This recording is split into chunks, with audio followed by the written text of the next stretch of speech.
The Ear in the Wall by Arthur B. Reeve. Chapter 1. The Vanisher. "Hello, Jameson. Is Kennedy in?" I glanced up from the evening papers to encounter the square-jawed, alert face of District Attorney Carton in the doorway of our apartment. "How do you do, Judge?" I exclaimed. "No, but I expect him any second now. Won't you sit down?"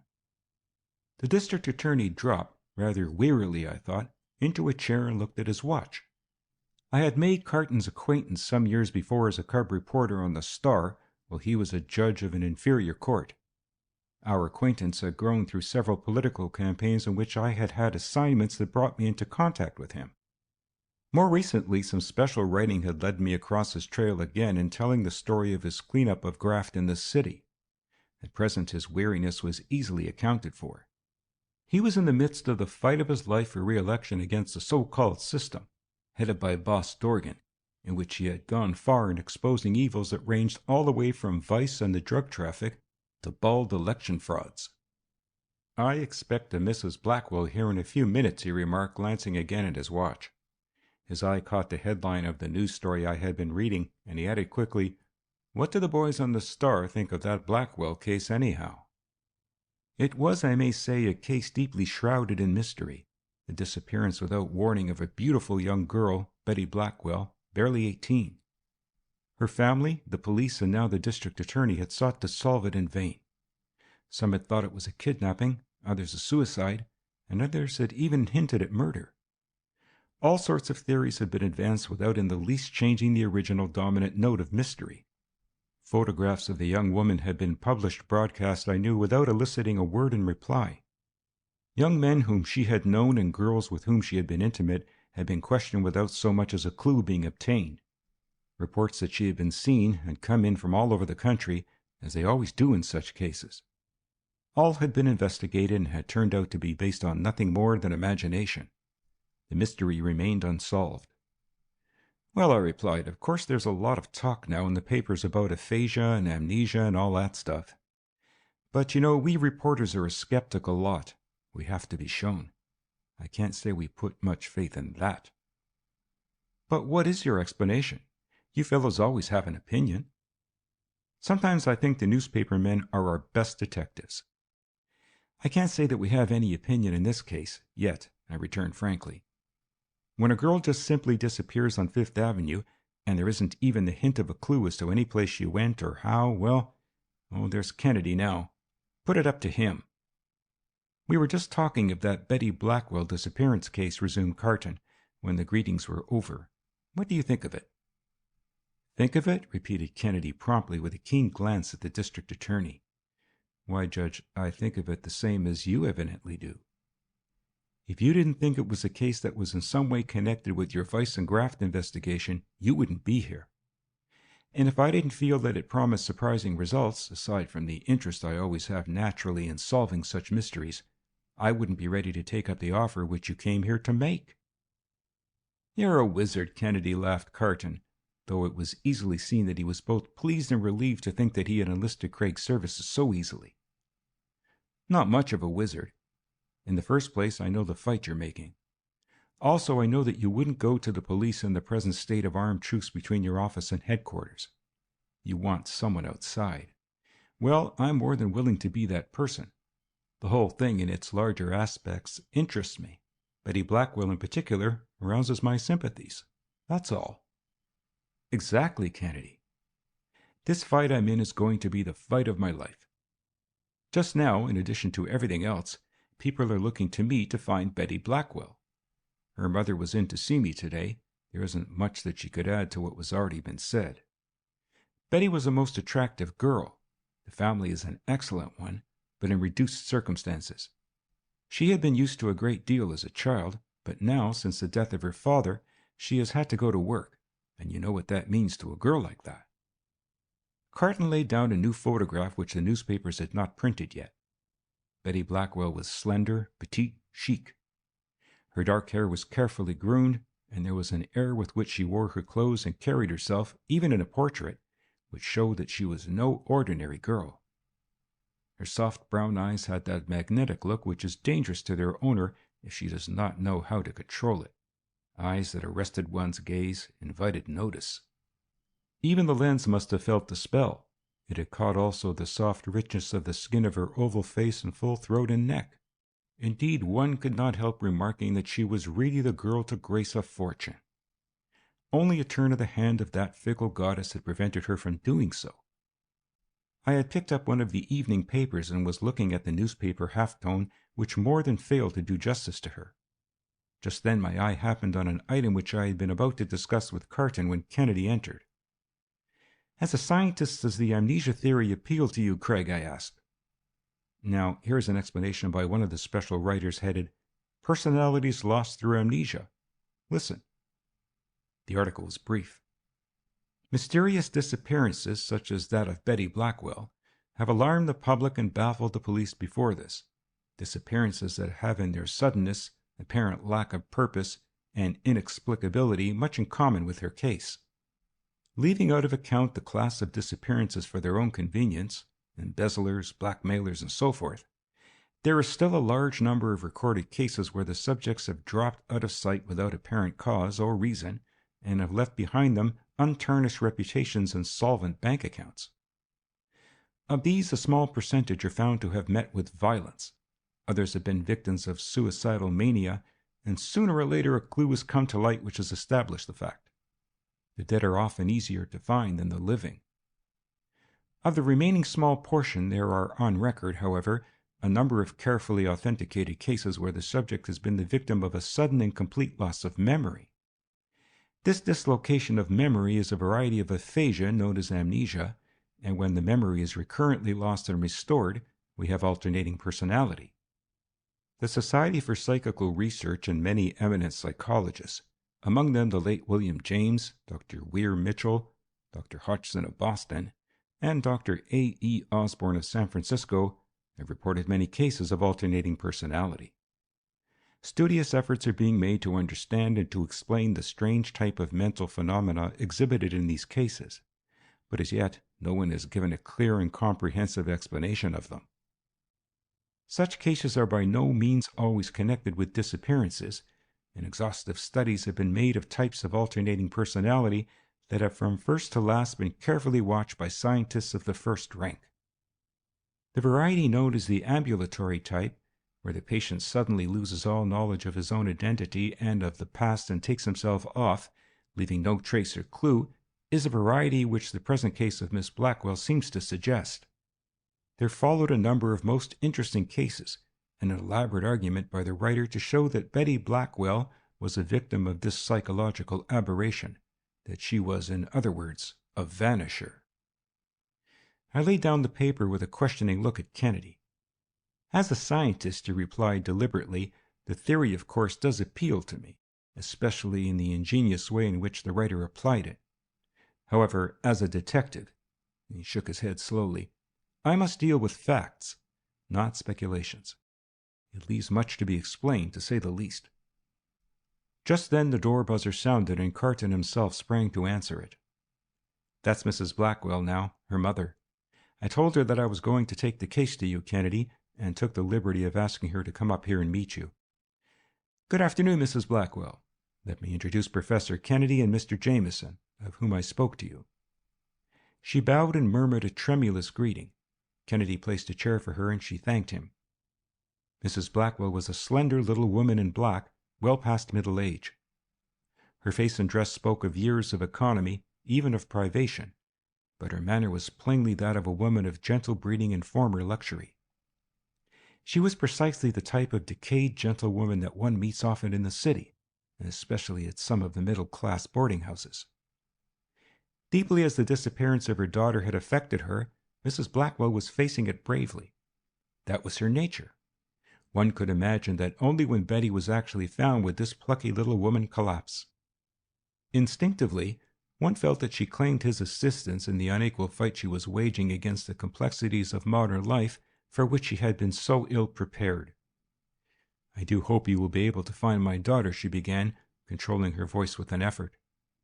"Mr. Carton has been so kind, more than kind, I am sure, in getting your aid.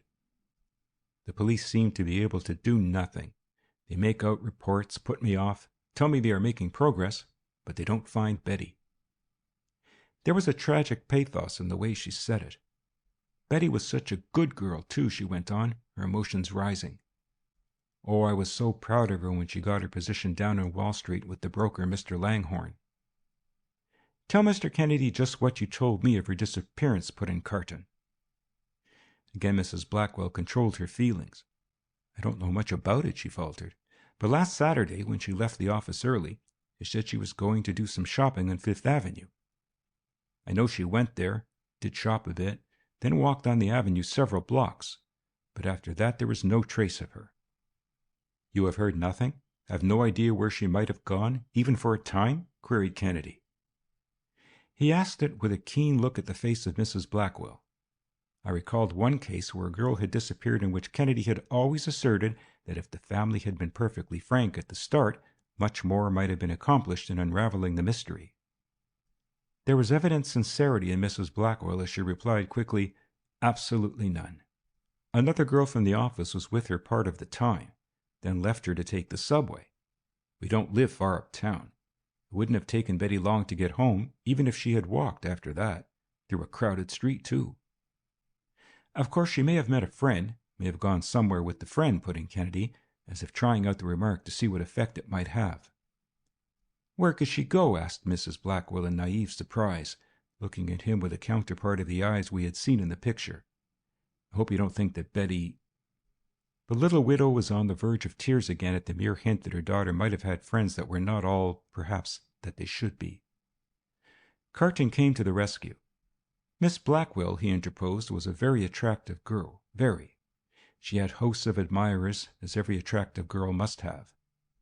Most of them, all of them as far as Mrs. Blackwell knows and I have been able to find out, were young men at the office where she worked, or friends of that sort. Not the ordinary clerk, but of the rising younger self-made generation. Still, they don't seem to have interested her particularly as far as I've been able to discover. She merely liked them.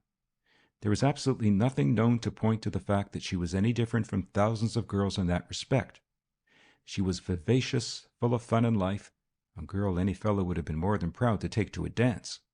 She was ambitious, I suppose, but nothing more." "Betty was not a bad girl," asserted Mrs. Blackwell vehemently. "She was a good girl. I don't believe there was much, in fact anything important, on which she did not make me her confidant. Yes, she was ambitious, so am I. I have always hoped that Betty would bring our family, her younger sister, back to the station where we were before the panic wiped out our fortune and killed my husband. That is all." "Yes," added Carton, "nothing at all is known that would make one think that she was what young men call a good fellow with them." Kennedy looked up but said nothing. I thought I could read the unspoken word on his lips as he glanced from Carton to Mrs. Blackwell. Known. She had risen and was facing us. "Is there no one in all this great city," appealed the distracted little woman with outstretched arms, "who can find my daughter? Is it possible that a girl can disappear in broad daylight in the streets and never be heard of again? Oh, won't you find her? Tell me she is safe, that she is still the little girl I—" Her voice failed and she was crying softly in her lace handkerchief. It was touching, and I saw that Kennedy was deeply moved, although at once to his practical mind the thought must have occurred that nothing was to be gained by further questions of Mrs. Blackwell. "Believe me, Mrs. Blackwell," he said in a low tone, taking her hand, "I will do all that is in my power to find her." "Thank you," murmured the mother, overcome. A moment later, however, she had recovered her composure to some degree and rose to go. There was a flattering look of relief on her face, which in itself must have been ample reward to Craig, a retainer worth more to him in a case like this than money.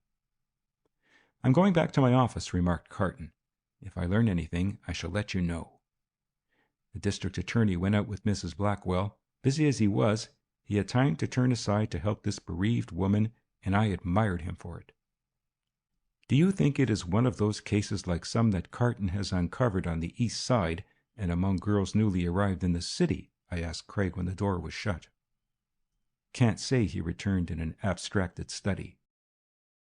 "It's awful if it is," I pursued, "and if it is, I suppose all that will result from it will be a momentary thrill of the newspaper readers, and then he will fall back on the old saying that after all it was only a result of human nature that such things happen. They always have happened and always will, that old line of talk. That sort of thing is not a result of human nature, returned Kennedy earnestly. It's a system. I mean to say that if it should turn out to be connected with the vice investigations of Carton, and not a case of aphasia, such a disappearance you would find to be due to the persistent, cunning, and unprincipled exploitation of young girls. No, Walter, it is not that women are weak or that men are inherently vicious. That doesn't account for a case like this. Then, too, some mawkish people today are fond of putting the whole evil on low wages as a cause. It isn't that, alone. It isn't even lack of education or of moral training. Human nature is not so bad in the mass as some good people think. No, don't you as a reporter see it? It is big business in its way that Carton is fighting. Big business in the commercialized ruin of girls such perhaps as Betty Blackwell.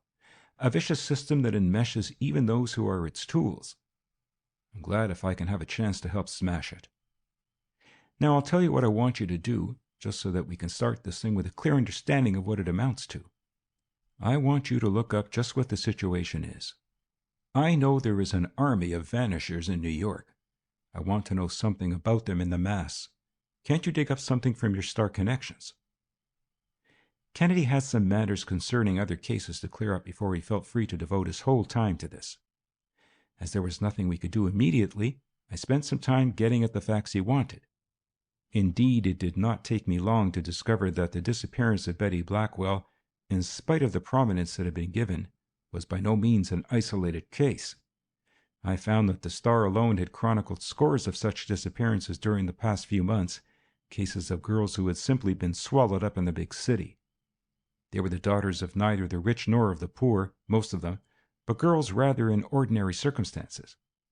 Even the police records showed upward of 1,000 missing young girls, ranging in age from 14 to 21 years, and I knew that the police list scarcely approximated the total number of missing persons in the great city, especially in those cases where hesitancy on the part of parents and relatives often concealed the loss from public records.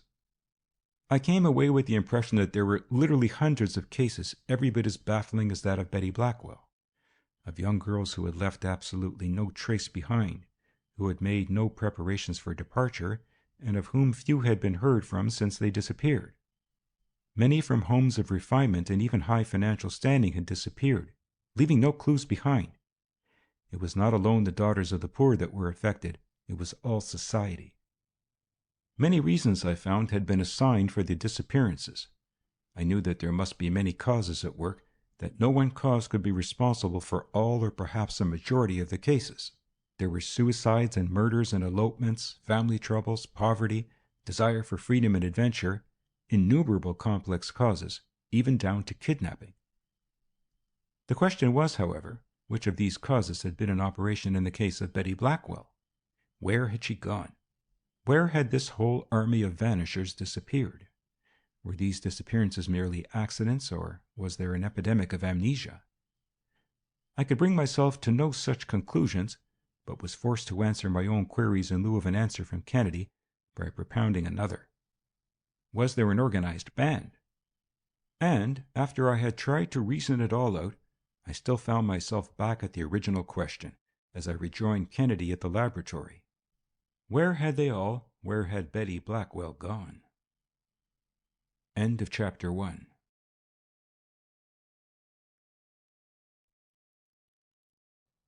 Chapter 2. The Black Book.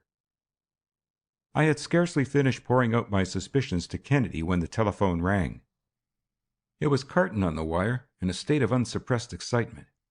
Kennedy answered the call himself, but the conversation was brief and, to me, unenlightening, until he hung up the receiver. "Dorgan, the boss," he exclaimed, "has just found a detectaphone in his private dining room at Gastron's." At once I saw the importance of the news, and for the moment it obscured even the case of Betty Blackwell. Dorgan was the political boss of the city at that time, apparently entrenched, with an organization that seemed impregnable. I knew him as a big, bull-necked fellow, taciturn to the point of surliness, owing his influence to his ability to deliver the goods in the shape of graft of all sorts, the arch-enemy of Carton, a type of politician who now was rapidly passing. "Carton wants to see us immediately at his office," added Craig, jamming his hat on his head. "Come on." Without waiting for further comment or answer from me, Kennedy, caught by the infectious excitement of Carton's message, dashed from our apartment, and a few minutes later we were whirling downtown on the subway. "You know, I suppose," he whispered rather hoarsely above the rumble and roar of the train, but so as not to be overheard, "that Dorgan always has kept a suite of rooms at Gastron's on Fifth Avenue for dinners and conferences." I nodded. Some of the things that must have gone on in the secret suite in the fashionable restaurant I knew would make interesting reading, if the walls had ears. "Apparently he must have found out about the eavesdropping in time and nipped it," pursued Kennedy. "What do you mean?" I asked, for I had not been able to gather much from the one-sided conversation over the telephone, and the lightning change from the case of Betty Blackwell to this had left me somewhat bewildered.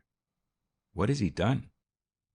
"Smashed the transmitter of the machine," replied Kennedy tersely. "Cut the wires." "Where did it lead?" I asked. "How do you know?" Kennedy shook his head. Either he did not know yet, or he felt that the subway was no place in which to continue the conversation beyond the mere skeleton that he had given me. We finished the ride in comparative silence and hurried into Carton's office down in the Criminal Courts building. Carton greeted us cordially, with an air of intense relief, as if he were glad to have been able to turn to Kennedy in the growing perplexities that beset him. What surprised me most, however, was that seated beside his desk in an easy chair was a striking-looking woman, not exactly young, but of an age that is perhaps more interesting than youth, certainly more sophisticated. She, too, I noticed, had a tense, excited expression on her face. As Kennedy and I entered, she looked us over searchingly. "Let me present Mr. Kennedy and Mr. Jameson, Mrs. Ogilvy," said Carton quickly. "Both of them know as much about how experts use those little mechanical eavesdroppers as anyone, except the inventor." We bowed and waited for an explanation. "You understand," continued Carton slowly to us in a tone that enjoined secrecy, "Mrs. Ogilvy, who is a friend of Mr. Murtha, Dorgan's right-hand man, naturally is alarmed and doesn't want her name to appear in this thing." "Oh, it is terrible. Terrible," Mrs. Ogilvy chimed in great agitation. "I don't care about anything else. But my reputation. It will be ruined if they connect my name with the case. As soon as I heard of it, I thought of you, Mr. Carton. I came here immediately." "There must be some way in which you can protect me, some way that you can get along without using—" "But, my dear Mrs. Ogilvy," interrupted the district attorney, "I have told you half a dozen times, I think, that I didn't put the detectaphone in." "Yes, but you will get the record," she persisted excitedly. "Can't you do something?" she pleaded. I fancied that she said it with the air of one who almost had some right in the matter. "Mrs. Ogilvy," reiterated Carton earnestly, "I will do all I can, on my word of honor, to protect your name, but—" He paused and looked at us helplessly. "What was it that was overheard?" asked Craig point-blank, watching Mrs. Ogilvy's face carefully. "Why," she replied nervously, "there was a big dinner last night which Mr. Dorgan gave at Gastron's. Mr. Murtha took me, and, there were lots of others." She stopped suddenly. "Yes," prompted Kennedy. "Who else was there?" She was on her guard, however. Evidently she had come to Carton for one purpose, and that was solely to protect herself against the scandal which she thought might attach to having been present in one of the rather notorious little affairs of the boss. "Really," she answered, coloring slightly, "I can't tell you.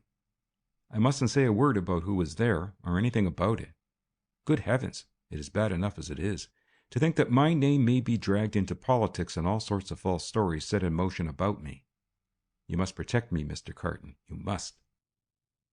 "How did you find out about the detectaphone being there?" asked Kennedy. "Why," she replied evasively, "I thought it was just an ordinary little social dinner. That's what Mr. Murtha told me it was.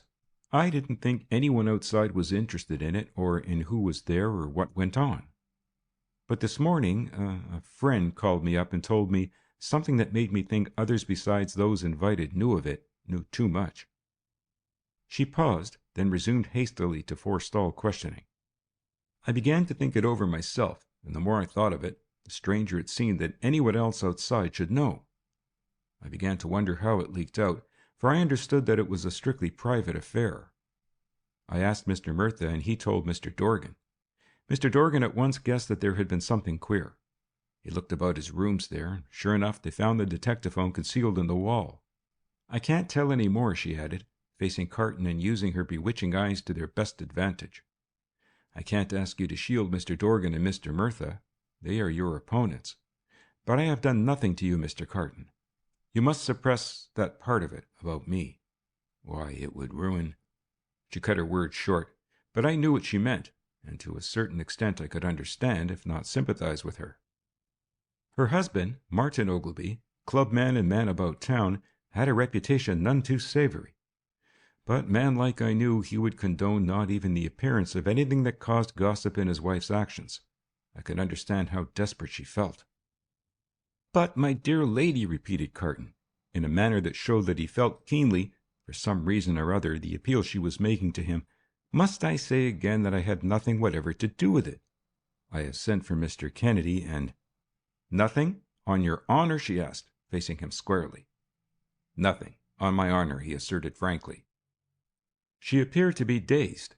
Apparently all along she had assumed that Carton must be the person to see, that he alone could do anything for her, would do something.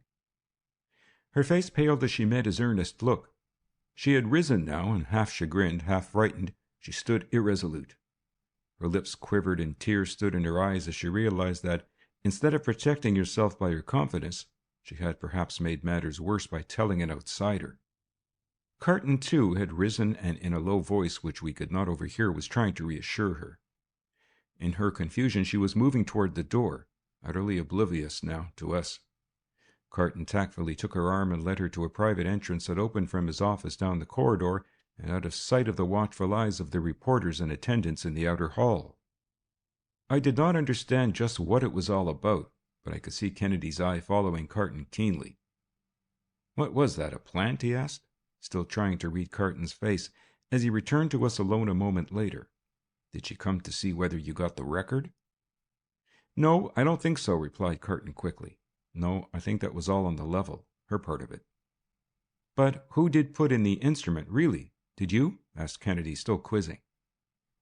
"No," exclaimed Carton hastily, this time meeting Craig's eyes frankly. "No, I wish I had. Why, the fact is, I don't know who did. No one seems to know yet, evidently. But," he added, leaning forward and speaking rapidly, "I think I could give a shrewd guess." Kennedy said nothing, but nodded encouragingly. "I think," continued Carton impressively, "that it must have been Langhorne and the Wall Street crowd he represents." "Langhorne," repeated Kennedy, his mind working rapidly. "Why, it was his stenographer that Miss Blackwell was. Why do you suspect Langhorne?" "Because," exclaimed Carton, more excited than ever at Kennedy's quick deduction, bringing his fist down on the desk to emphasize his own suspicion, "because they aren't getting their share of the graft that Dorgan is passing out, probably are sore, and think that if they can get something on the boss or some of those who are close to him, they may force him to take them into partnership in the deals." Carton looked from Kennedy to me to see what impression his theory made. On me, at least, it did make an impression. Hartley Langhorne, I knew, was a Wall Street broker and speculator who dealt in real estate, securities, in fact, anything that would appeal to a plunger as promising a quick and easy return. Kennedy made no direct comment on the theory. "In what shape is the record, do you suppose?" he asked merely. "I gathered from Mrs. Ogilvy," returned Carton watchfully, "that it had been taken down by a stenographer at the receiving end of the detectaphone, transcribed in typewriting, and loosely bound in a book of limp black leather. Oh," he concluded, "Dorgan would give almost anything to find out what is in that little record, you may be sure. Perhaps even rather than have such a thing out, he would come to terms with Langhorne." Kennedy said nothing. He was merely absorbing the case as Carton presented it.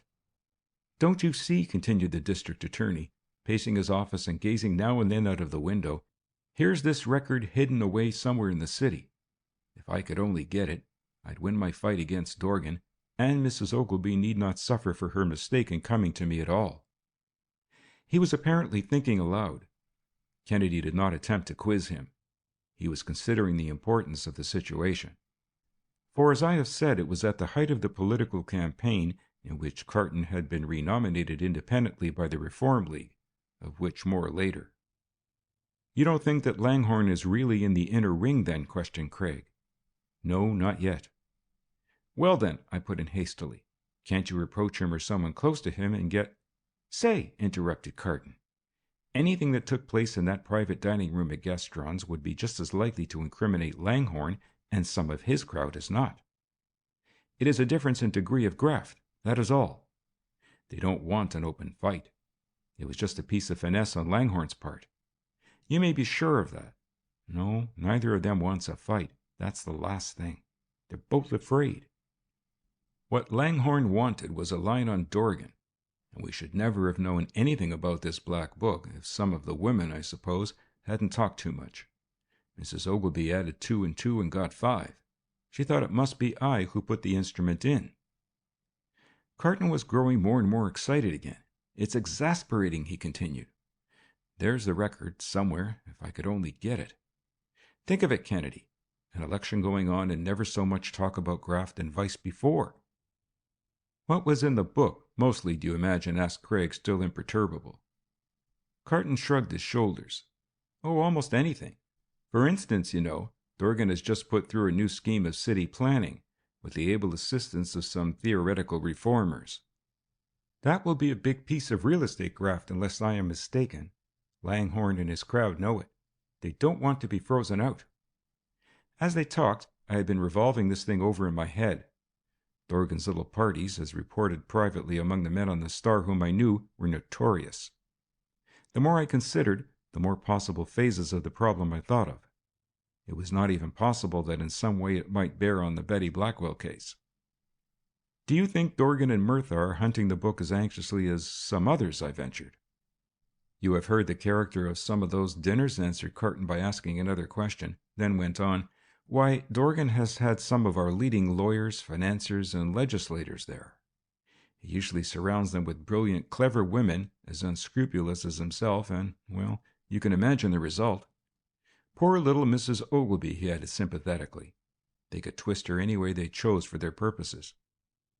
My own impression had been that Mrs. Ogilvy was better able to take care of herself than his words gave her credit for, but I said nothing. Carton paused before the window and gazed out at the bridge of sighs that led from his building across to the city prison. What a record that black book must hold, he exclaimed meditatively. Why, if it was only that I could get Murtha, I'd be happy, he added, turning to us. Murtha, as I have said, was Boss Dorgan's right bower, a clever and unscrupulous politician and leader in a district where he succeeded somehow or other in absolutely crushing opposition.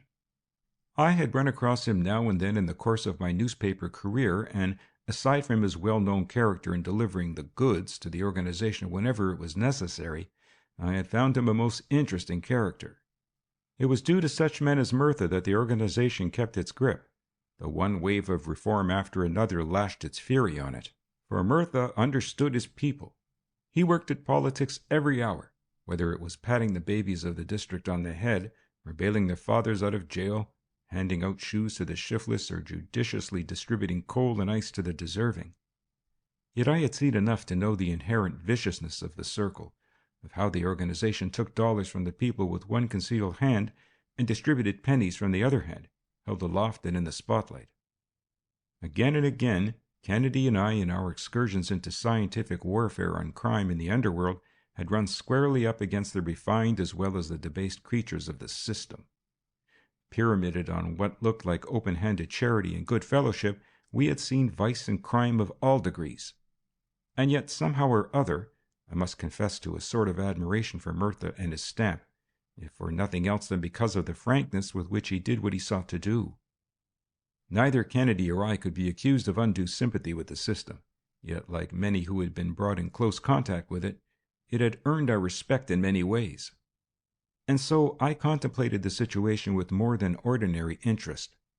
Carton wanted the Black Book to use in order to win his political fight for a clean city and to prosecute the grafters. Dorgan wanted it in order to suppress and thus protect himself and Murtha.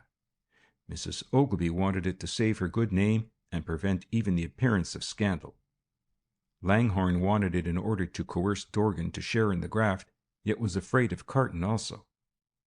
Was ever a situation of such peculiar mixed motives? I would move heaven and earth for that black book, exclaimed Carton finally, turning from the window and facing us. Kennedy, too, had risen. You can count on me then, Carton, he said simply, as the recollection of the many fights in which we had stood shoulder to shoulder with the young district attorney came over him. A moment later, Carton had us each by the hand. Thank you, he cried. I knew you fellows would be with me.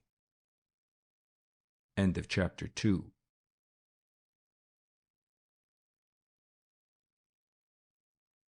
Chapter 3. The Safe Robbery. It was late that night that Kennedy and I left Carton after laying out a campaign and setting in motion various forces, official and unofficial, which might serve to keep us in touch with what Dorgan and the organization were doing. Not until the following morning, however, did anything new develop in such a way that we could work on it.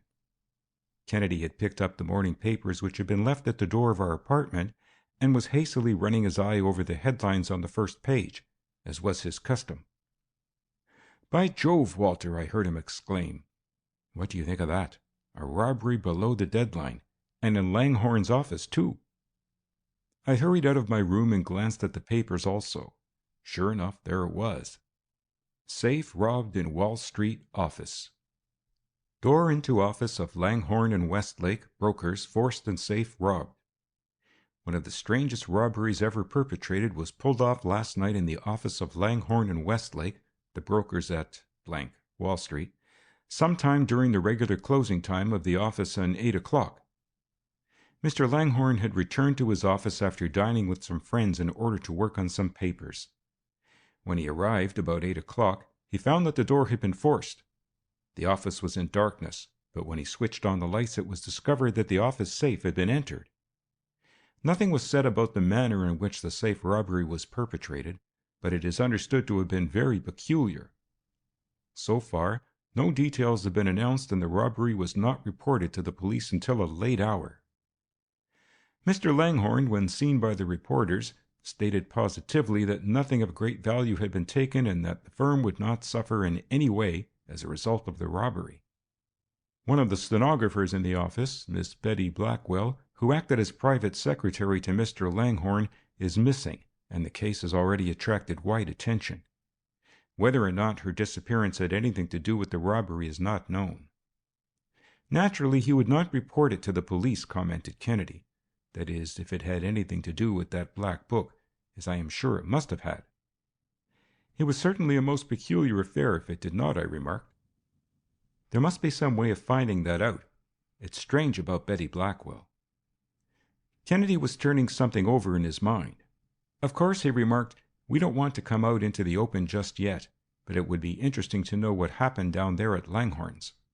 Have you any objection to going down with me and posing as a reporter from the Star? None whatever, I returned. We stopped at the laboratory on the campus of the university where Craig still retained his professorship. Kennedy secured a rather bulky piece of apparatus which, as nearly as I can describe, consisted of a steel frame which could be attached by screws to any wooden table. It contained a lower plate which could move forward and back, 2 lateral uprights stiffened by curved braces, and a cross-piece of steel attached by strong bolts to the tops of the posts.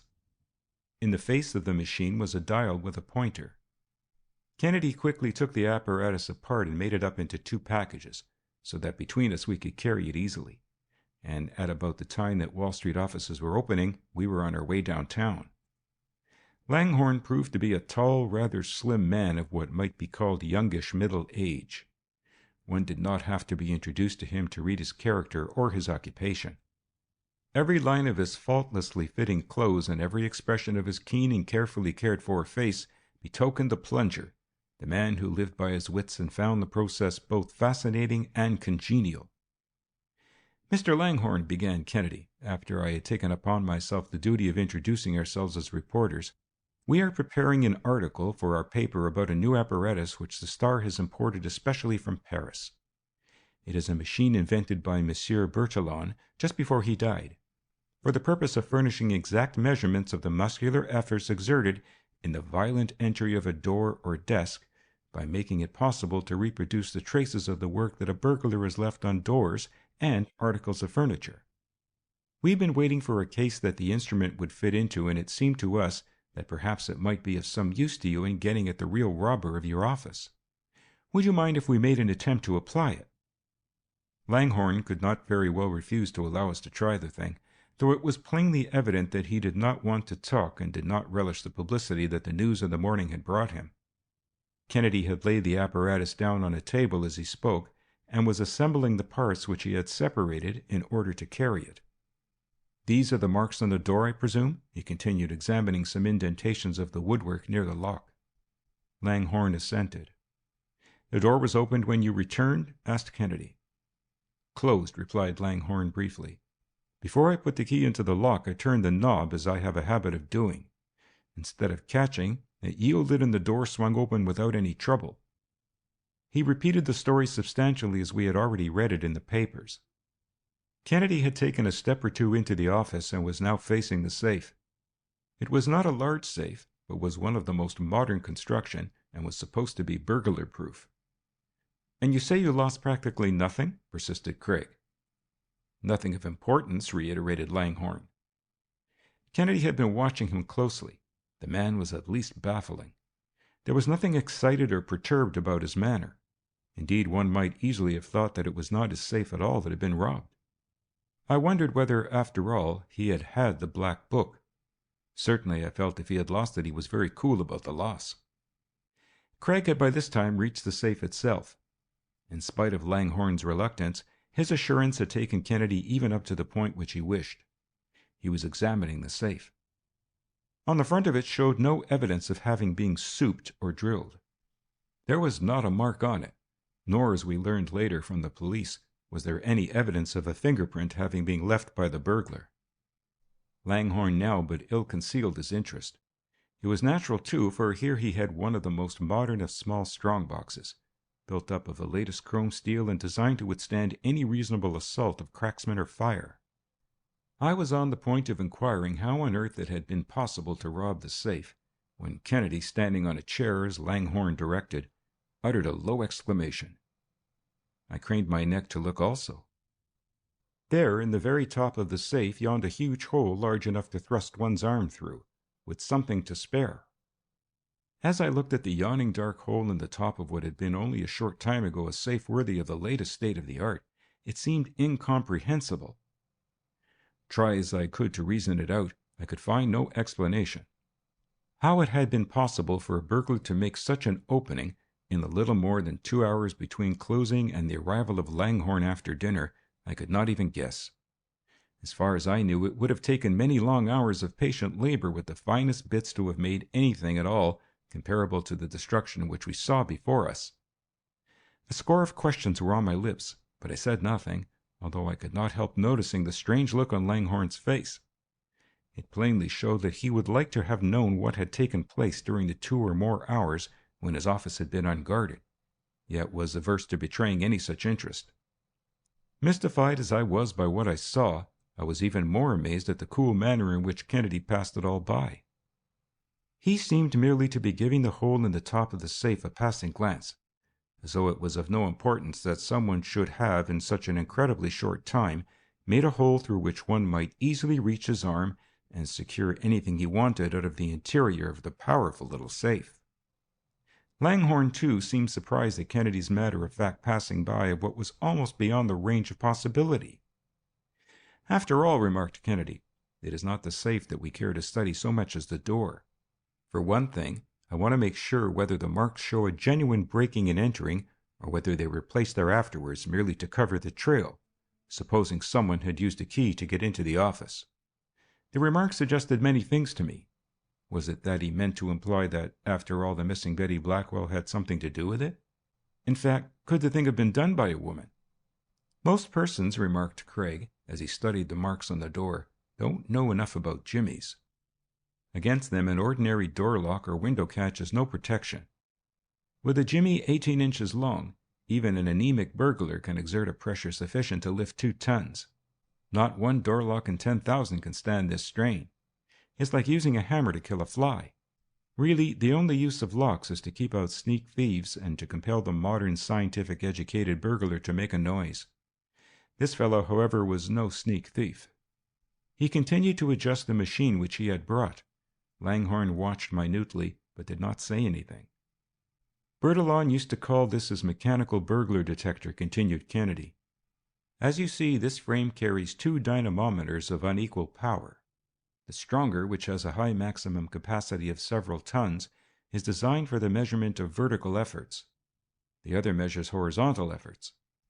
The test is made by inserting the end of a jimmy, or other burglar's tool, and endeavoring to produce impressions similar to those which have been found on doors or windows. The index of the dynamometer moves in such a way as to make a permanent record of the pressure exerted. The horizontal attraction dynamometer registers the other component of pressure. He pressed down on the machine. There was a pressure here of considerably over 2 tons, he remarked at length, with a very high horizontal traction of over 400 pounds. What I wanted to get at was whether this could have been done by a man, woman, or child, or perhaps by several persons. In this case, it was clearly no mere fake to cover up the opening of a door by a key. It was a genuine attempt.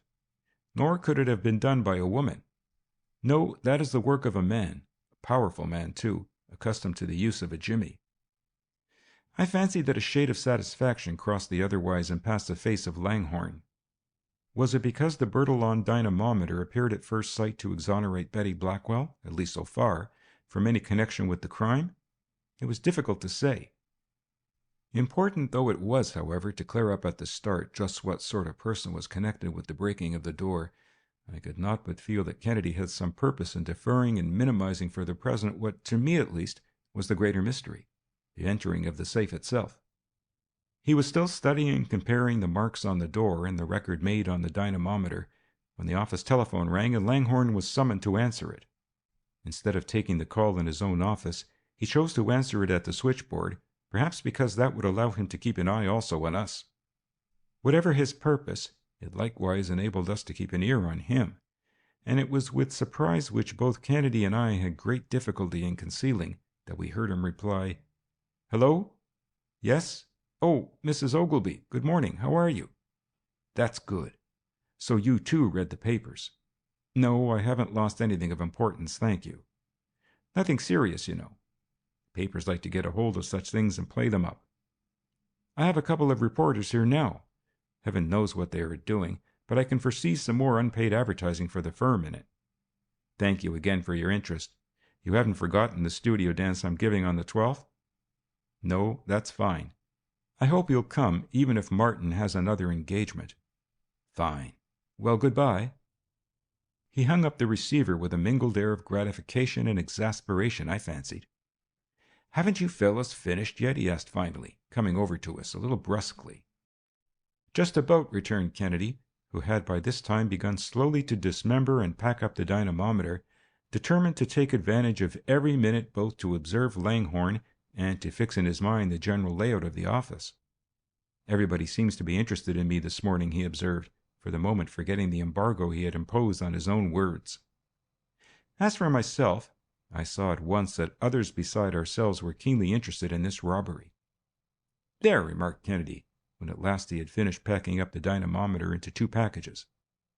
"At least, Mr. Langhorne, you have the satisfaction of knowing that it was in all probability a man, a strong man, and one experienced in forcing doors, who succeeded in entering your office during your brief absence last night."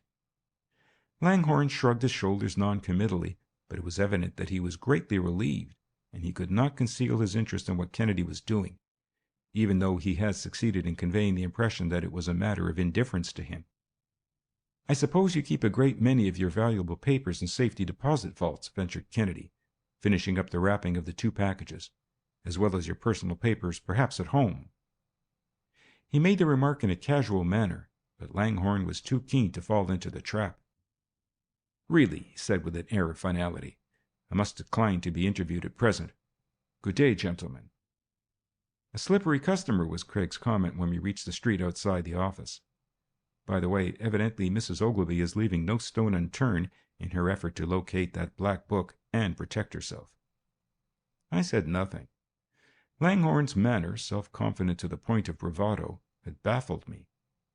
I began to feel that even if he had lost the detectaphone record, his was the nature to carry out the bluff of still having it, in much the same manner that he would have played the market on a shoestring or made the most of an unfilled 4-card flush in a game of poker. Kennedy was far from being discouraged, however. Indeed, it seemed as if he really enjoyed matching his wit against the subtlety of a man like Langhorne, even more than against one of the type of Dorgan and Murtha. "I want to see Carton, and I don't want to carry these bundles all over the city," he remarked, changing the subject for the moment as he turned into a public pay station. "I'll ring him up and have him meet us at the laboratory if I can." A moment later he emerged, excited, perspiring from the closeness of the telephone booth. "Carton has some news, a letter, that's all he would say," he exclaimed. "He'll meet us at the laboratory." We hastily resumed our uptown journey. "What do you think it is?" I asked. "About Betty Blackwell?" Kennedy shook his head non-committally. "I don't know. But he has some of his county detectives watching Dorgan and Murtha in that black bookcase, I know. They are worried. It doesn't look as though they at least had the record, that is, if Langhorne has really lost it. I wonder whether Langhorne might not, after all, as Kennedy had hinted, have concealed it elsewhere. The activity of Dorgan and Murtha might indicate that they knew more about the robbery than appeared yet on the surface. Had they failed in it? Had they been double-crossed by the man they had chosen for the work, assuming that they knew of and had planned the job? The safe-breaking and the way Langhorne took it had served to complicate the case even further. While we had before been reasonably sure that Langhorne had the book, now we were sure of nothing. End of Chapter 3.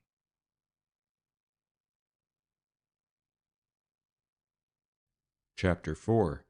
The Anonymous Letter. "What do you make of that?" inquired Carton half an hour later as he met us breathlessly at the laboratory. He unfolded a letter over which he had evidently been puzzling considerably. It was written, or rather typewritten, on plain paper. The envelope was plain and bore no marks of identification, except possibly that it had been mailed uptown.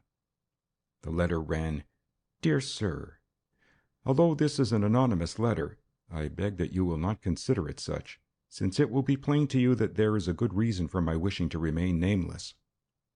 I want to tell you of some things that have taken place recently at a little hotel in the West 50s. No doubt you know the place already, the Little Montmartre. There are several young and wealthy men who frequent this resort. I do not dare tell you their names, but one is a well-known clubman and man about town. Another is a banker and broker, also well known, and a third is a lawyer. I might also mention an intimate friend of theirs, though not of their position in society, a doctor who has somewhat of a reputation among the class of people who frequent the Little Montmartre, ready to furnish them with anything from a medical certificate to drugs and treatment. I have read a great deal in the newspapers lately of the disappearance of Betty Blackwell, and her case interests me. I think you will find that it will repay you to look into the hint I have given. I don't think it is necessary to say any more. Indeed, it may be dangerous to me, and I beg that you will not even show this letter to anyone except those associated with you, and then please only with the understanding that it is to go no further. Betty Blackwell is not at this hotel, but I am sure that some of those whose wild orgies have scandalized even the Little Montmartre know something about her. Yours truly, an outcast." Kennedy looked up quickly at Carton as he finished reading the letter. "Typical," he remarked. "Anonymous letters occasionally are of a friendly nature, but usually they reflect with more or less severity upon the conduct or character of someone. They usually receive little attention, but sometimes they are of the most serious character. In many instances they are most important links in chains of evidence pointing to grave crimes. It is possible to draw certain conclusions from such letters at once. For instance, it is a surprising fact that in a large number of cases the anonymous letter writer is a woman, who may write what it does not seem possible she could write. Such letters, often by their writing, materials used, composition, and general form, indicate at once the sex of the writer, and frequently show nationality, age, education, and occupation. These facts may often point to the probable author. Now, in this case, the writer evidently was well educated. Assumed illiteracy is a frequent disguise, but it is impossible for an author to assume a literacy he or she does not possess. Then, too, women are more apt to assume the characteristics of men than men of women. There are many things to be considered. Too bad it wasn't in ordinary handwriting. That would have shown much more. However, we shall try our best with what we have here. What impressed you about it?" "Well," remarked Carton, "the thing that impressed me was that, as usual, and as I fully expected, the trail leads right back to protected vice and commercialized graft. This little Montmartre is one of the swellest of such resorts in the city, the legitimate successor to the scores and hundreds of places which the authorities and the vice investigators have closed recently. In fact, Kennedy, I consider it more dangerous, because it is run, on the surface at least, just like any of the first-class hotels. There's no violation of law there, at least not openly." Craig had continued to examine the letter closely. "So you have already investigated the little Montmartre?" he queried, drawing from his pocket a little strip of glass and laying it down carefully over the letter. "Indeed I have," returned the district attorney, watching Kennedy curiously. "It is a place with a very unsavory reputation, and yet I have been able to get nothing on it. They are so confounded clever. There is never any outward violation of law. They adhere strictly to the letter of the rule of outward decency." Over the typewritten characters Kennedy had placed the strip of glass, and I could see that it was ruled into little oblongs, into each of which one of the type of the typewritten sheet seemed to fall. Apparently he had forgotten the contents of the letter in his interest in the text itself. He held the paper up to the light and seemed to study its texture and thickness. Then he examined the typed characters more closely, with a little pocket magnifying glass, his lips moving as if he were counting something. Next he seized a mass of correspondence on his desk and began comparing the letter with others, apparently to determine just the shade of writing of the ribbon. Finally he gave it up and leaned back in his chair regarding us. "It is written in the regular pica type," he remarked thoughtfully, "and on a machine that has seen considerable rough usage, although it is not an old machine. It will take me a little time to identify the make, but after I have done that, I think I could identify the particular machine itself the moment I saw it. You see, it is only a clue that would serve to fix it once you found that machine. The point is, after all, to find it. But once found, I am sure we shall be close to the source of the letter. I may keep this and study it at my leisure?" "Certainly." For a moment Carton was silent. Then it seemed as though the matter of Betty Blackwell brought to mind what he had read in the morning papers. "That robbery of Langhorne's safe was a most peculiar thing, wasn't it?" he meditated. "I suppose you know what Miss Blackwell was?" "Langhorne's stenographer and secretary, of course," I replied quickly. "Yes, I know, but I mean what she had actually done. I don't believe you do. My county detectives found out only last night." Kennedy paused in his rummaging among some bottles to which he had turned at the mention of the safe robbery. "No, what was it?" he asked. Carton bent forward as if our own walls might have ears and said in a low voice, "She was the operator who took down the detective-owned conversations at the other end of the wire in a furnished room in the house next to Gastron's." He drew back to see what effect the intelligence had on us, then resumed slowly, "Yes, I've had my men out on the case. That is what they think. I believe she often executed little confidential commissions for Langhorne, sometimes things that took her on short trips out of town. There is a possibility that she may be on a mission of that sort. But I think it's this black book case that involves her now." "Langhorne wouldn't talk much about anything," I put in, hastily remembering his manner. "He may not be responsible, but from his actions I'd wager he knows more about her than appears." "Just so," agreed Carton. "If my men can find out that she was the operator who listened in and got the notes and the transcript of the black book, then she becomes a person of importance in the case, and the fact must be known to others who are interested. Why," he pursued, "don't you see what it means? If she is out of the way, there is no one to swear to the accuracy of the notes in the record, no one to identify the voices, even if we do manage finally to locate the thing. Dorgan and the rest are certainly leaving nothing undone to shake the validity of the record," ruminated Kennedy, accepting for the moment at least Carton's explanation of the disappearance of Miss Blackwell. "Have you any idea what might have happened to her?" Carton shook his head negatively. "There are several explanations," he replied slowly. "As far as we have been able to find out, she led a model life, at home with her mother and sister. Except for the few commissions for Langhorne, and lately when she was out rather late taking the detective-owned notes, She was very quiet, in fact devoted to her mother and the education of her younger sister.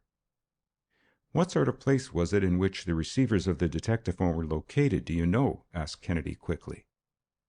Yes, it seems to be a very respectable boarding house, answered Carton.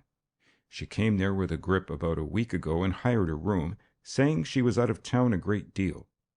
Just about the same time a young man who posed as a student in electrical engineering at some school uptown left. It must have been he who installed the detectaphone, perhaps with the aid of a waiter and gastrons. At any rate, she seems to have been alone in the boarding house, that is, not acquainted with any of the other guests, during the time when she was taking down the record.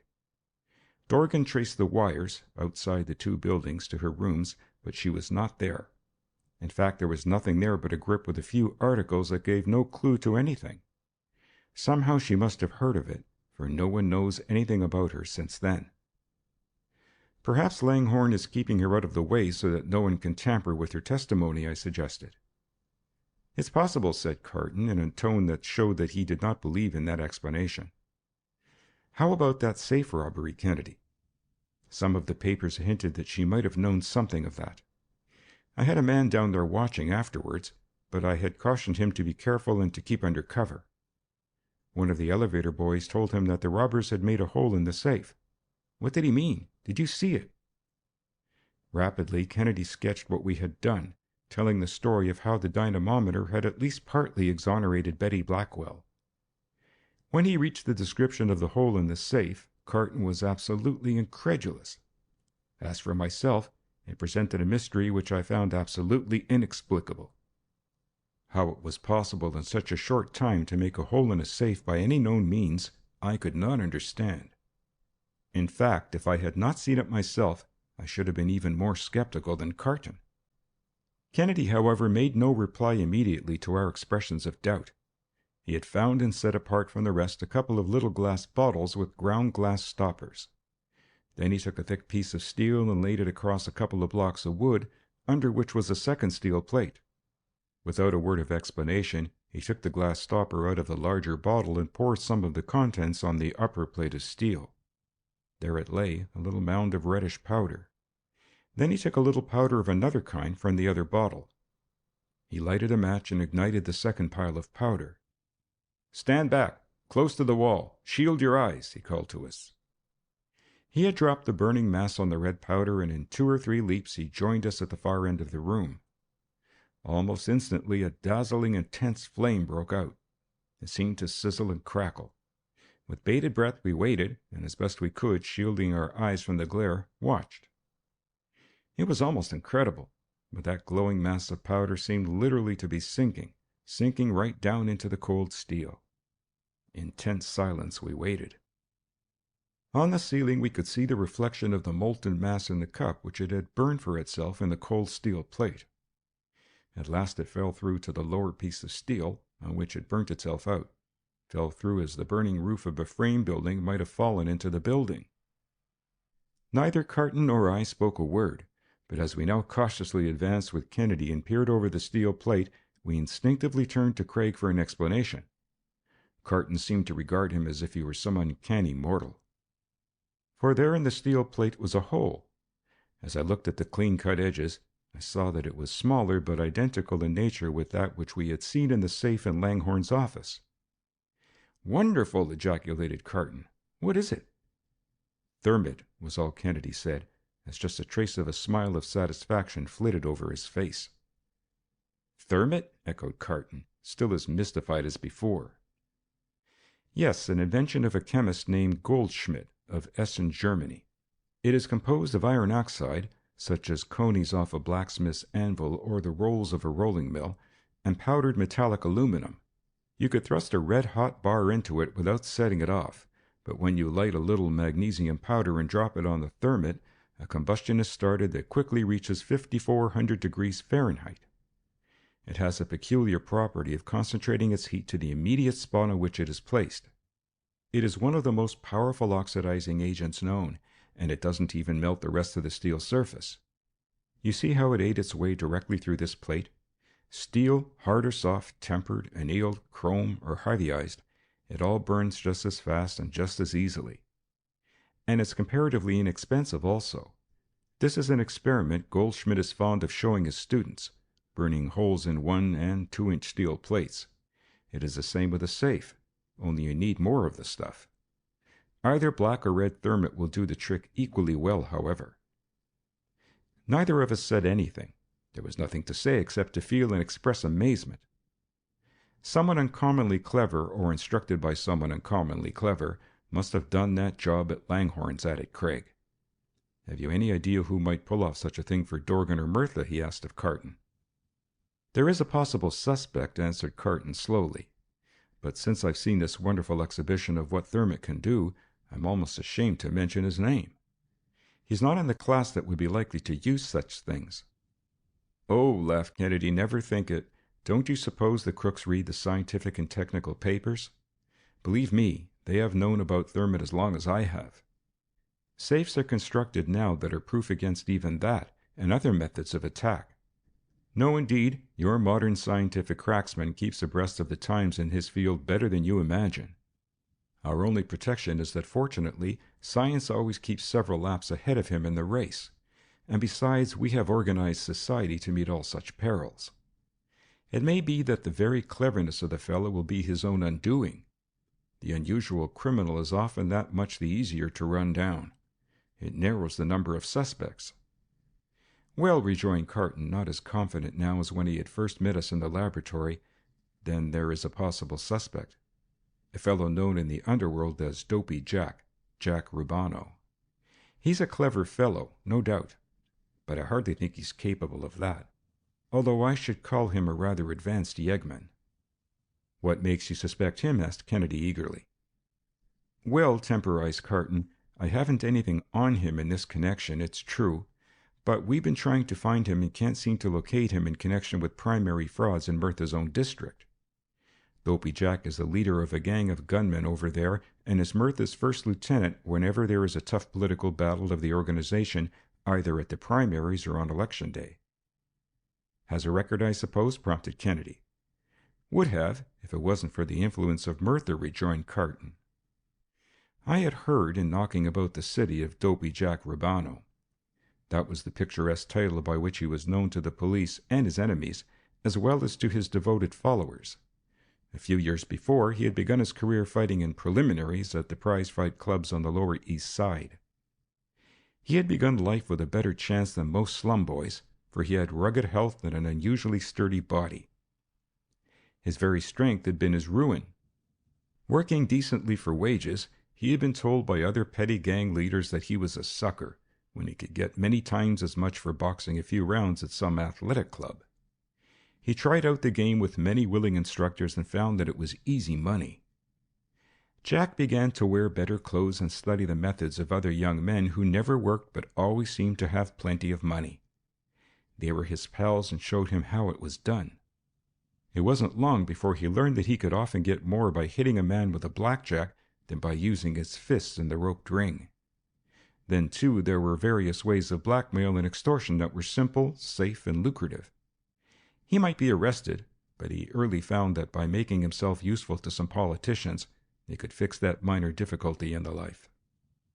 Thus, because he was not only strong and brutal, but had a sort of ability and some education, Dopey Jack quickly rose to a position of minor leadership, had his own incipient gang, his own lobbygows.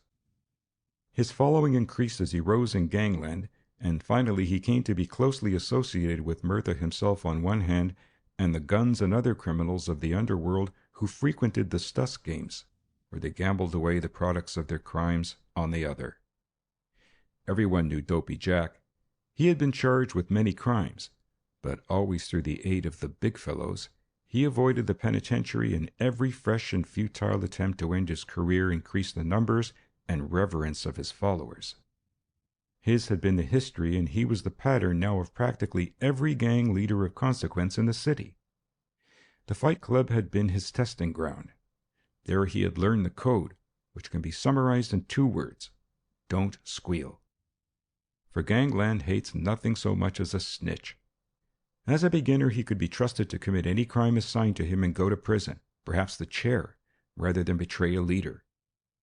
As a leader, he had those under him trained in the same code, That still was his code to those above him in the system. "We want him for frauds at the primaries," repeated Carton. "At least if we can find him, we can hold him on that for a time.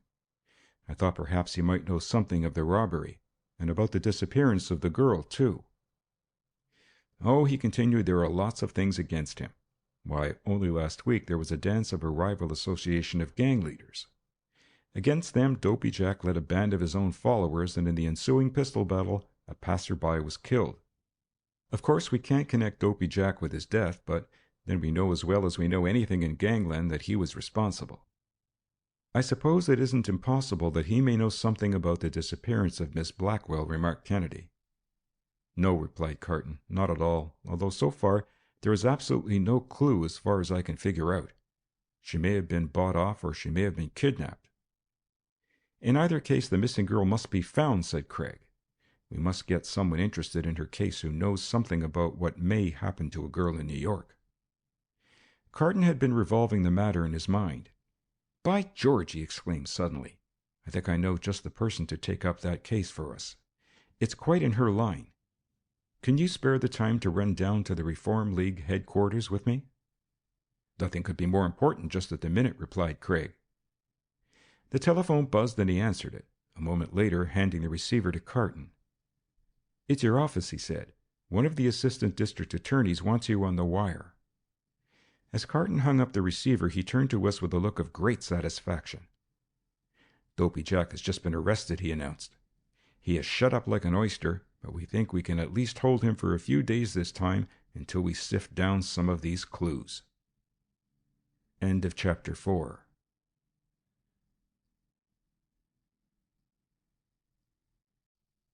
Chapter 5. The Suffragette Secretary. Carton took us directly to the campaign headquarters of the Reform League, where his fight for political life was being conducted. We found the offices in the tower of a skyscraper, whence was pouring forth a torrent of appeal to the people, in printed and oral form of every kind, urging them to stand shoulder to shoulder for good government and vote the ring out of power. There seemed to me to be a different tone to the place from that which I had ordinarily associated with political headquarters in previous campaigns. There was a notable absence of the old-fashioned politicians and the air of intrigue laden with tobacco. Rather, there was an air of earnestness and efficiency, which was decidedly encouraging and hopeful. It seemed to speak of a new era in politics, when things were to be done in the open instead of at secret meetings and scandalous dinners, as Dorgan did them at Gastron's. Maps of the city were hanging on the walls, some stuck full of various colored pins, denoting the condition of the canvas.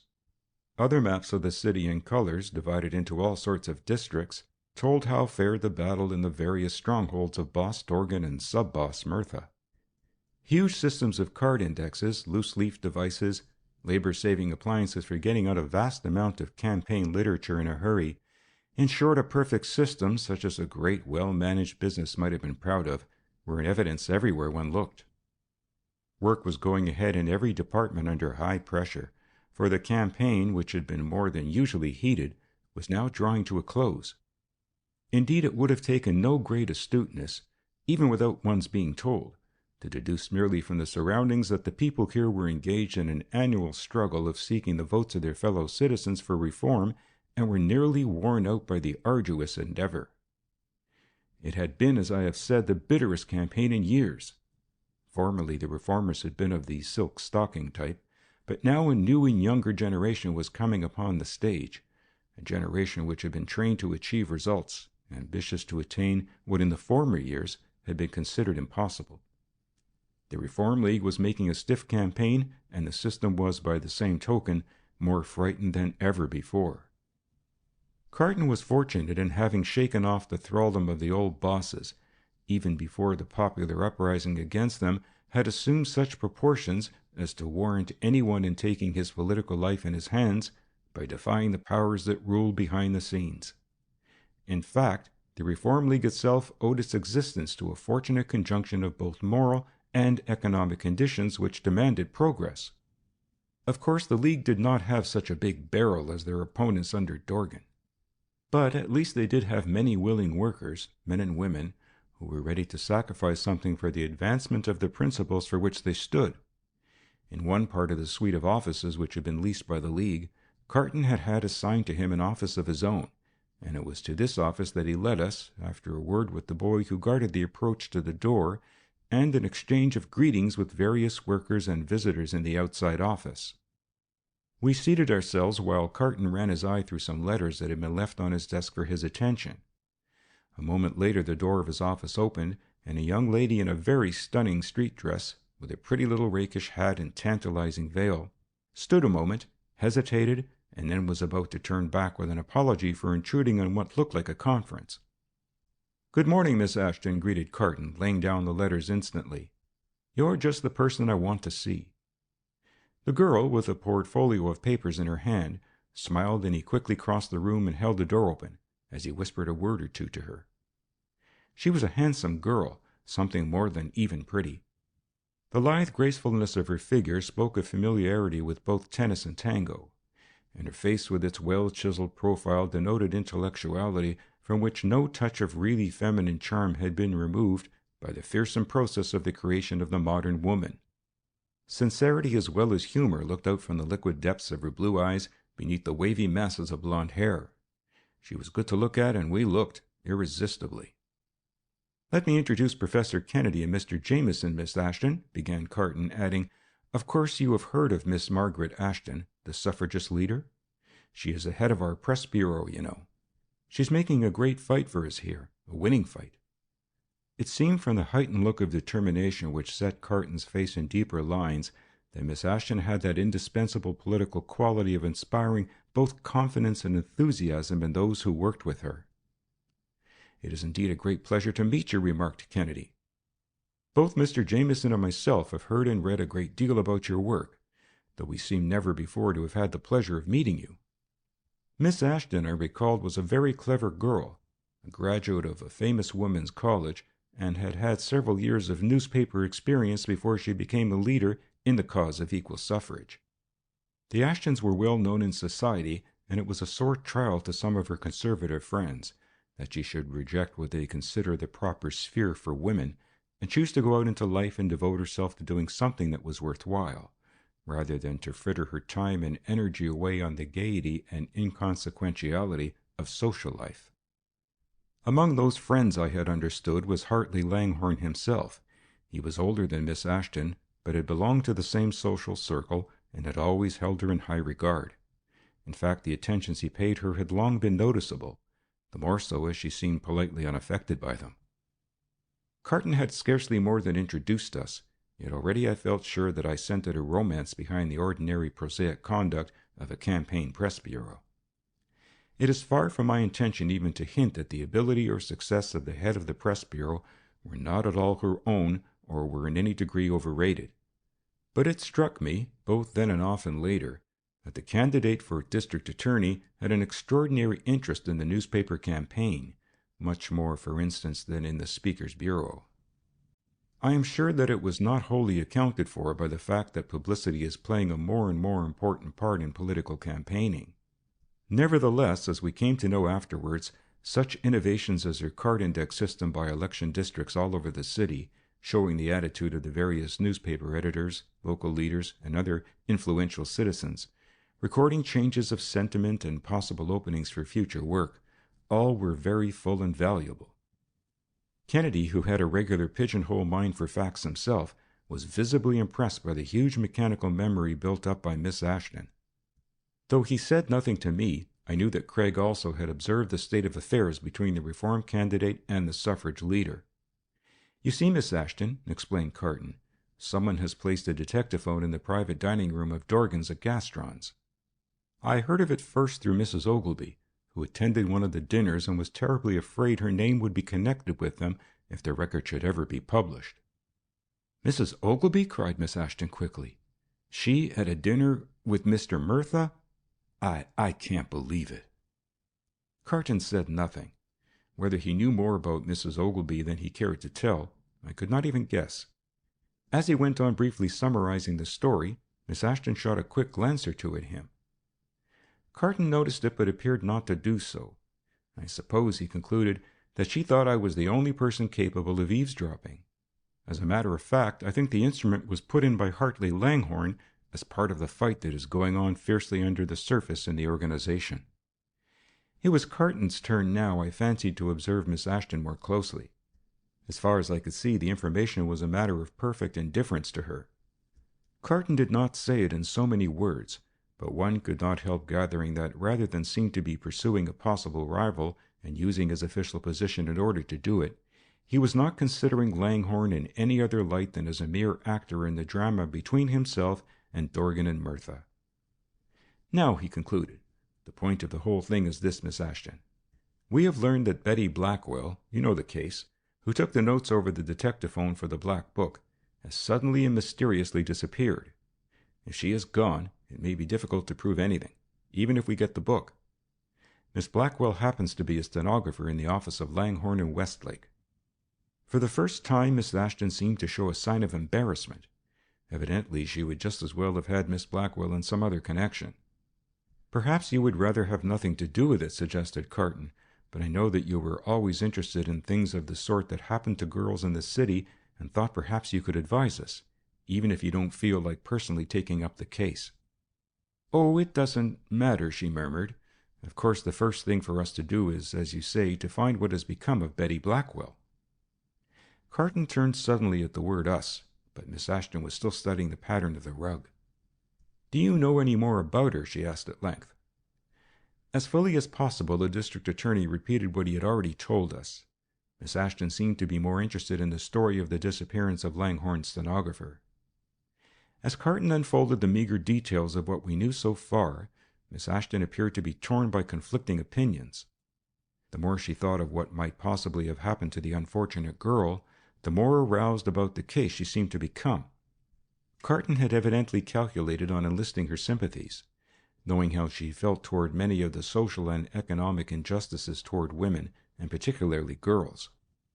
"If Mr. Mirtha or Mr. Dorgan is responsible in any way for any harm to her," she said finally, her earnest eyes now ablaze with indignation, "I shall not rest until someone is punished." Kennedy had been watching her emotions keenly, I suspect, to see whether she connected Langhorne in any way with the disappearance. I could see it interested him that she did not seem even to consider that Langhorne might be responsible. Whether her intuition was correct or not, it was at least better at present than any guess that we three might have made. "They control so many forces for evil," she went on, "that there is no telling what they might command against a defenseless girl like her when it is a question of their political power." "Then," pursued Kennedy, pacing the floor thoughtfully, "the next question is, how are we to proceed? The first step, naturally, will be the investigation of this little Montmartre. How is it to be done? I presume you don't want to go up there and look the place over yourself, do you, Carton?" "Most certainly not," said Carton emphatically. "Not if you want this case to go any further. Why, I can't walk around a corner now without a general scurry for the cyclone cellars. They all know me, and those who don't are watching for me. On the contrary, if you were going to start there, I had better execute a flank movement in Queens or Jersey to divert attention. Really, I mean it. I had better keep in the background. But I'll tell you what I would like to do." Carton hesitated and came to a full stop. "What's the matter?" asked Kennedy quickly, noticing the hesitation. "Why, I didn't know just how you take a suggestion, that's all." "Thankfully. What is it?" "You know young Haxworth?" "You mean the son of the millionaire who was investigating vice, and whom the newspapers are poking fun at?" "Yes. Those papers make me tired. He has been working, you know, with me in this matter. He is really serious about it, too. He has a corps of investigators of his own already. Well, there is one of them, a woman detective named Claire Kendall, who is the brains of the whole Haxworth outfit. If you would be willing to have them, or to have her cooperate with you, I think I could persuade Haxworth." "Oh," broke in Kennedy with a laugh, "I see. You think perhaps there might be some professional jealousy." "On the contrary, it solves a problem I was already considering. Of course, we shall need a woman in this case, one with a rare amount of discretion and ability. Yes, by all means let us call in Miss Kendall, and let us take every advantage we can of what she has already accomplished." Carton seized the telephone. Tell her to meet us at my laboratory in half an hour, interposed Kennedy. You will come along? I can't. Court opens in 20 minutes, and there is a motion I must argue myself. Miss Ashton appeared to be greatly gratified at Craig's reception of the suggestion, and Carton noticed it. Oh, yes, recollected Carton. By the way, as I was on my way down here, my office called up and told me that they had succeeded in locating and arresting Dopey Jack. That ought to please you. It will mean cutting down the number of those East Side rackets considerably if we succeed with him. Good, she exclaimed. Yes, I don't think there were any worse affairs than the dances of that Jack Rubano Association. They have got hold of more young girls and caused more tragedies than any other gang. If you need any help in getting together evidence, Mr. Carton, I shall be only too glad to help you. I have several old scores myself to settle with that young tough. Thank you, said Carton. I shall need your help if we are to do anything. Of course, we can hold him only for primary frauds just now, but I may be able to do something about that dance that he broke up as a shooting affray. Miss Ashton nodded encouragingly. And, he went on, it's barely possible that he may know something, or some of his followers may, about the robbery of Mr. Langhorne's safe, if not about the complete and mysterious disappearance of Betty Blackwell. They'd stop at nothing to save their precious skins, commented Miss Ashton. Perhaps that is a good lead. At any rate, I can suggest that to the various societies and other agencies which I intend to set in motion trying to trace what has happened to her. You can have him held until they have time to report? I shall make it a point to do so at any cost, he returned, and I can say only this, that we are all deeply indebted to you for the interest you have shown in the case. Not at all, she replied enthusiastically, evidently having overcome the first hesitation which had existed because Miss Blackwell had been Langhorne's stenographer. Miss Ashton had quickly jotted down in her notebook the best description we could give of the missing girl, her address, and other facts about her, and a list of those whom she meant to start at work on the case. For a moment she hesitated over one name, then with a sudden resolution wrote it down. I intend to see Hartley Langhorne about it too, she added frankly. Perhaps he may tell something of importance after all. I am sure that this final resolution cost her more than all the rest. Carton would never have asked it of her, yet was gratified that she saw it to be her duty to leave nothing undone in tracing the girl, not even considering the possibility of offending Langhorne. Decent people don't seem to realize, she remarked as she shut her little notebook and slipped it back into her chatelaine, how the system and the underworld really do affect them. They think it is all something apart from the rest of us, and never consider how closely we are all bound together, and how easy it is for the lowest and most vicious stratum in the social order to pass over and affect the highest. That's exactly the point, agreed Carton. Take this very case. It goes from Wall Street to gangland, from gastrons down to the underworld gambling joints of Dopey Jack and the rest. Society, gambling, mused Miss Ashton, taking out her notebook again. That reminds me of Martin Ogilvy. I must see Mary and try to warn her against some of those sporty friends of her husband's. Please, Miss Ashton, put in Carton quickly, don't mention that I have told you of the detectaphone record. It might do more harm than good, just at present. For a time at least, I think we should try to keep under cover. Whether or not that was his real reason, he turned now to Kennedy for support. We had been, for the most part, silent spectators of what had been happening. I think so, for the present, at least as far as our knowledge of the Black Book goes, acquiesced Craig. He had turned to Miss Ashton and made no effort to conceal the admiration which he felt for her, after even so brief an acquaintance. I think Miss Ashton can be depended upon to play her part in the game perfectly. I, for one, want to thank her most heartily for the way in which she has joined us. Thank you, she smiled, and she rose to go to her own office. Oh, you can always depend on me, she assured us as she gathered up her portfolio of papers where there are the interests of a girl like Betty Blackwell involved. End of Chapter 5.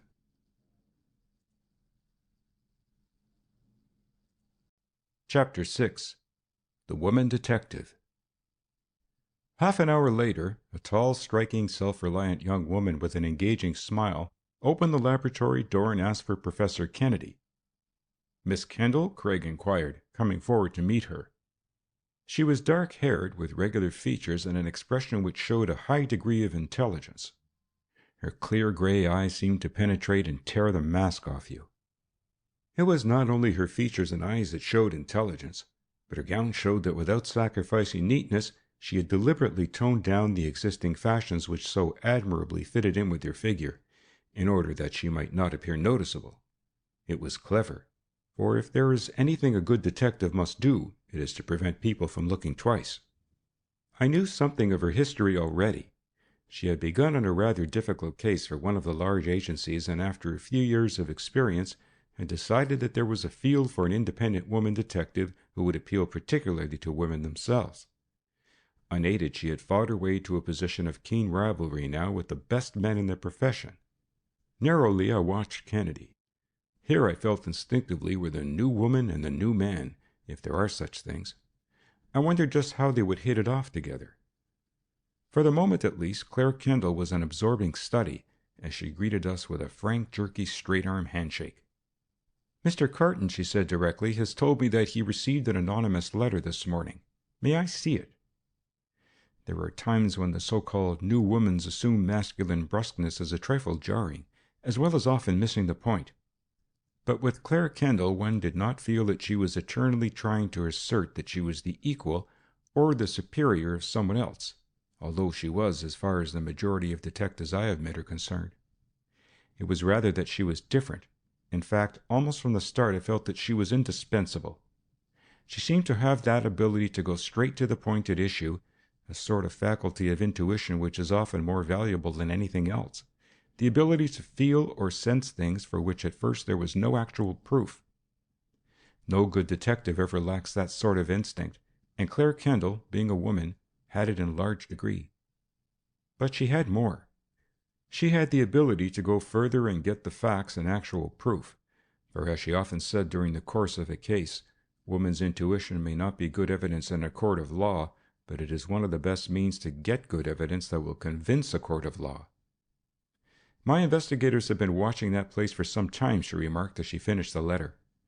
"Of course, having been closely in touch with this sort of thing for several months in my work, I have had all the opportunity in the world to observe and collect information. The letter does not surprise me." "Then you think it is a good tip?" asked Kennedy. "Decidedly, although without the letter I should not have started there, I think. Still, as nearly as I can gather, there is a rather nondescript crowd connected in one way or another with the Montmartre. For instance, there is a pretty tough character who seems to be connected with the people there, my investigators tell me. It is a fellow named Ike the Dropper, one of those strong-arm men who have migrated up from the east side to the White Light District. At least my investigators have told me they have seen him there, for I have never bothered with the place myself. There has been plenty of work elsewhere which promised immediate results. I'm glad to have a chance to tackle this place, though, with your help." "What do you think of the rest of the letter?" asked Craig. "I think I could make a pretty shrewd guess from what I have heard as to the identity of some of those hinted at. I'm not sure, but I think the lawyer may be a Mr. Kahn, a clever enough attorney who has a large theatrical clientele and none too savory a reputation as a local politician. The banker may be Mr. Langhorne, although he is not exactly a young man. Still, I know he has been associated with the place. As for the club man, I should guess that that was Martin Ogilvy." Kennedy and I exchanged glances of surprise. "As a first step," said Kennedy at length, "I am going to write a letter to Betty Blackwell, care of the Little Montmartre, or perhaps you had better do the actual writing of it, Miss Kendall. A woman's hand will look less suspicious." "What shall I write?" she asked. "Just a few lines. Tell her that you are one of the girls in the office, that you have heard she was at the Montmartre. Anything. The actual writing doesn't make any difference. I merely want to see what happens." Miss Kendall quickly wrote a little note and handed it to him. "Then direct this envelope," he said, reaching into a drawer of his desk and bringing out a plain white one, "and let me seal it." Carefully he sealed and stamped the letter and handed it to me to post. "You will dine with us, Miss Kendall?" he asked. "Then we will plan the next step in our campaign." "I shall be glad to do so," she replied. 15 minutes later I had dropped the letter in the drop of a branch of the General Post Office to ensure its more prompt delivery, and it was on its way through the mails to accomplish the purpose Kennedy may have contemplated. "Just now it is more important for us to become acquainted with this little Montmartre," he remarked. "I suppose, Miss Kendall, we may depend on you to join us?" "Indeed you may," she replied energetically. "There is nothing that we would welcome more than evidence that would lead to the closing of that place." Kennedy seemed to be impressed by the frankness and energy of the young woman. "Perhaps if we three should go there, hire a private dining room, and look about without making any move against the place that would excite suspicion, we might at least find out what it is that we are fighting. Of course, we must dine somewhere, and up there at the same time we can plan our campaign." "I think that would be ripping," she laughed as the humor of the situation dawned on her. "Why, we shall be laying our plans right in the heart of the enemy's country, and they will never realize it. Perhaps, too, we may get a glimpse of some of those people mentioned in the anonymous letter." To Claire Kendall, it was simply another phase of the game which she had been playing against the forces of evil in the city. The Little Montmartre was, as I already knew, one of the smaller hotels on a side street just off Broadway, 8 or 10 stories in height, of modern construction, and for all the world exactly like a score of other of the small hostelries of the famous city of hotels. Claire, Craig, and myself pulled up before the entrance in a taxicab, that seeming to be the accepted method of entering with éclat. A boy opened the door. I jumped out and settled with the driver without a demur at the usual overcharge, while Craig assisted Claire. Laughing and chatting, we entered the bronze plate glass doors and walked slowly down a richly carpeted corridor. It was elegantly furnished and decorated with large palms set at intervals, quite the equal in luxuriousness, though on a smaller scale, of any of the larger and well-known hotels. Beautifully marked marbles and expensive hangings greeted the eye at every turn. Faultlessly liveried servants solicitously waited about for tips. Craig and Claire, who were slightly ahead of me, turned quickly into a little alcove, or reception room, and Craig placed a chair for her. Farther down the corridor I could see the office, and beyond a large main dining room from which strains of music came, and now and then the buzz of conversation and laughter from gay parties at the immaculately white tables. "Boy," called Kennedy quietly, catching the eye of a passing bellhop and unostentatiously slipping a quarter into his hand, which closed over the coin almost automatically. "The head waiter, please. Oh, by the way, what is his name?" "Julius," returned the boy, to whom the proceeding seemed to present nothing novel, although the whole atmosphere of the place was beyond his years. "I'll get him in a minute, sir. He's in the main dining room. He's having some trouble with the cabaret singers. One of them is late, as usual." We sat in the easy chairs watching the people passing and repassing in the corridor. There was no effort at concealment here.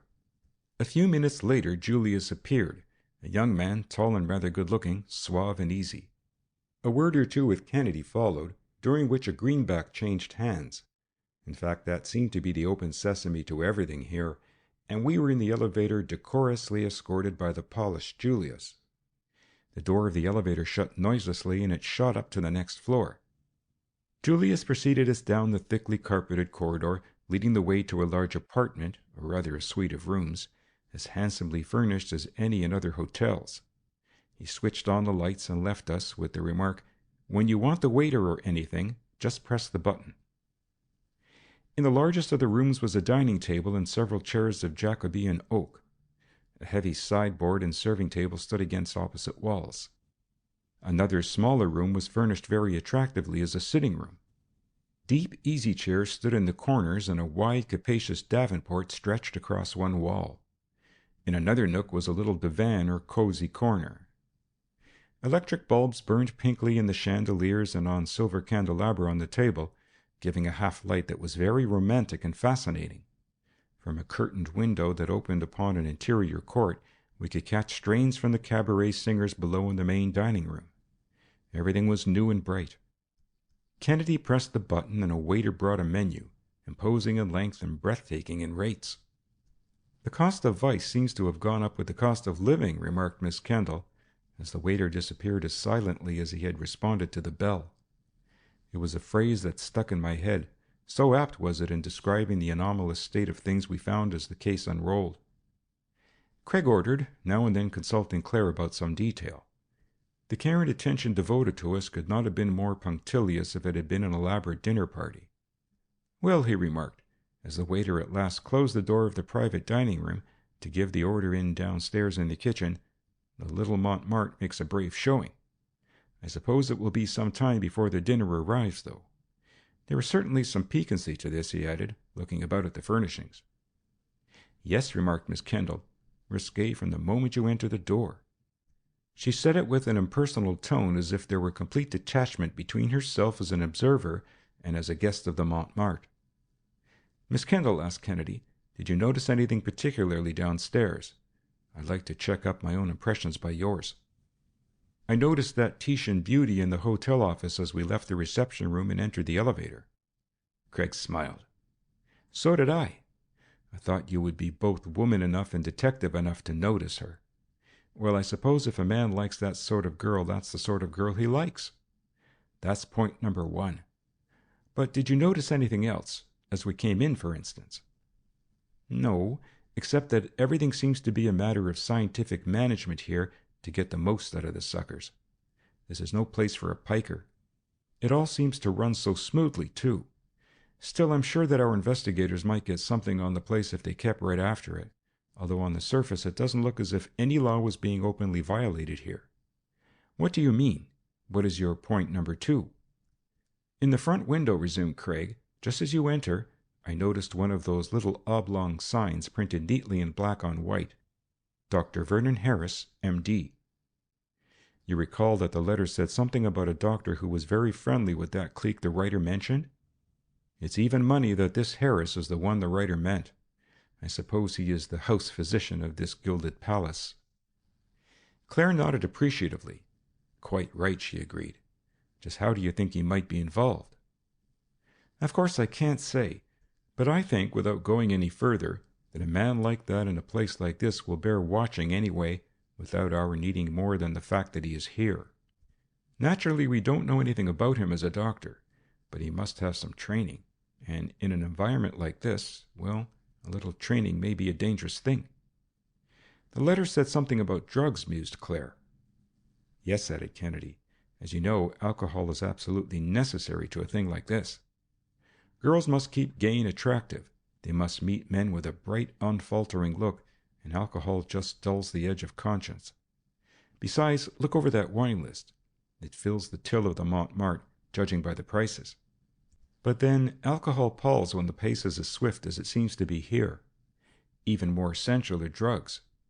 You know, after all, it is no wonder so many drug fiends and drunkards are created by this life. Now, a doctor who is not over-scrupulous, and he would have to be not over-scrupulous to be here at all, would find a gold mine in the dispensing of drugs and the toning up of drug fiends and others who have been going the pace too rapidly." "Yes," she said, "we have found that some of these doctors are a great factor in the life of various sections of the city where they hang out. I know one who is deeply in the local politics and boasts that any resort that patronizes him is immune. Yes, that's a good point about Dr. Harris." "I suppose your investigators have had more or less to do with watching the progress of drug habits?" ventured Craig. "Very much," she replied, catching the drift of his remarks. "We have found, for instance, that there are a great many cases where it seems that drugs have been used in luring young and innocent girls. Not the old knockout drops, chloral, you know, but modern drugs, not so powerful perhaps, but more insidious, and in that respect, I suppose, more dangerous. There are cocaine fiends, opium smokers, lots of them. But those we find in the slums mostly. Still, I suppose there are all kinds of drugs up here in the White Light district. Belladonna to keep the eyes bright, arsenic to whiten the complexion, and so on." "Yes," asserted Craig. "This section of the city may not be so brutal in its drug-taking as others, but it is here. Yes, and it is over on Fifth Avenue, too, right in society. Before we get through, I'm sure we'll both learn much more than we ever dream of now." The door opened after a discreet tap from the waiter, and the lavish dinner which Craig had ordered appeared. The door stayed open for a moment as the busboy carried in the dishes. A rustle of skirts and low musical laughter was wafted into us, and we caught a glimpse of another gay party passing down the hall. "How many private dining rooms are there?" asked Craig of the waiter. "Just this one, sir, and the next one, which is smaller," replied the model waiter, with an air of one who could be blind and deaf and dumb if he chose. "Oh, then we were lucky to get this." "Yes, sir. It is really best to telephone first to Julius to make sure and have one of the rooms reserved, sir." Craig made a mental note of the information. The party in the next room were hilariously ordering, mostly from the wine list. None of us had recognized any of them, nor had they paid much attention to us. Craig had eaten little, although the food was very good. "It's a shame to come here and not see the whole place," he remarked. "I wonder if you would excuse me while I drop downstairs to look over things there. Perhaps ingratiate myself with that Titian?"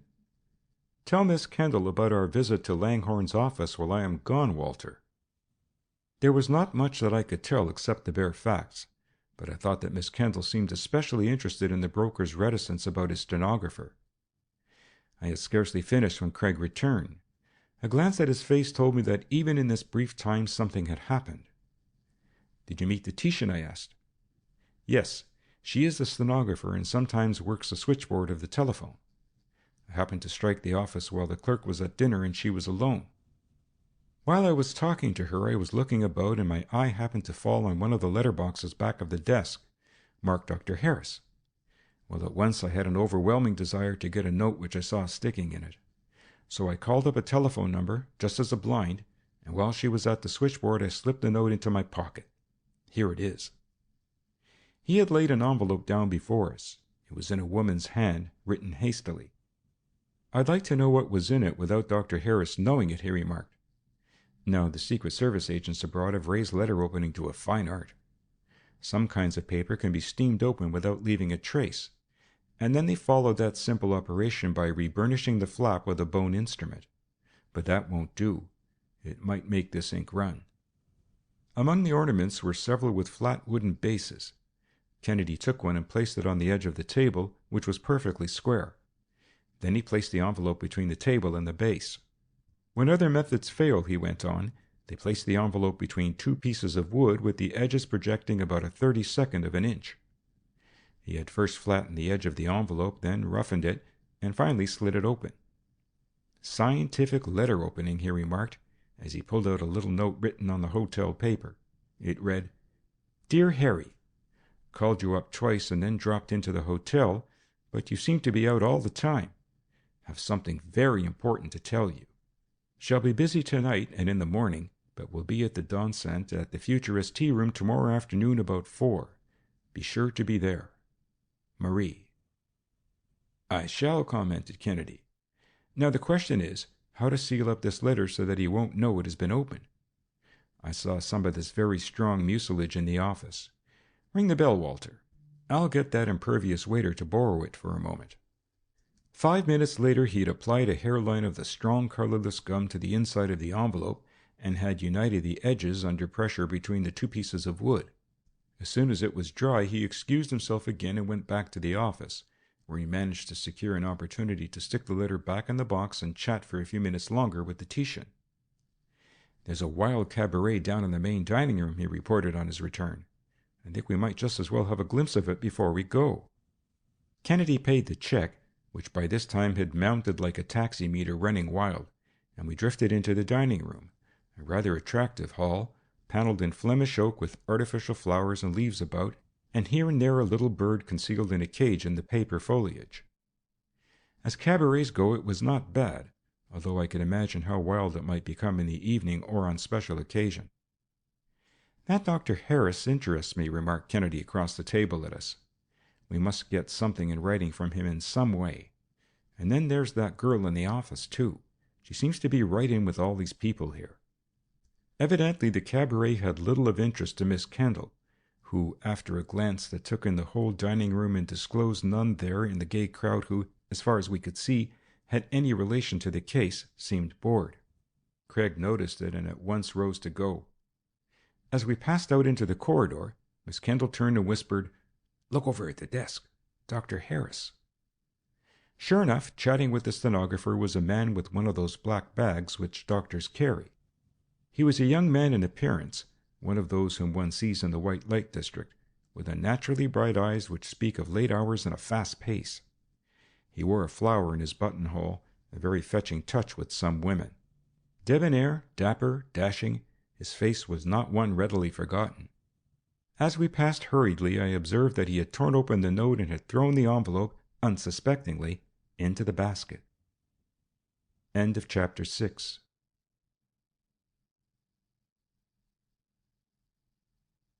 Chapter 7. The Gang Leader. With the arrest of Dopey Jack, it seemed as if all the forces of the gang world were solidified for the final battle. Carton had been engaged in a struggle with the system so long that he knew just how to get action. The magistrates he could depend on, the various pitfalls that surrounded the snaring of one high-end gangland, the judges who would fix bail that was prohibitively high. As he had anticipated and prepared for, every wire was pulled to secure the release of Rubano. But Carton was fortunate in having under him a group of young and alert assistants. It took the combined energies of his office, however, to carry the thing through, and Kennedy and I did not see Carton again for some time. Meanwhile, we were busy gathering as much information as we could about those who were likely to figure in the case. It was remarkable, but we found that the influence of Dorgan and Murtha was felt in the most unexpected quarters. People who would have talked to us on almost any other subject absolutely refused to become mixed up in this affair. It was as though the system practiced terrorism on a large scale. Late in the afternoon, we met in Carton's office to compare notes on the progress made during the day. The district attorney greeted us enthusiastically. "Well," he exclaimed as he dropped into his big office chair, "this has been a hard day for me, but I succeeded." "How?" queried Kennedy. "Of course the newspapers haven't got it yet," pursued Carton, "but it happened that there was a grand jury sitting and considering election cases. It went hard, but I made them consider this case of Dopey Jack. I don't know how it happened, but I seem to have succeeded in forcing action in record time. They have found an indictment on the election charges, and if that falls through, we shall have time to set up other charges against him. In fact, we are going to the mat, so to speak, with this case." The office telephone rang, and after a few sentences of congratulation, Carton turned to us, his spirits even higher than before. "That was one of my assistants," he explained, "one of the cleverest. The trial will be before Judge Pomeroy in General Sessions, and it will be an early trial. Pomeroy is one of the best of them, too, about to retire, and wants to leave a good record on the bench behind him. Things are shaping up as well as we could wish for." The door opened, and one of Carton's clerks started to announce the name of a visitor. "Mr. Carton, Mr. "Murtha," drawled a deep voice, as the owner of the name strode in, impatiently brushing aside the clerk. "Hello, Carton," greeted the sub-boss aggressively. "Hello, Murtha," returned Carton, retaining his good temper and seeing the humor of the situation, where the practice of years was reversed and the mountain was coming to Mahomet. "This is a little, informal, but I'm glad to see you, nevertheless," he added quietly. "Won't you sit down? By the way, meet Mr. Kennedy and Mr. Jameson. Is there anything I can do for you?" Murtha shook hands with us suspiciously, but did not sit down. He continued to stand, his hat tilted back over his head and his huge hands jammed down into his trouser pockets. "What's this I hear about Jack Rubano, Carton?" He opened fire. "They tell me you have arrested him and secured an indictment." "They tell the truth," returned Carton shortly. "The grand jury indicted Dopey Jack this afternoon. The trial—" "Dopey Jack," quoted Murtha in disgusted tones. "That's the way it is nowadays. Give a dog a bad name, why, I suppose this bad name's going to stick with him all his life now. It ain't right. You know, Carton, as well as I do, that if they charged him with just plain fighting and got him before a jury, all you would have to say would be, 'Gentlemen, the defendant at the bar is the notorious gangster Dopey Jack.' And the jurors wouldn't wait to hear any more, but it'd say, 'Guilty,' just like that. And he'd go up the river for the top term. That's what a boy like that gets once the papers give him such an awful reputation. It's fierce." Carton shook his head. "Oh, Murtha," he remonstrated with just a twinkle in his eye, "you don't think I believe that sort of stuff, do you?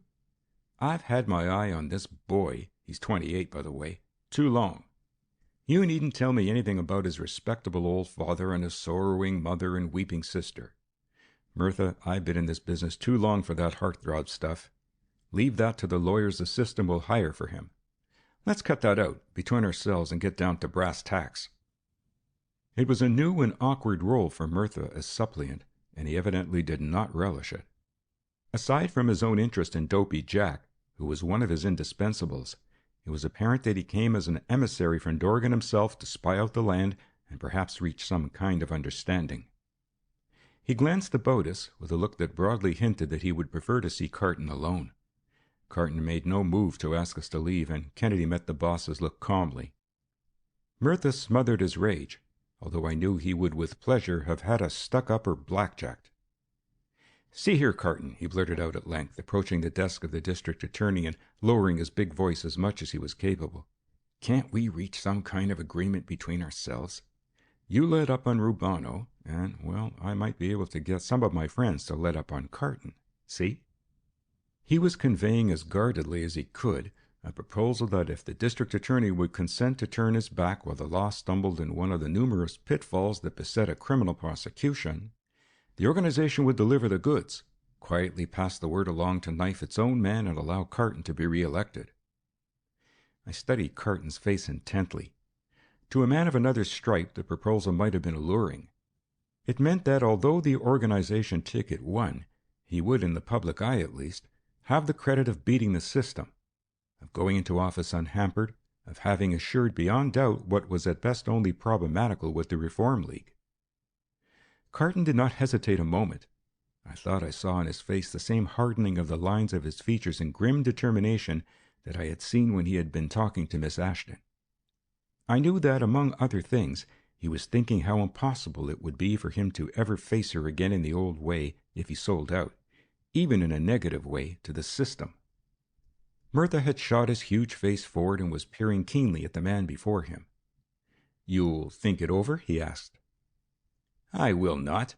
I most certainly will not," returned Carton, for the first time showing exasperation at the very assumption of Murtha. "Mr. Murtha," he went on, rising and leaning forward over his desk, "we are going to have a fair election, if I can make it. I may be beaten, I may win, but I will be beaten, if at all, by the old methods. If I win, it will be that I win honestly." A half sneer crossed Murtha's face. He neither understood nor cared to understand the kind of game Carton played. "You'll never get anything on that boy," blustered Murtha. "Do you suppose I'm fool enough to come here and make a dishonest proposition? Here, right in front of your own friends," he added, turning to us. "I ain't asking any favors or anything dishonest. His lawyers know what they can do and what you can do. It ain't because I care a hang about you, Carton, that I'm here. If you want to know the truth, it's because you can make trouble, Carton. That's all. You can't convict him in the end because you can't. There's nothing on him. But you can make trouble. We'll win out in the end, of course."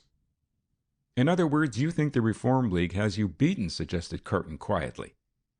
"No," ejaculated Murtha with an oath. "We don't know, but maybe you have us beaten. But not the League. We don't want you for district attorney, Carton. You know it.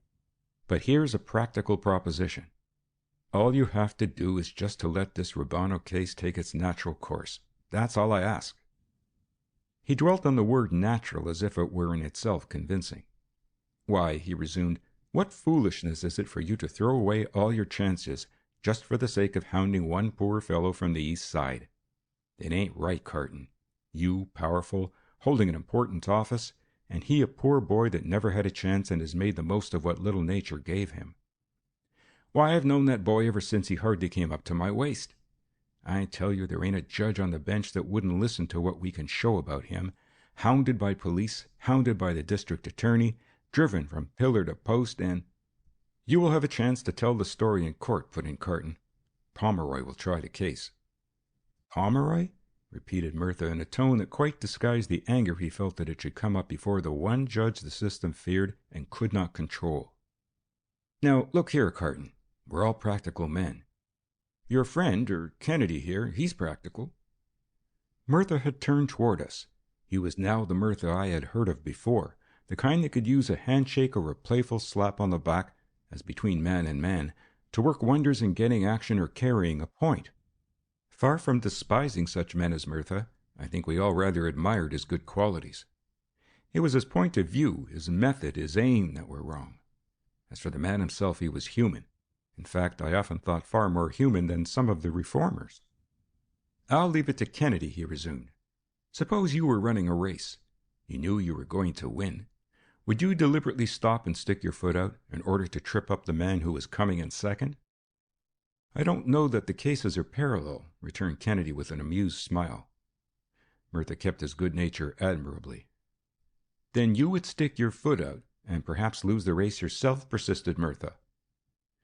I'll relieve Kennedy of answering that, interrupted Carton, not because I don't think he can do it better than I can, perhaps, but because this is my fight, my race. Well, asked Murtha persuasively, you'll think it over first, won't you? Carton was looking at his opponent keenly, as if trying to take his measure. He had some scheme in mind, and Kennedy was watching the faces of both men intently. This race, began Carton slowly, in a manner that showed that he wanted to change the subject, is different from any other in the politics of the city as either of us have ever known, Murtha. Murtha made as though he would object to the proposition, but Carton hurried on, giving him no chance to inject anything into the conversation. It may be possible, it is possible, shot out the young district attorney, to make use of secret records, conversations, at conferences, dinners, records that have been taken by a new invention that seems to be revolutionizing politics all over the country. The look that crossed Murtha's face was positively apoplectic. The veins in his forehead stood out like whipcords. He started to speak, but choked off the words before he had uttered them. I could almost read his mind. Carton had said nothing directly about the Black Book, and Murtha had caught himself just in time not to betray anything about it. So, he shouted at last, you are going to try some of those fine little scientific tricks on us, are you? He was pacing up and down the room, storming and threatening by turns. I want to tell you, Carton, pursued Murtha, that you're up against the crowd who were playing this game before you were born. You reformers think you were pretty smooth. But we know a thing or two about you and what you were doing. Besides, he leaned over the desk again, Carton, there ain't many men that can afford to throw stones. I admit my life hasn't been perfect, but then I ain't posing as a saint. I don't mind telling you that the organization, as you call it, is looking into some of the things that you reformers have done. It may be that some of your people, some of the ladies, he insinuated, don't look on life in the broad-minded way that some of the rest do. Mind you, I ain't making any threats. But when it comes to gossip and scandal and mudslinging, look out for the little old organization. That's all. Carton had set his tenacious jaw. You can go as far as you like, Murtha, was all he said with a grim smile. Murtha looked at him a moment, then his manner changed. Carton, he said in a milder tone at length, what's the use of all this bluffing? You and I understand each other. These men understand life. It's a game. That's what it is, a game. Sometimes one move is right, sometimes another. You know what you want to accomplish here in this city. I show you a way to do it. Don't answer me, persisted Murtha, raising a hand. Just think it over. Carton had taken a step forward, the tense look on his face unchanged. No, he exclaimed, and we could almost hear his jaw snap as if it had been a trap. No, I'll not think it over. I'll not yield an inch. Dopey Jack goes to trial before election. As Carton bit off the words, Murtha became almost beside himself with rage and chagrin. He was white and red by turns. For a moment I feared that he might do Carton personal violence. Carton, he ground out as he reached the door, you will regret this. I hope not, returned the other, summoning with a mighty effort at least the appearance of suavity. Goodbye. The only answer was the vicious slam which Murtha gave the door. As the echo died, the district attorney turned to us. Apparently, then, Dorgan did not secure the Black Book, was all he said, even supposing Dopey Jack planned and executed that robbery of Langhorne. End of Chapter 7.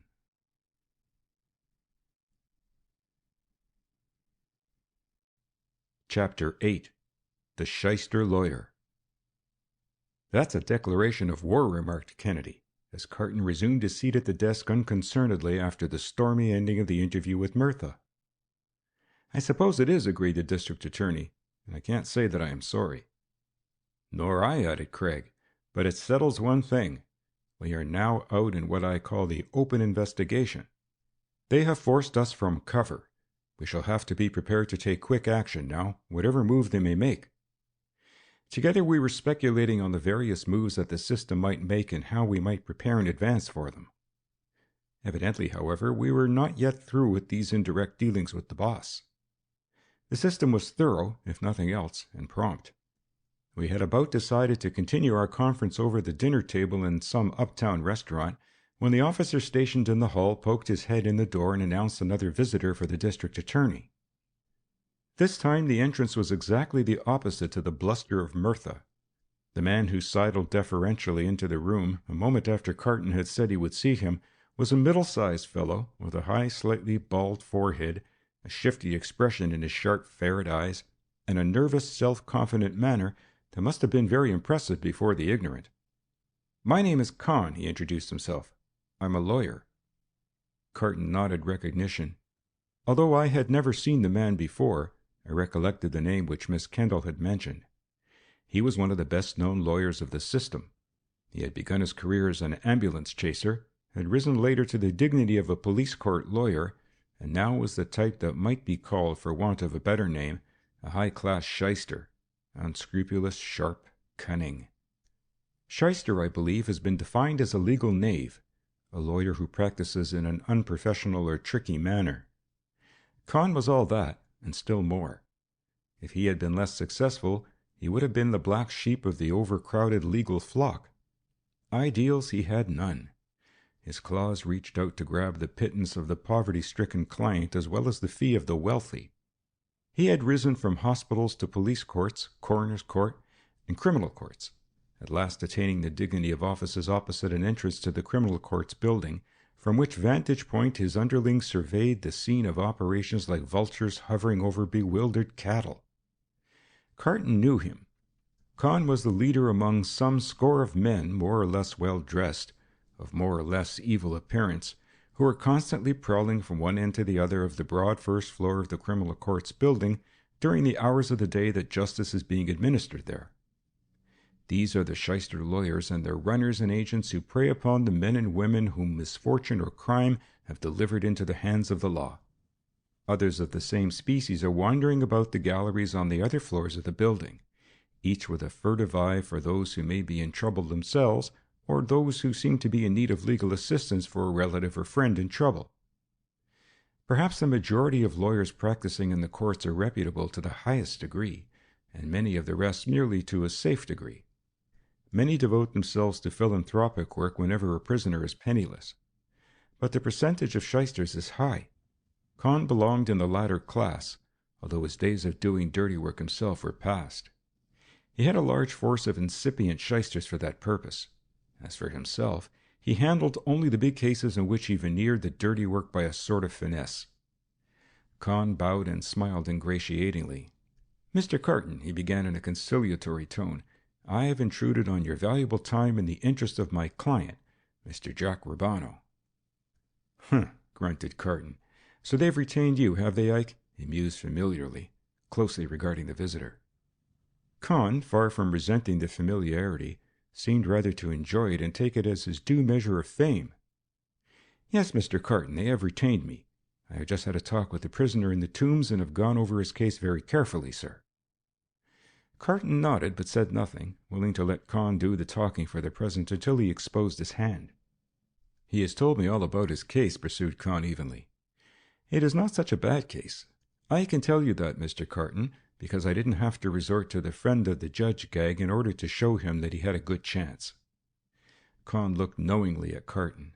At least he was frank about his own game before us, in fact utterly shameless, it seemed to me. Probably it was because he knew it was no use, that Carton had no illusions about him. Still, there was an uncanny bravado about it all. Kahn was indeed very successful in making the worst appear the better reason. He knew it, and knew that Carton knew it. That was his stock in trade. He had seated himself in a chair by the district attorney's desk, and as he talked was hitching it closer and closer, for men of Kahn's stamp seem unable to talk without getting into almost personal contact with those with whom they are talking. Carton drew back and folded his hands back of his head as he listened, still silent. "You know, Mr. Carton," he insinuated, "it is a very different thing to be sure in your own mind that a man is guilty from being able to prove it in court. There are all sorts of delays that may be granted, witnesses are hard to hold together. In fact, there are many difficulties that arise in the best of cases." "You don't need to tell me that, Kahn," replied Carton quietly. "I know it, Mr. Carton," rejoined the other apologetically. I was just using that as a preface to what I have to say." He took another hitch of the chair nearer Carton and lowered his voice impressively. "The point, sir, at which I am driving is simply this. There must be some way in which we can reach an agreement, compromise this case, satisfactorily to the people with a minimum of time and expense, some way in which the indictment or the pleadings can be amended so that it can be wound up and, you understand, both of us win, instead of dragging it out and perhaps you losing the case in the end." Carton shook his head. "No, Con," he said in a low tone but firmly. "No compromise." Con bent his ferret eyes on Carton's face as if to bore through into his very mind. "No," added the district attorney. "Murtha was just here, and I may as well repeat what I said to him, although I might fairly assume that he went from this room directly across the street to your office and that you know it already. This case has gone too far. It has too many other ramifications for me to consent to relax on it one iota." Con was baffled, but he was cleverer than Murtha and did not show it. "Surely," he urged, "you must realize that it is not worth your while at such a critical time for yourself to waste energies on a case when there are so many more profitable things that you could do. The fact is that I would be the last one to propose anything that was not open and above board and to our mutual advantage. There must be some way in which we can reach an agreement which will be satisfactory to all parties in interest, sir." "Con," repeated Carton a little testily, "how often must I repeat to you and your people that I am not going to compromise this case in any shape, form, or manner? I am going to fight it out on the lines I have indicated if I have to disrupt this entire office to get men to do it. I have plenty to do seeking re-election, but my first duty is to act as public prosecutor in the office to which I have been already elected. Otherwise, it would be a poor recommendation to the people to return me to the same position. No, you are merely wasting your time and hours talking compromise." Con had been surveying Carton keenly, now and then taking a shifty glance at Kennedy and myself. As Carton rapped out the last words, as if in the nature of an ultimatum, Con gazed at him in amazement. Here was a man whom he knew he could neither bribe, bully, or bulldoze. "You must consider this too," he added pointedly. "There has been a good deal of mudslinging in this campaign. We may find it necessary to go back into the antecedents and motives of those who represent the people in this case." It was a subtle threat. Just what it implied I could not even guess, nor did Carton betray anything by look or word. Carton had voluntarily placed himself in the open and in a position from which he could not retreat. Evidently now he was willing to force the fight, if the other side would accept the issue. It meant much to him, but he did not balk at it. "No, Con," he repeated firmly. "No compromise." Con drew back a bit and hastily scanned the face of the prosecutor. Evidently he saw nothing in it to encourage him. Yet he was too smooth to let his temper rise, as Murtha had. By the same token, I fancied him a more dangerous opponent. There was something positively uncanny about his assurance. Con rose slowly. "Then it is war, without quarter?" asked Con shrewdly. "War without quarter," repeated Carton positively. He withdrew quietly, with an almost feline tread, quite in contrast with the bluster of Murtha. I felt for the first time a sort of sinking sensation, as I began to realize the very character of the assault that was preparing. Not so Carton and Kennedy. It seemed that every event that more clearly defined our position and that of our opponents added zest to the fight for them, and I had sufficient confidence in the combination to know that their feelings were justified. Carton silently pulled down and locked the top of his desk. Then for a moment we debated where we should dine. We decided on a quiet hotel uptown, and leaving word where we could be found, hurried along for the first real relaxation and refreshment after a crowded day's work. If, however, we thought we could escape even for a few minutes, we were mightily mistaken. We had not fairly done justice to the roast when a boy in buttons came down the line of tables. "Mr. Carton, please."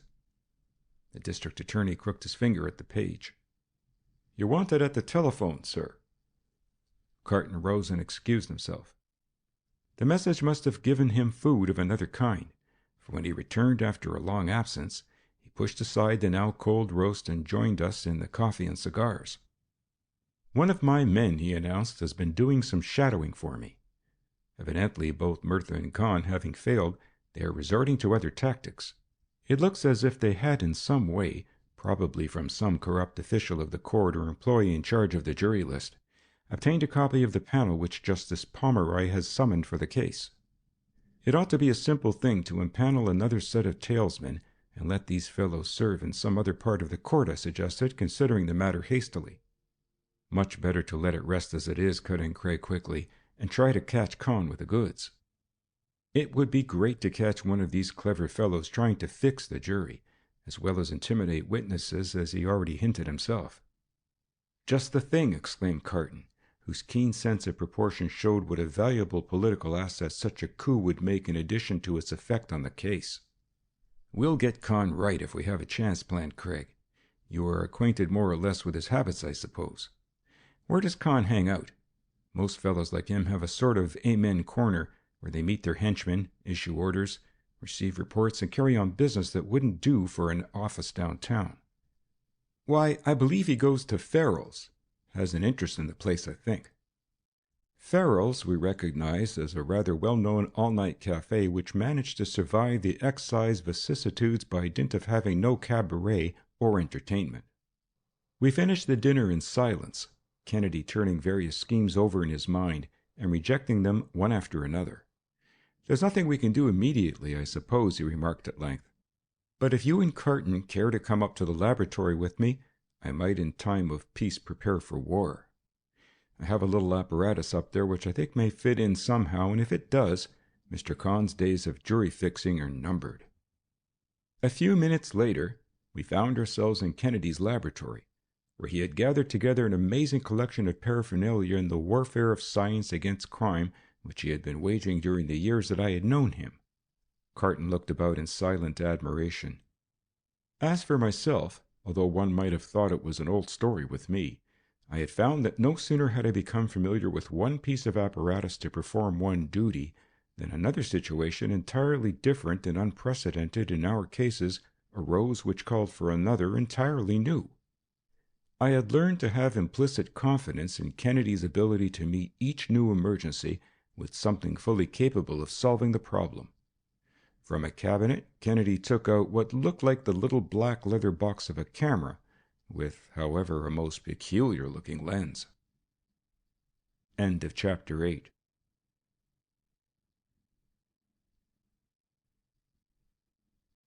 Chapter 9. The Jury Fixer. "Let's visit Farrell's," remarked Craig, after looking over the apparatus and slinging it over his shoulder. It was early yet, and the theaters were not out, so that there were comparatively few people in the famous all-night cafe. We entered the bar cautiously and looked about. Con, at least, was not there. In the back of this part of the cafe were several booths, open to conform to the law, yet sufficiently screened so that there was at least a little privacy. Above the booths was a line of transoms. "What's back there?" asked Kennedy under his breath. "A back room," returned Carton. "Perhaps Con is there," Craig suggested. "Walter, you're the one whom he would least likely recognize. Suppose you stick your head in the door and look about as quietly as you can."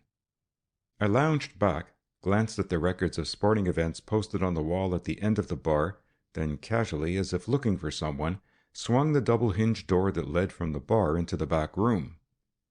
The room was empty except for one man, turned sideways to the door, reading a paper, but in a position so that he could see anyone who entered. I had not opened the door widely enough to be noticed, but I now let it swing back hastily. It was Con, pompously sipping something he had ordered. "He's back there," I whispered to Kennedy, as I returned, excitedly motioning toward one of the transoms over the booth's back of which Con was seated. "Right there?" he queried. "Just about," I answered. A moment later, Kennedy led the way over to the booth under the transom, and we sat down. A waiter hovered near us. Craig silenced him quickly with a substantial order and a good-sized tip. From our position, if we sat well within the booth, we were effectively hidden unless someone purposely came down and looked in on us. We watched Kennedy curiously. He had unslung the little black camera-like box, and to it attached a pair of fine wires, and a small pocket storage battery which he carried. Then he looked up at the transom. It was far too high for us to hear through, even if those in the back room talked fairly loud. Standing on the leather wall seats of the booth to listen or even to look over was out of the question, for it would be sure to excite suspicion among the waiters or the customers who were continually passing in and out of the place. Kennedy was watching his chance, and when the cafe emptied itself after being deluged between the acts from a neighboring theater, he jumped up quickly in the seat, stood on his toes, and craned his neck through the diagonally open transom. Before any of the waiters, who were busy clearing up the results of the last theater raid, had a chance to notice him, Craig had slipped the little black box into the shadow of the corner. From it dangled down the fine wires, not noticeable. "He's sitting just back of us yet," reported Kennedy. "I don't know about the flaming arc light in the middle of the room, but I think it will be all right. Anyhow, we shall have to take a chance. It looks to me as if he were waiting for someone. Didn't it to you, Walter?" I nodded acquiescence. "He has wasted no time in getting down to work," put in Carton, who had been a silent spectator of the preparations of Kennedy. "What's that thing you put on the ledge up there? A detectaphone?" Kennedy smiled. "No, they're too clever to do any talking, at least in a place like this, I'm afraid," he said, carefully hiding the wires and the battery beside him in the shadow of the corner of the booth. "It may be that nothing will happen anyhow, but if it does, we can at least have the satisfaction of having tried to get something. Carton, you had better sit as far back in the booth as I am. The longer we can stay here unnoticed, the better. Let Walter sit on the outside." We changed places. "Lawyers have been complaining to me lately," remarked Carton in a well-modulated voice, "about jury fixing. Some of them say it has been going on a large scale, and I have had several of my county detectives working on it. But they haven't landed anything yet, except rumors, like this one about the Dopey Jack jury. I've had them out posing as jurymen who could be approached, and would arrange terms for other bribable jurymen." "And you mean to say that that's going on right here in this city?" I asked, scenting a possible newspaper story. "This campaign I have started," he replied, "is only the beginning of our work in breaking up the organized business of jury bribing. I mean to put an end to the work of what I have reason to believe is a secret ring of jury fixers. Why, I understand that the prices for hanging a jury range all the way from $5 to $500, or even higher in an important case. The size of the jury fixer's cut depends upon the amount the client is willing to pay for having his case made either a disagreement or a dismissal. Usually a bonus is demanded for a dismissal in criminal cases, but such things are very difficult to—" "Shh," I cautioned, for from my vantage point I saw two men approaching. They saw me in the booth, but not the rest of us, and turned to enter the next one. Though they were talking in low tones, we could catch words and phrases now and then, which told us that we ourselves would have to be very careful about being overheard. "We've got to be careful," one of them remarked in a scarcely audible undertone. "Carton has detectives mingling with the talesmen in every court of importance in the city." The reply of the other was not audible, but Carton leaned over to us and whispered, "One of Con's runners, I think." Apparently Con was taking extreme precautions, and wanted everything in readiness so that whatever was to be done would go off smoothly. Kennedy glanced up at the little black leather box perched high above on the sill of the partition. "The chief says that $1,000 is the highest price that he can afford for hanging this jury, providing you get on it, or any of your friends." The other man, whose voice was not of the vibrating, penetrating quality of the runner, seemed to hesitate and be inclined to argue. "We've had him as low as $5, went on the runner, at which Carton exchanged a knowing glance with us. "But in a special case like this, we realize that they come high." The other man grumbled a bit, and we could catch the word risky. Back and forth the argument went. The runner, however, was a worthy representative of his chief, for at last he succeeded in carrying both his point and his price. "All right," we heard him say at last, "the chief is in the back room. Wait until I see whether he is alone." The runner rose and went around to the swinging door. From the other side of the transom we could, as we expected, hear nothing. A moment later the runner returned. "Go in and see him," he whispered. The man rose and made his way through the swinging door into the back room. None of us said a word, but Kennedy was literally on his toes with excitement. He was holding the little battery in his hand and after waiting a few moments pressed what looked like a push button. He could not restrain his impatience longer, but had jumped up on the leather seat and for a moment looked at the black leather box, then through the half-open transom as best he could. Press it, he whispered to Carton, pointing at the push button as he turned a little handle on the box, then quickly dropped down and resumed his seat. Craig, one of the waiters, I cried hurriedly. The outside bar had been filling up as the evening advanced, and the sight of a man standing on one of the seats had attracted the attention of a patron. A waiter had followed his curious gaze and saw Kennedy. With a quick pull on the wire, Kennedy jerked the black leather box from its high perch and deftly caught it as it fell. Say, what are yous guys doing, huh? Demanded the waiter pugnaciously. Carton and I had risen and stood between the man and Craig. The sound of voices in high pitch was enough to attract a crowd ever ready to watch a scrap. Mindful of the famous flying wedge of waiters at Farrell's for the purpose of hustling objectionable and obstreperous customers with dispatch to the sidewalk, I was prepared for anything. The runner, who was sitting alone in the next booth, leaned out and gazed around the corner into ours. Carton, he shouted in a tone that could have been heard on the street. The effect of the name of the district attorney was magical. For the moment, the crowd fell back. Before the tough waiters or anyone else could make up their minds just what to do, Kennedy, who had tucked the box into his capacious side pocket, took each of us by the arm and we shoved our way through the crowd. The head waiter followed us to the door, but offered no resistance. In fact, no one seemed to know just what to do, and it was all over so quickly that even Con himself had not time to get a glimpse of us through the swinging door. A moment later, we had piled into a taxicab at the curb and were speeding through the now deserted streets uptown to the laboratory. Kennedy was jubilant. I may have almost precipitated a riot, he chortled, but I'm glad I stood up. I think it must have been at the psychological moment. At the laboratory, he threw off his coat and prepared to plunge into work with various mysterious pans of chemicals, baths, jars, and beakers. What is it? Asked Carton, as Kennedy carefully took out the dark leather box, shielding it from the glare of a mercury vapor light. A camera with a newly invented electrically operated between-lens shutter of great illumination and efficiency, he explained. It has always been practically impossible to get such pictures as I wanted, but this new shutter has so much greater speed than anything else ever invented before that it is possible to use it in this sort of detective work. I've proved its speed up to 1/2000th of a second. It may or may not have worked, but if it has, we've caught someone, right in the act. Kennedy had a studio of his own which was quite equal to the emergency of developing the 2 pictures which he had taken with the new camera. Late as it was, we waited for him to finish, just as we would have waited down in the Star office if one of our staff photographers had come in with something important. At last Kennedy emerged from his workshop.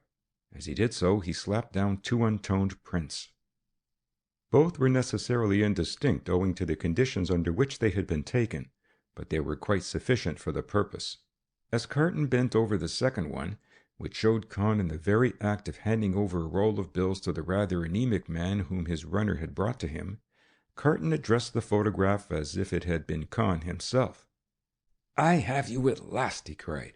This is the end of your secret ring of jury fixers. I think that will about settle the case of Con, if not of Dopey Jack, when we get ready to spring it. Kennedy, make another set of prints and let me lock them in a safe deposit vault. That's as precious to me as if it were the Black Book itself. Craig laughed. Not such a bad evening's work after all, he remarked, clearing things up. Do you realize what time it is? Carton glanced perfunctorily at his watch. I had forgotten time, he returned. Yes, agreed Craig, but tomorrow is another day, you know.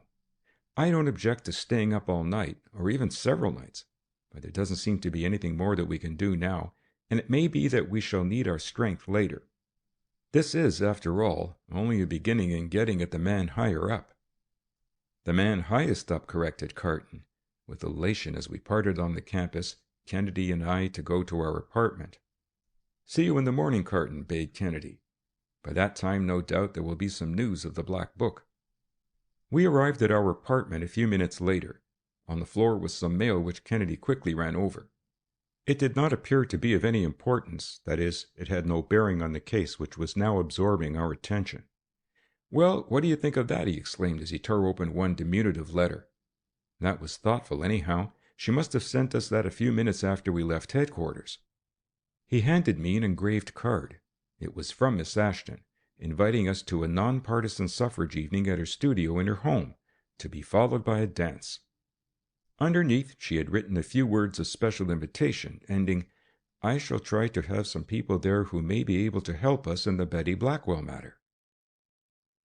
End of Chapter 9.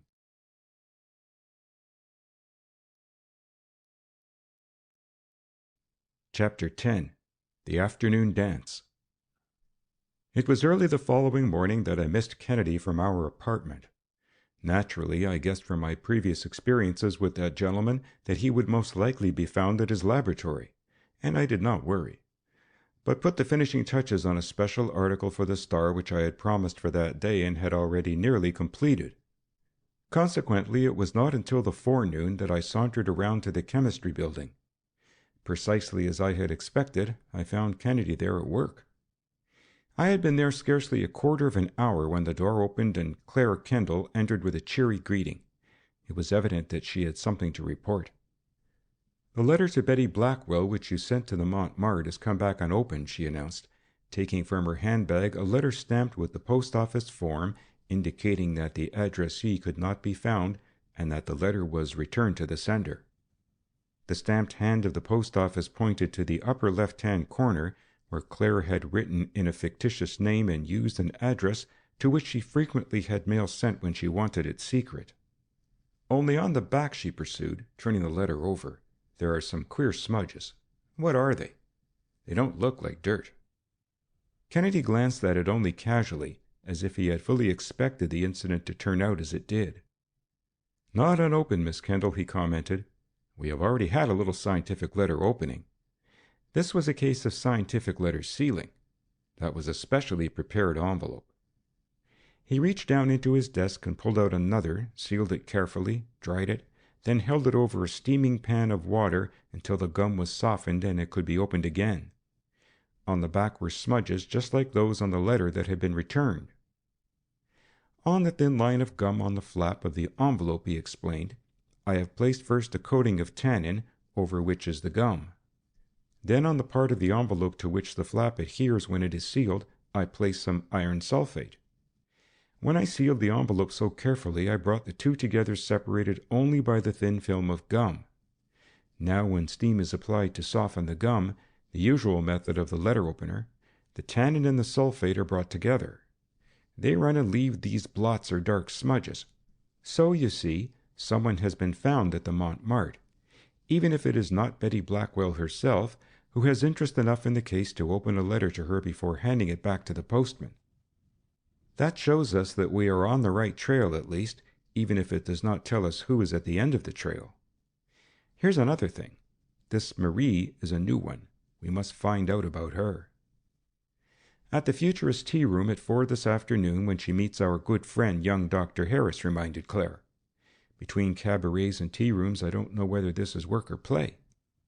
"It's work, all right," smiled Kennedy, adding, "at least it would be if it weren't lightened by your help."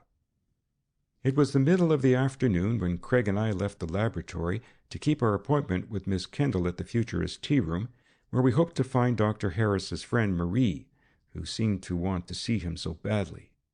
A long line of touring and town cars, as well as taxicabs, bore eloquent testimony not only to the popularity of this tea room and cabaret, but to the growth of afternoon dancing. One never realizes how large a leisure class there is in the city until after a visit to anything from a baseball game to a matinee and a dance. People seem literally to be flocking to the Futurist. They seem to like its congeniality, its tone, its atmosphere.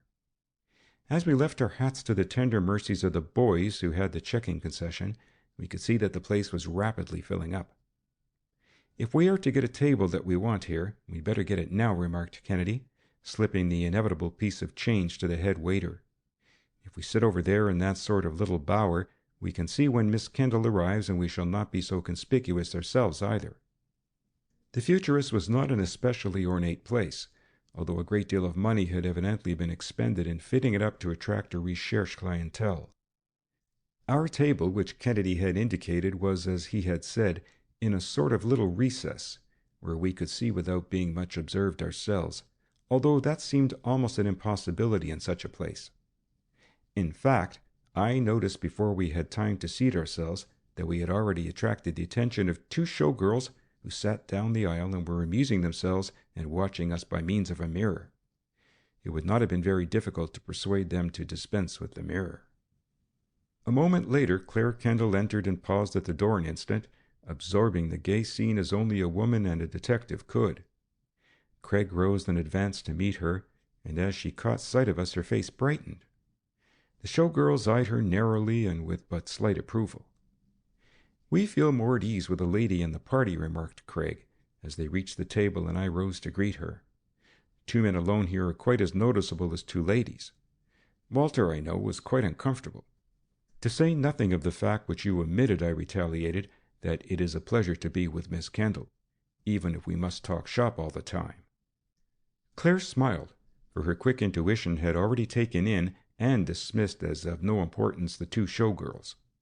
We ordered as a matter of course, then settled back for a long interval until the waiter, out of the goodness of his heart, might retrieve whatever was possible from the mob of servitors where refreshments were dispensed. "Opposite us," whispered Claire, resting her chin on her interlocked fingers and her elbows on the tip edge of the table, "do you see that athletic-looking young lady who seems to be ready for anything from tea to tango? Well, the man with her is Martin Ogilvy." Ogilvy was of the tall, sloping-shouldered variety, whom one can see on the avenue and in the clubs and hotels in such numbers that it almost seems that there must be an establishment for turning them out, even down to a trademark concealed somewhere about them, made in England. Only Ogilvy seemed a little different in the respect that one felt that if all the others were stamped by the same die, he was the die at least. Compared to him, many of the others took on the appearance of spurious counterfeits. "Dr. Harris," Craig whispered, indicating to us the direction with his eyes. Outside on a settee, we could see in the corridor a man waiting, restless and ill at ease. Now and then he looked covertly at his watch as if he expected someone who was late, and he wondered if anything could be amiss. Just then a superbly gowned woman alighted from a cab. The starter bowed as if she were familiar. It was evident that this was the woman for whom Harris waited, the Marie of the letter. She was a carefully groomed woman, as artificial as French heels. Yet indeed it was that studied artificiality which constituted her chief attraction. As Harris greeted her, I noted that Claire was amazed at the daring cut of her gown, which excited comment even at the futurist. Her smooth, full, well-rounded face, with its dark olive skin and just a faint trace of color in either cheek, her snappy hazel eyes, whose fire was heightened by the penciling of the eyebrows, all were a marvel of the dexterity of her artificial beautifier.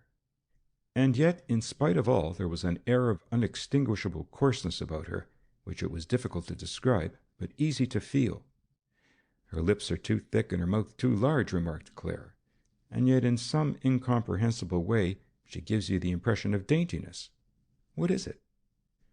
"The woman is frankly deceptive from the tip of her aigrette to the toes of her shoes," observed Craig. "And yet," smiled Claire, watching with interest the little stir her arrival had made among the revelers, "you can see that she is the envy of every woman here who has slaved and toiled for that same effect, without approaching within miles of it, or attracting 1/4 of the notice for her pains that this woman receives." Dr. Harris was evidently in his element at the attention which his companion attracted.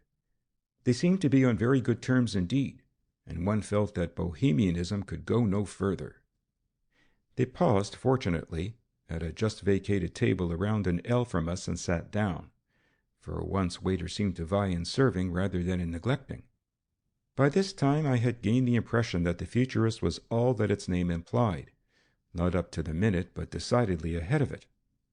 There was an exotic flavor to the place, a peculiar fascination, that was foreign rather than American, at seeing demi-monde and decency rubbing elbows. I felt sure that a large percentage of the women there were really young married women, whose first step downward was truly nothing worse than saying they had been at their whist clubs when in reality it was tango and tea. What the end might be to one who let the fascination blind her perspective, I can imagine. Dr. Harris and Marie were nearer the dancing floor than we were, but seemed oblivious to it. Now and then as the music changed, we could catch a word or two. He was evidently making an effort to be gay, to counteract the feeling which she had concealed as she came in, but which had the upper hand now that they were seated. "Won't you dance?" I heard him say. "No, Harry. I came here to tell you about how things are going."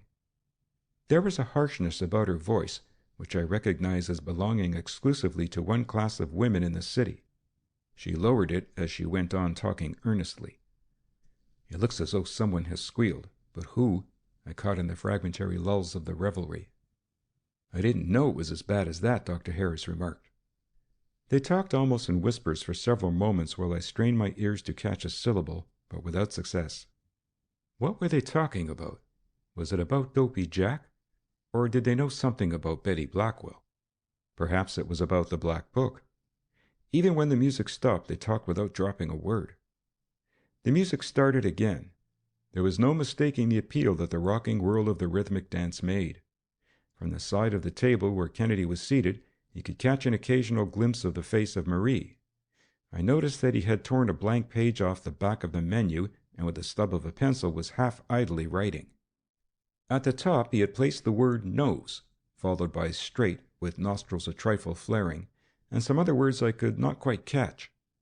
Beneath that he had written ears, which in turn was followed by some words which he was setting down carefully.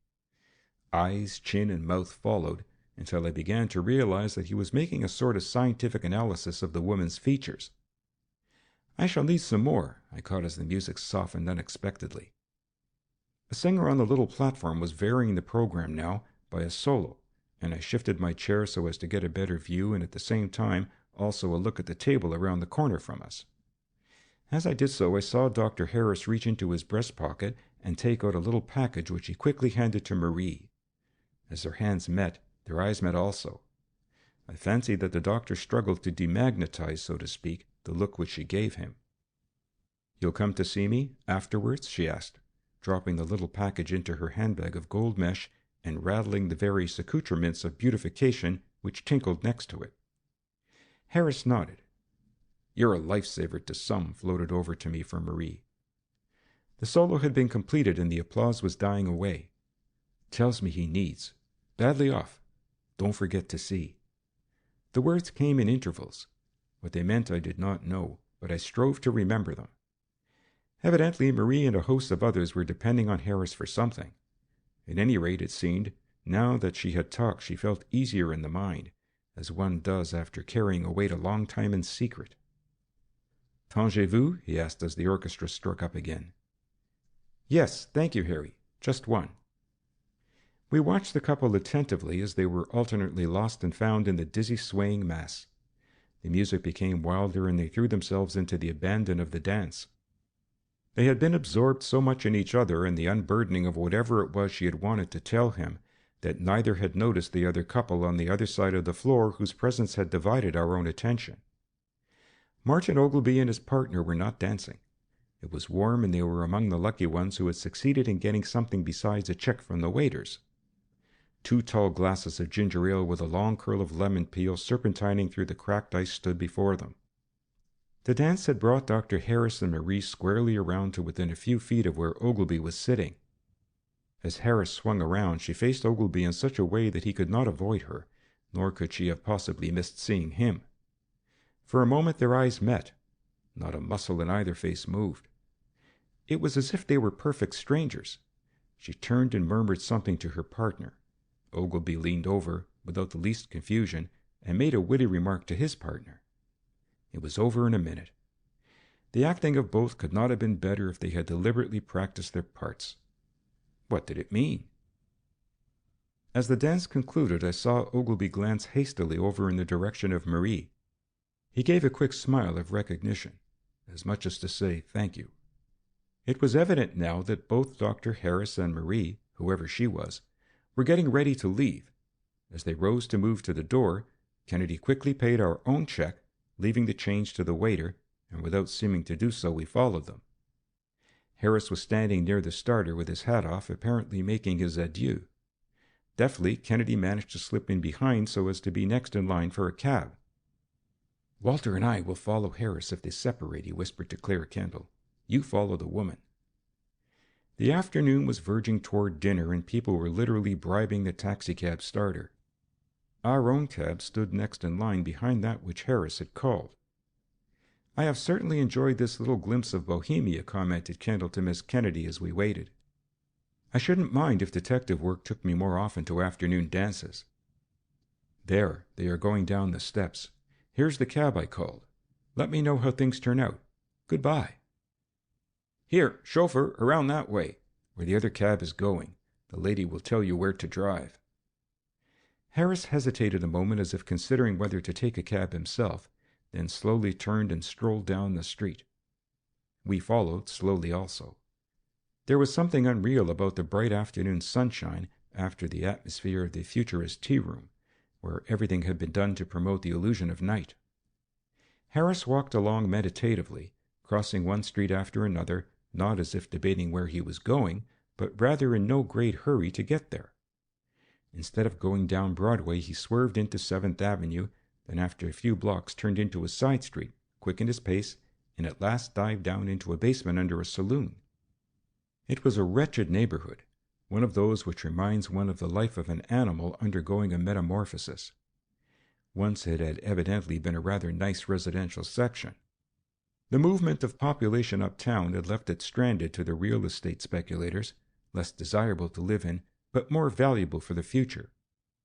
The moving in of anyone who could be got to live there had led to rapid deterioration, and a mixed population of whites and Negroes against the day when the upward sweep of business should bring the final transformation into office and loft buildings. But for the present it was decaying, out of repair, a mass of cheap rooming houses, tenements, and mixed races. The joint into which Harris had gone was the only evidence of anything like prosperity on the block, and that evidence was confined to the two entrances on the street, one leading into the ground floor and the other down a flight of steps to the basement. "Do you want to go in?" asked Kennedy in a tone that indicated that he himself was going. Just then a Negro, dazzling in the whiteness of his collar and the brilliancy of his check suit, came up the stairs accompanied by a light mulatto. "It's a black and tan joint," Craig went on, "at least downstairs. Negro cabaret and all that sort of thing." "I'm game," I replied. We stumbled down the worn steps, past a swinging door near which stood the proprietor with a careful eye on arrivals and departures. The place was deceiving from the outside. It really extended through two houses, and even at this early hour it was fairly crowded. There were Negroes of all degrees of shading, down to those who were almost white. Scattered about at the various tables were perhaps half a dozen white women, tawdry imitations of the faster set at the Futurist which we had just left, the leftovers of a previous generation in the Tenderloin. There were also a fair sprinkling of white men, equally degraded. White men and colored women, white women and colored men, chatted here and there, but for the most part the habitués were Negroes. At any rate, the leveling down seemed to have produced something like an equality of races in viciousness. As we sat down at a table, Kennedy remarked, "They used to drift down to Chinatown, a good many of these relics. You used to see them in the old suicide halls of the Bowery, too, but that is all passing away now. Reform and agitation have closed up those old dives. Now they try to veneer it over with electric lights and bright varnish, but I suppose it comes to the same thing. After they are cast off Broadway, the next step lower is the black and tan joint. After that it is suicide, unless it is death. I don't think this is any improvement over the bad old days," I ventured. Kennedy shook his head in agreement. "There's Harris, down there in the back, talking to someone, a white man, alone." A waiter came over to us grinning, for we had assumed the role of sightseers. "Who was that, way back there with his chair tipped to the wall, talking to the man with his back to us?" asked Kennedy. "Ike the Dropper, sir," informed the waiter with obvious pride that such a celebrity should be harbored here.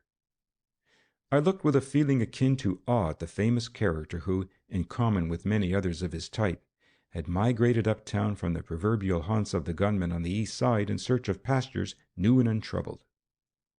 Ike the Dropper may have once been a strong-arm man, but at present I knew that he was chiefly noted for the fact and he and his kind were reputed to be living on the earnings of women to whom they were supposed to afford protection. I reflected on the passing glories of brutality which had sunk so low. There were noise and life aplenty here.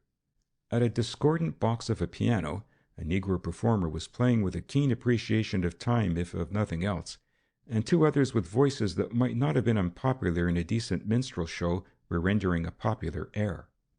They wore battered straw hats and makeup which was intended to be grotesque. From time to time, as the pianist was moved, he played snatches of the same music as that which we had heard at the Futurist, and between us and Harris and Ike the Dropper, several couples were one-stepping, each in their own sweet way. As the music became more lively, their dancing came more and more to resemble some of the almost brutal Apache dances of Paris, in that the man seemed to exert sheer force and the woman agility in avoiding him. It was an entirely new phase of afternoon dancing, an entirely new leisure class, this strange combination of Bohemia and Senegambia. At a table next to us, so near that we could almost rub elbows with them, sat a white man and a white woman. They had been talking in low tones, but I could catch whole sentences now and then, for they seemed to be making no extraordinary effort at concealment.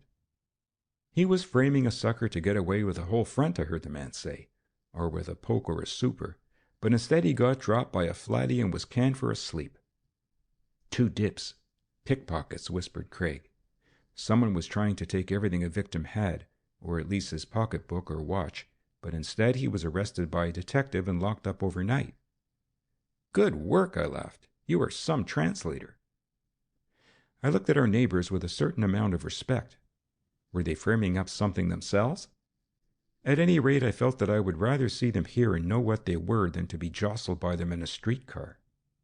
The sleek proprietor kept a careful eye on them, and I knew that a sort of unwritten law would prevent them from trying on anything that would endanger their welcome in a joint none too savory already. Nevertheless, I was quite interested in the bits of pickpocket argot that floated across to us, expressions like crossing the mitt, nipping a slang, a mouthpiece, making a holler, and innumerable other choice bits as unintelligible to me as Beowulf. After a few minutes the woman got up and went out, leaving the man still sitting at the table. Of course it was none of my business what they were doing, I suppose, but I could not help being interested. The diversion being ended, I joined Kennedy in his scrutiny of Harris and his choice friend.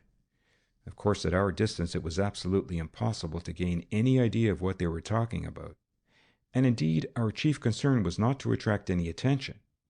Whatever it was, they were very earnest about it and paid no attention to us. The dancing had ceased, and the 2 artists were entertaining the select audience with some choice bits of ragtime. We could see Ike the Dropper and Dr. Harris still talking. Suddenly Kennedy nudged me. I looked up in time to see Dr. Harris reach into his inside breast pocket again and quietly slip out a package much like that which we had already seen him hand to Marie at the Futurist. Ike took it, looked at it a moment with some satisfaction, then stuffed it down carefully into the right-hand outside pocket of his coat. I wondered what that is that Harris seems to be passing out to them, mused Craig. Drugs, perhaps, I ventured offhand. Maybe. I'd like to know for certain. Just then Harris and Ike rose and walked down on the other side of the place toward the door. Kennedy turned his head so that even if they should look in our direction they would not see his face. I did the same. Fortunately, neither seemed interested in the other occupants.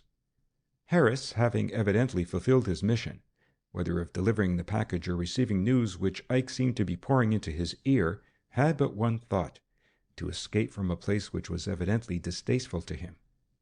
At the door they paused for a moment and spoke with the proprietor. He nodded reassuringly once or twice to Dr. Harris, much to the relief I thought of that gentleman. Kennedy was chafing under the restraint which kept him in the background and prevented any of his wizardry of mechanical eavesdropping. I fancied that his roving eye was considering various means of utilizing his seemingly inexhaustible ingenuity if occasion should arise. At last Harris managed to shake hands goodbye and disappeared up the steps to the sidewalk, still followed by Ike. Kennedy leaned over and looked the dip sitting alone back of us squarely in the face. "Would you like to make $25 just like that?" he asked with a quick gesture that accorded very well with the slang. The man looked at him very suspiciously, as if considering what kind of new game this was. "That was your gun moll who just went out, wasn't it?" pursued Kennedy with assurance. "Aw, come off. What are you giving us?" responded the man half angrily. "Don't stall. I know. I'm not one of the bulls either. It's just a plain proposition. Will you or won't you take 25 of easy money?" Kennedy's manner seemed to mystify him. For a moment he looked us over, then seemed to decide that we were all right. "How?" he asked in a harsh but not wholly ungracious whisper. "I'll tip her off if the boss is looking. You don't like no frame-ups in here." "You saw Ike the Dropper go out with that man?" "The guy with the glasses?" "Yes." "Well?" "The guy with the glasses gave Ike a little package which Ike put into the right-hand outside pocket of his coat. Now it's worth 25 beans to me to get that package. Get me?" "I got yer. Slip me a 5 now and the other 20 if I get it." Kennedy appeared to consider. "I'm on the level," pursued the dip. "Me and the Goyle is in hard luck with a mouthpiece who wants $50 to beat the case for one of the best tools we ever had in our mob that they got right today. From that I take it that one of your pals needs $50 for a lawyer to get him out of jail." "Well, I'll take a chance. Bring the package to me at, the Prince Henry Café. I'll be there at 7 o'clock. The pickpocket nodded, slid from his place, and sidled out of the joint without attracting any attention. "What's the lay?" I asked. "Oh, I just want that package, that's all." "Come on, Walter. We might as well go before any of these yellow girls speak to us and frame up something on us." The proprietor bowed as much as to say, "Come again and bring your friends." End of chapter 10.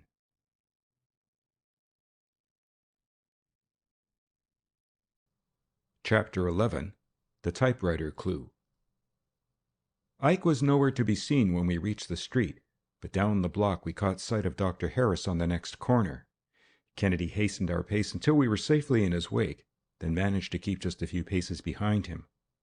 Instead of turning into the street where the Futurist was, Harris kept on up Broadway.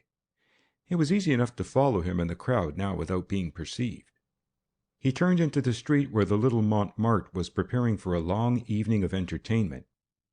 We turned, and to cover ourselves got into a conversation with a hack driver who seemed suddenly to have sprung from nowhere with the cryptic whisper, "Drive you to the ladies' club, gents?"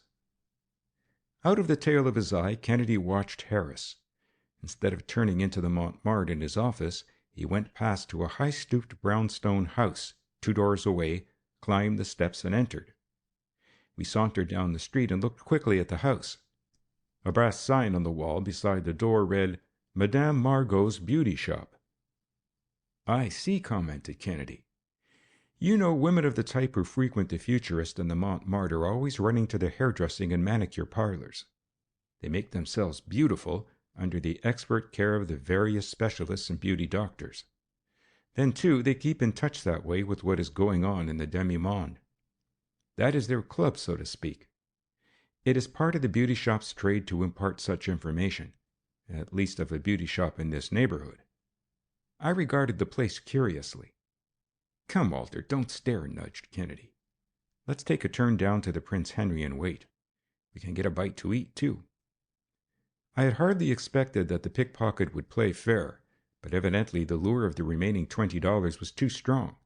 We had scarcely finished our dinner when he came in. "Here it is," he whispered. "The houseman here at the Prince Henry knows me. Slip me the 20. Kennedy leisurely tore the wrappings from the packet. "I suppose you have already looked at this first and found that it isn't worth anything to you compared to $20. Anyhow, you kept your word. Hello, what is it?" He had disclosed several small packets. Inside each, sealed, was a peculiar glistening whitish powder. Mused Kennedy, "another job for the chemist. Here's the bankroll." "Thanks," grinned the dip as he disappeared through the revolving door. We had returned to the laboratory that night where Kennedy was preparing to experiment on the white powder which he had secured in the packet that came from Dr. Harris. The door opened and Claire Kendall entered. "I've been calling you up all over town," she said, "and couldn't find you. I have something that will interest you, I think. You said you wanted something written by Dr. Harris. Well, there it is." She laid a sheet of typewriting on the laboratory table. "How did you get it?" asked Kennedy in eager approbation. "When I left you at the Futurist tea room to follow that woman Marie in the cab, I had a good deal of trouble. I guess people thought I was crazy, the way I was ordering that driver about, but he was so stupid and he would get tangled up in the traffic on Fifth Avenue. Still, I managed to hang on, principally because I had a notion already that she was going to the Montmartre. Sure enough, she turned down that block, but she didn't go into the hotel after all. She stopped and went into a place 2 doors down, Madame Margot's beauty parlor." "Just where we finally saw Harris go," exclaimed Kennedy. "I beg your pardon for interrupting." "Of course, I couldn't go in right after her, so I drove around the corner.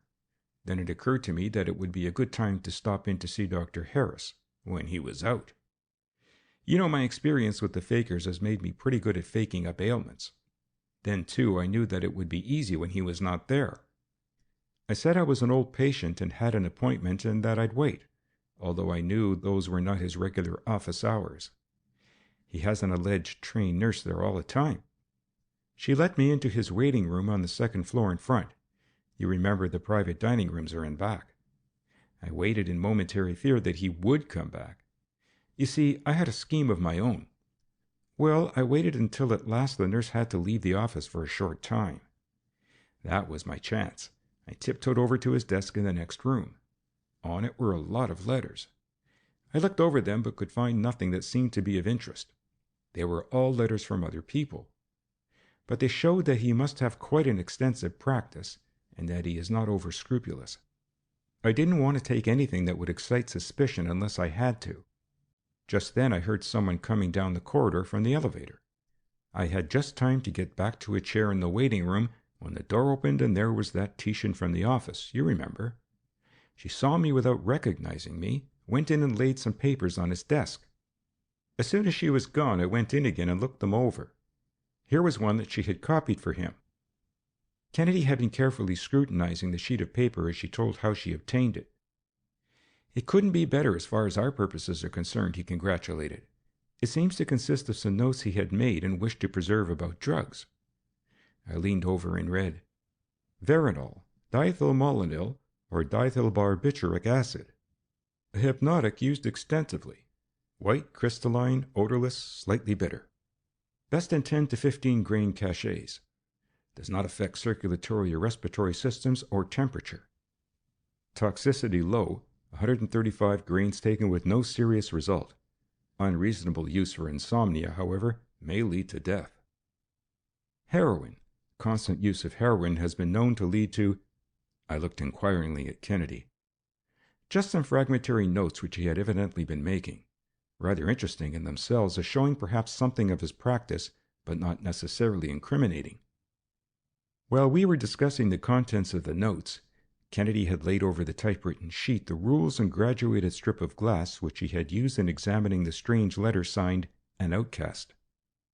A moment later he pulled the letter itself from a drawer and laid the 2 pieces of writing side by side, comparing them, going from one to the other successively. "People generally, who have not investigated the subject," he remarked as he worked, "hold the opinion that the typewriter has no individuality. Fortunately, that is not true. The typewriting machine does not always afford an effective protection to the criminal. On the contrary, the typewriting may be a direct means of tracing a document to its source and showing it to be what it really is. This is especially true of typewritten anonymous letters. Without careful investigation, it is impossible to say what can be determined from the examination of any particular piece of typewriting. But typewriting can often be positively identified as being the work of a certain particular typewriting machine, and even the date of writing can sometimes be found out." He had been carefully counting something under the lens of a pocket glass. Even the number of threads to the inch in the ribbon, as shown in the type impression, plainly seen and accurately measured by the microscope or in an enlarged photograph, may show something about the identity of a disputed writing. He was pointing to a letter R. Under the glass I noticed that there was a break in the little curl at the top. Now, if you find such a break in the same letter in another piece of typewriting, what would you think? "That they were from the same machine," I replied. "Not so fast," he cautioned. "True, it might raise a presumption that it was from the same machine. But the laws of chance would be against your enthusiasm, Walter. Of course, I admitted on second thought. It's just like the fingerprint theory. There must be a sort of summation of individual characteristics. Now here's a broken L and there is an A that is twisted. Now if the same defects are found in another piece of writing, that makes the presumption all the stronger, and when you have massed together a number of such characteristics, it raises the presumption to a mathematical certainty, does it not? I nodded, and he went on. The faces of many letters inevitably become broken, worn, or battered. Not only does that tend to identify a particular machine, but it is sometimes possible, if you have certain admitted standard specimens of writing covering a long period, to tell just when a disputed writing was made. There are two steps in such an inquiry. The first, the determination of the fact that a document was written on a certain particular kind of machine, and the second, that it was written on a certain individual machine of that make. I have here specimens of the writing of all the leading machines. It is easy to pick out the make used, say in the outcast letter. Moreover, as I said when I first saw that letter, it is in the regular pica type. So are they all, but as 95% use the pica style, that in itself proved nothing. What is that bit of ruled glass? Asked Claire, bending over the letters in deep interest.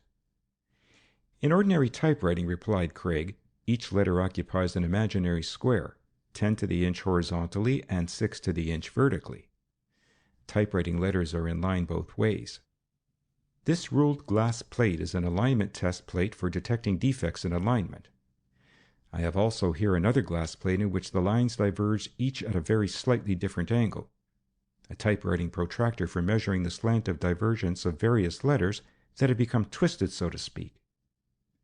When it is in perfect alignment, the letter occupies the middle of each square, and when out of alignment, it may be in any of the four corners, or either side of the middle position, or at the top or bottom, above or below the middle. That, you see, makes 9 positions in all, or 8 possible divergences from normal in this particular alone. Claire had been using the protractor herself, quickly familiarizing herself with it. Another possible divergence, went on Kennedy, is the perpendicular position of the letter in relation to the line. That is of great value in individualizing a machine. It is very seldom that machines, even when they are new, are perfect in this particular. It does not seem much until you magnify it. Then anyone can see it, and it is a characteristic that is fixed, continuous, and not much changed by variations in speed or methods of writing. Here's another thing. Typewriter faces are not flat like printing type, but are concave to conform to the curve of the printing surface of the roller. When they are properly adjusted, all portions should print uniformly. But when they are slightly out of position in any direction, the two curved surfaces of type and roller are not exactly parallel, and therefore don't come together with uniform pressure. The result is a difference in intensity in different parts of the impression. It was fascinating to see Craig at work over such minute points which we had never suspected in so common a thing as ordinary typewriting. Then you can identify these letters positively? Asked Claire. Positively, answered Craig. If two machines of the same make were perfect to begin with and in perfect condition, which is never found to be the case when they are critically examined, the work from one would be theoretically indistinguishable from that of another until actual use had affected them differently. The work of any number of machines begins inevitably to diverge as soon as they are used. Since there are thousands of possible particulars in which differences may develop, it very soon becomes possible to identify positively the work of a particular typewriting machine. How about the operator? I asked curiously. Different habits of touch, spacing, speed, arrangement, and punctuation all may also tend to show that a particular piece of writing was or was not done by one operator. In other words, typewriting individuality in many cases is of the most positive and convincing character, and reaches a degree of certainty which may almost be described as absolute proof.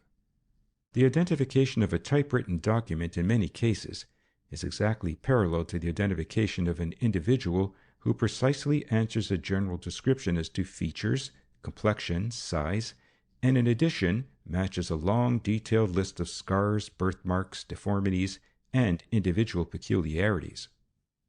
Together we three began an exhaustive examination of the letters, and as Kennedy called off the various characteristics of each type on the standard keyboard, we checked them up. It did not take long to convince us, nor would it have failed to convince the most skeptical, that both had come from the same source and the same writer. You see, concluded Kennedy triumphantly, we have advanced a long step nearer the solution of at least one of the problems of this case. Miss Kendall had evidently been thinking quickly and turning the matter over in her mind. But, she spoke up quickly, even that does not point to the same person as the author, not the writer, but the author of the 3 pieces of writing. No, indeed, agreed Craig. There is much left to be done. As a matter of fact, there might have been one author, or there might have been 2, although all the mechanical work was done by one person. But we are at least sure that we have localized the source of the writing. We know that it is from the Montmartre that the letter came. We know that it is in some way that that place and some of the people who frequent it are connected with the disappearance of Betty Blackwell. In other words, supplied Claire, we are going to get at the truth through that Titian-haired stenographer. Exactly. Claire had risen to go. It quite takes my breath away to think that we are really making such progress against the impregnable Montmartre. At various times, my investigators have been piecing together little bits of information about that place. I shall have the whole record put together tonight. I shall let you know about it the first thing in the morning. The door had scarcely closed when Kennedy turned quickly to me and remarked, "That girl has something on her mind. I wonder what it is." End of Chapter 11.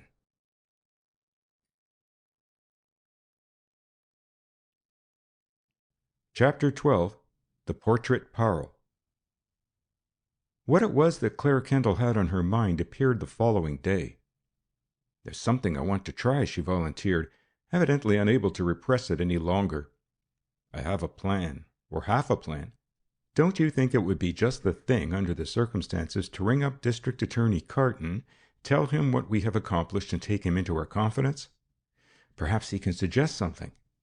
At any rate, we have all got to work together, for there is going to be a great fight when they find out how far we have gone." "Bully idea," agreed Craig. 20 minutes later, we were seated in the District Attorney's office in the Criminal Courts building, pouring into his sympathetic ear the story of our progress so far. Carton seemed to be delighted, as Kennedy proceeded to outline the case, at the fact that he and Miss Kendall had found it possible to cooperate. His own experience in trying to get others to work with the District Attorney's office, particularly the police, had been quite the reverse. "I wish to heaven you could get the right kind of evidence against the Montmartre gang," he sighed. "It is a gang, too, a high-class gang. In fact, well, it must be done. That place is a blot on the city. The police never have really tried to get anything on it. Miss Kendall never could you? I admit I never have. It seems to be understood that it is practically impossible to prove anything against it. They openly defy us. The thing can't go on. It demoralizes all our other work. Just one good blow at the Montmartre and we could drive every one of those vile crooks to cover." He brought his fist down with a thud on the desk, swung around in his chair, and emphasized his words with his forefinger. "And yet, I know as well as I know that you were all in this room, the graft is being paid to the police and the politicians by that place and, in fact, by all those places along there. If we are to do anything with them, that must be proved. That is the first step, and I'm glad the whole thing hinges on the Blackwell case. People always sit up and take notice when there is something personal involved, some human interest which even the newspapers can see. That Montmartre crowd, whoever they are, must be made to feel the strong arm of the law. That's what I am in this office to do. Now, Kennedy, there must be some way to catch those crooks with the goods." "They aren't ordinary crooks, you know," ruminated Kennedy. "I know they're not. But you and Miss Kendall and Jameson ought to be able to think out a scheme." "But you see, Mr. Carton," put in Claire, "this is a brand new situation. Your gambling and vice and graft exposures have made all of them so wary that they won't pass the bill from their right to their left pockets for fear it is marked." Carton laughed. "Well, you are a brand new combination against them. Let me see, you want suggestions. Why don't you use the detectaphone? Get our own little black book?" Kennedy shook his head. The detectaphone is all right, as Dorgan knows. It might work again, but I don't think I'll take any chances. No, these grafters wouldn't say thank you in an open boat in mid-ocean for fear of wireless now. They've been educated up to a lot of things lately. No, it must be something new. What do you know about graft up there? The people who are running those places in the 50s are making barrels of money, summarized Carton quickly. No one ever interferes with them either. I know from reliable sources, too, that the police are getting theirs. But although I know it, I can't prove it. I can't even tell who is getting it.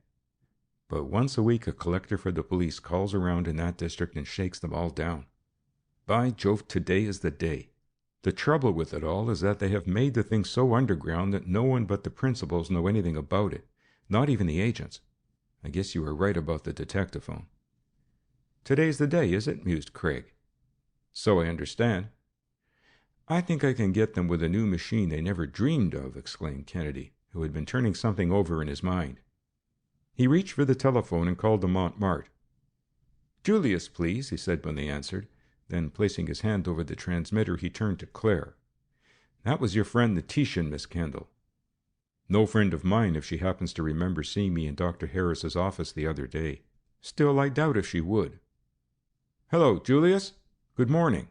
How about a private dining room for 3, Julius? We could not hear the reply, but Craig added quickly, I thought there were 2? Evidently, the answer was in the affirmative, for Craig asked next, Well, can't we have the small one?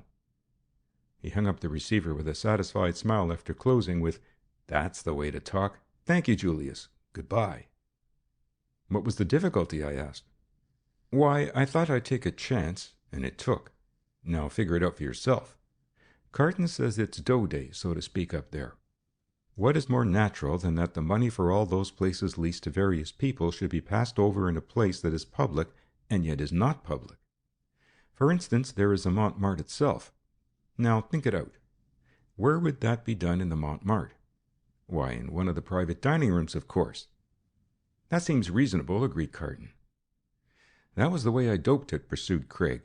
I thought I'd confirm it if I could.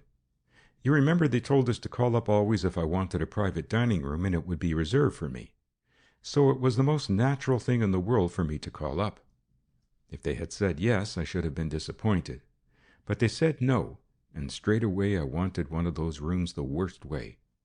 One seems to be engaged, the large one. He said nothing about the other, so I asked him. Since I knew about it, he could hardly say no. Well, I have engaged it for lunch, an early luncheon, too. It sounds all right, as though you were on the right trail, remarked Carton. But remember, only the best sort of evidence will go against those people. They can afford to hire the best lawyers the money can retain. And be careful not to let them get anything on you, for they are fearful liars, and they'll go to the limit to discredit you. Trust us, assured Craig. Now, Miss Kendall, if you will give us the pleasure of lunching with you at the Montmartre again, I think we may be able to get the judge just the sort of open and shut evidence he is after. I shall be glad to do it. I'm ready now. Kennedy glanced at his watch. It's a little early yet. If we take a taxicab, we shall have plenty of time to stop at the laboratory on our way. Arriving at the laboratory, he went to a drawer from which he took a little box which contained a long tube, and carefully placed it in the breast pocket of his coat. Then, from a chest of tools, he drew several steel sections that apparently fitted together, and began stuffing the parts into various pockets. Here, Walter, he said, these make me bulge like a yeggman with his outfit under his coat.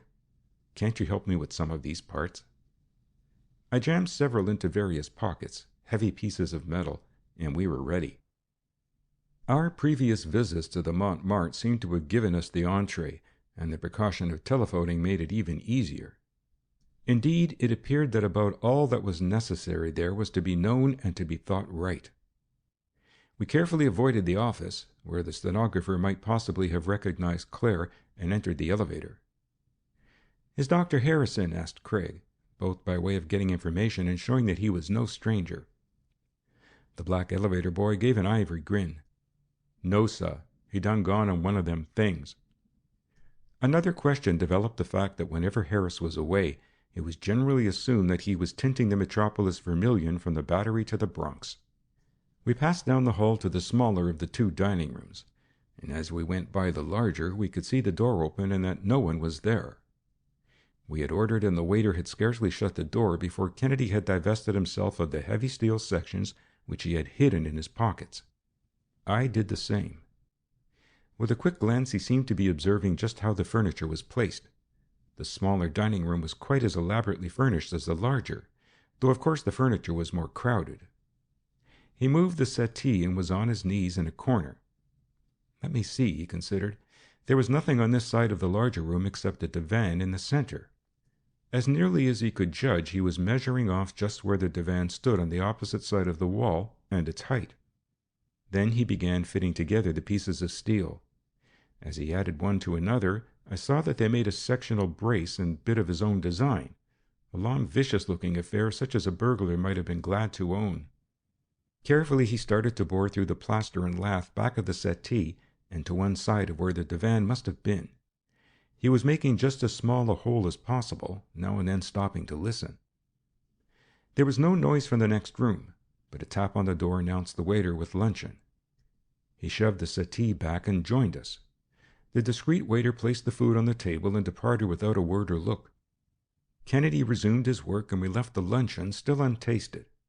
The bit seemed to have gone through as Kennedy, turning it carefully, withdrew it now and then to make sure.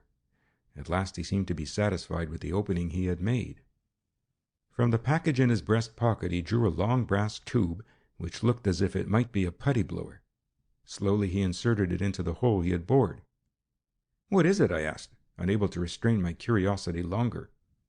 I felt sure that there would be no talking done in that room, especially as we are in this one, and anyone knows that even if you can't put a detectaphone in a room, it will often work if merely placed against a wall or door on the other side, in the next room.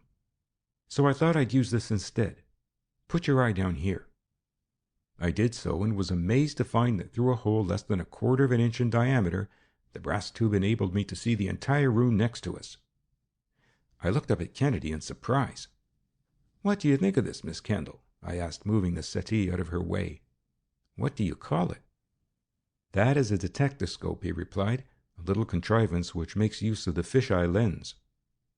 "Yes, the detectascope enables you to see what is going on in another room. The focus may be altered in range so that the faces of those in the room may be recognized, and the act of passing money or signing checks, for instance, may be detected. The instrument is fashioned somewhat after the cystoscope of the doctors, with which the human interior may be seen." "Very remarkable," exclaimed Claire, "but I can't understand how it is possible to see so much through such a little tube. Why, I almost fancy I can see more in that room than I could with my own eyes if I were placed so that I could not move my head." Kennedy laughed. "That's the secret," he went on. "For instance, take a drop of water. Professor Wood of Johns Hopkins has demonstrated recently the remarkable refracting power of a drop of water, using the camera and the drop of water as a lens. It is especially interesting to scientists because it illustrates the range of vision of some fishes. They have eyes that see over half a circle. Hence the lens gets its name, the fisheye lens. A globe refracts the light that reaches it from all directions, and if it is placed as the lens is in the detectascope so that one half of it catches the light, all this light will be refracted through it. Ordinary lenses, because of their flatness, have a range of only a few degrees, the widest in use, I believe, taking in only 96 degrees, or a little over 1/4 of a circle. So you see my detectascope has a range almost twice as wide as that of any other lens." The little tube was fascinating, and although there was no one in the next room yet, I could not resist the desire to keep on looking through it. "Since you are so interested, Walter," laughed Craig, "we'll appoint you to take the first shift at watching. Meanwhile, we may as well eat, since we shall certainly have to pay. When you are tired or hungry, I'll take a turn." Kennedy and I had been taking turns at watching through the detectascope while Miss Kendall told us more about how she could come to be associated with the organization to clean up New York. "We have struck some delicate situations before," she was saying, "times when it meant either that we must surrender and compromise the work of the investigation, or offend an interest that might turn out to be more powerful than we realized. Our rule from the start was no compromise. You know, the moment you compromise with one, all the others hear it and it weakens your position. We've made some powerful enemies, but our idea is that as long as we keep perfectly straight and honest, they will never be able to beat us. We shall win in the end, because so far it has never come to a showdown, when we appeal to the public itself, that the public has not risen and backed us strongly. I had come to have the utmost confidence in Clara Kendall and her frank way of handling a ticklish yet most important subject without fear or prudishness. There was a refreshing newness about her method. It was neither the holier-than-thou attitude of many religionists, nor the smug monopoly of all knowledge of the social worker, nor the brutal wantonness of the man or woman of the world who excuses everything because it is human nature, always has been, and always will be. We have no illusions on the subject, she pursued. We don't expect to change human nature until the individual standard changes. But we are convinced of this, and it is as far as we go and is what we are out to accomplish, and that is that we can, and are going to, smash protected commercialized vice as one of the big businesses of New York. Shh, cautioned Kennedy, whose turn it happened to be just then to watch. Someone has just entered the room. Who is it? I whispered eagerly. A man. I can't see his face. His back is toward me, but there is something familiar about him. There, he is turning around. For heaven's sake, it's Ike the Dropper. We had already recounted to Miss Kendall our experiences in following Dr. Harris to the Black and Tan joint and the meeting with Ike the Dropper. Then Ike the Dropper is the collector for the police or the politicians higher up, she exclaimed under her breath. If we learned nothing more, that would be enough. It would tell us whom to watch. Hastily, we took turns at getting a good look at Ike through the wonderful little detectascope. Then Kennedy resumed his watch, whispering now and then what he saw. Apparently, Ike had proceeded to make himself comfortable in the luxurious surroundings of the private dining room against the arrival of the graft payers. I wonder who the man higher up is, whispered Miss Kendall. Someone is coming in, reported Kennedy. By George, it is that stenographer from the office downstairs. She is handing him an envelope. Good for her. He tried to kiss her, and she backed away in disgust. The scoundrel. Isn't it clever, though? Not a word is said by anyone. I don't suppose she could swear to knowing anything about what is in the envelope. There she goes out. He is opening the envelope and counting out the money. 10 $100 bills. There they go into the fob pocket of his trousers. I imagined he learned something from my pickpocket. That is the safest pocket a man has. That little contribution, I take it, was from the Montmartre itself. Then followed an interval in which Ike puffed away on his cigar in silent state. Here's another now, announced Craig. Another woman. I never saw her before. Both Miss Kendall and I looked, and neither of us recognized her.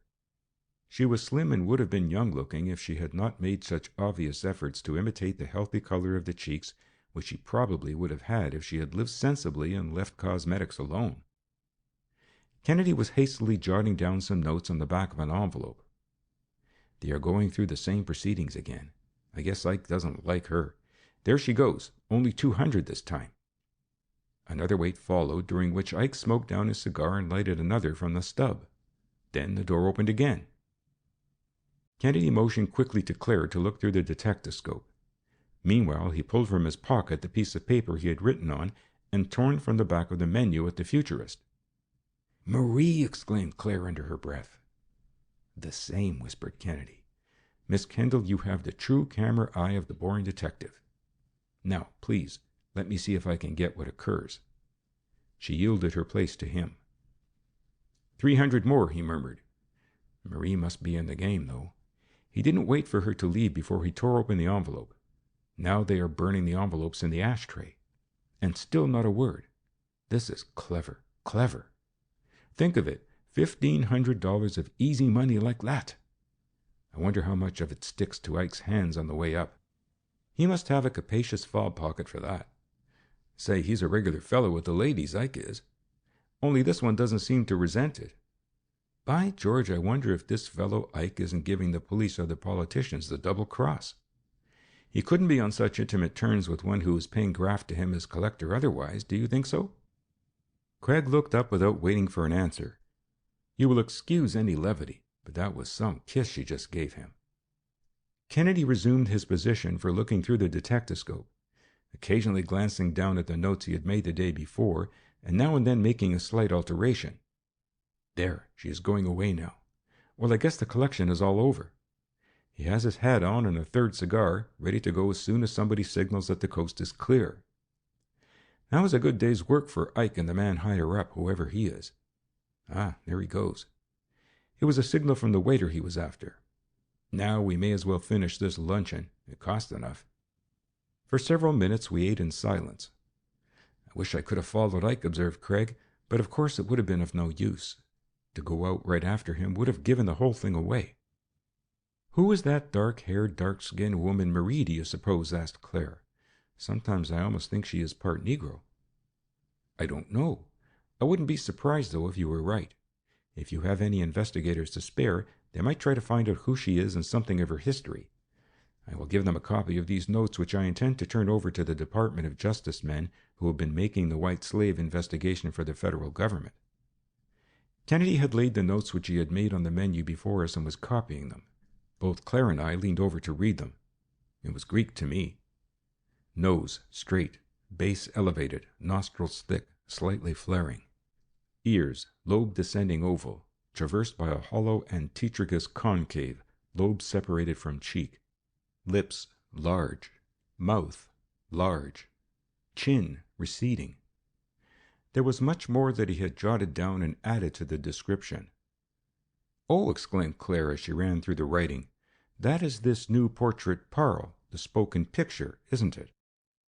Yes, replied Kennedy. You may know that the government has been using it in its white slave inquiry and has several thousands of such descriptions. Under the circumstances, I understand that the government agents find it superior to fingerprints. Fingerprints are all right for identification, as we have found right here, for instance, in the night court. But Bertillon's new portrait Parle is a thing for apprehension. What is it? I asked. Well, take the case before us. We have had no chance to fingerprint that woman, and what good would it do if we had? No one could recognize her that way until she was arrested or some means had been taken to get the prints again. But the portrait Parle is scientific apprehension, the step that comes before scientific identification by fingerprints. It means giving the detective an actual portrait of the person he is sent after without burdening him with a photograph. As descriptions are now given, together with a photograph, a person is described as of such a weight, height, general appearance, and so on. The clever crook knows that. He knows how to change his appearance so that there are few even of the best detectives who can recognize him. This new system describes the features so that a man can carry them in his mind systematically, features that cannot be changed. Take the nose, for example, explained Kennedy. There are only three kinds, as Bertillon calls them, convex, straight, and concave. A detective, we will say, is sent out after a man with a concave nose, or, as in this case, a woman with a straight nose.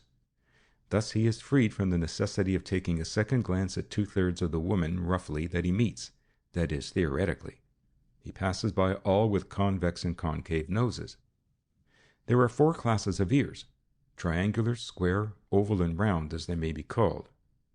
Having narrowed his search to women with straight noses, the detective needs to concern himself with only 1/4 of the women with straight noses. Having come down to women with straight noses and, say, oval ears, he will eliminate all those that do not have the mouth, lips, chin, eyes, forehead, and so on that have been given him. Besides that, there are other striking differences in noses and ears that make his work much easier than you would imagine, once he has been trained to observe such things quickly. It sounds all right, I agreed haltingly. It is all right, too, he argued warmly. The proof of it is its use in Paris and other cities abroad, and the fact that it has been imported here to New York in the police department and has been used by the government. I could tell you many interesting stories about how it has succeeded where photographs would have failed. I had been reading over the description again and trying to apply it. For instance, Craig resumed thoughtfully, I believe that this woman is a mulatto, but that is a long way from proving it.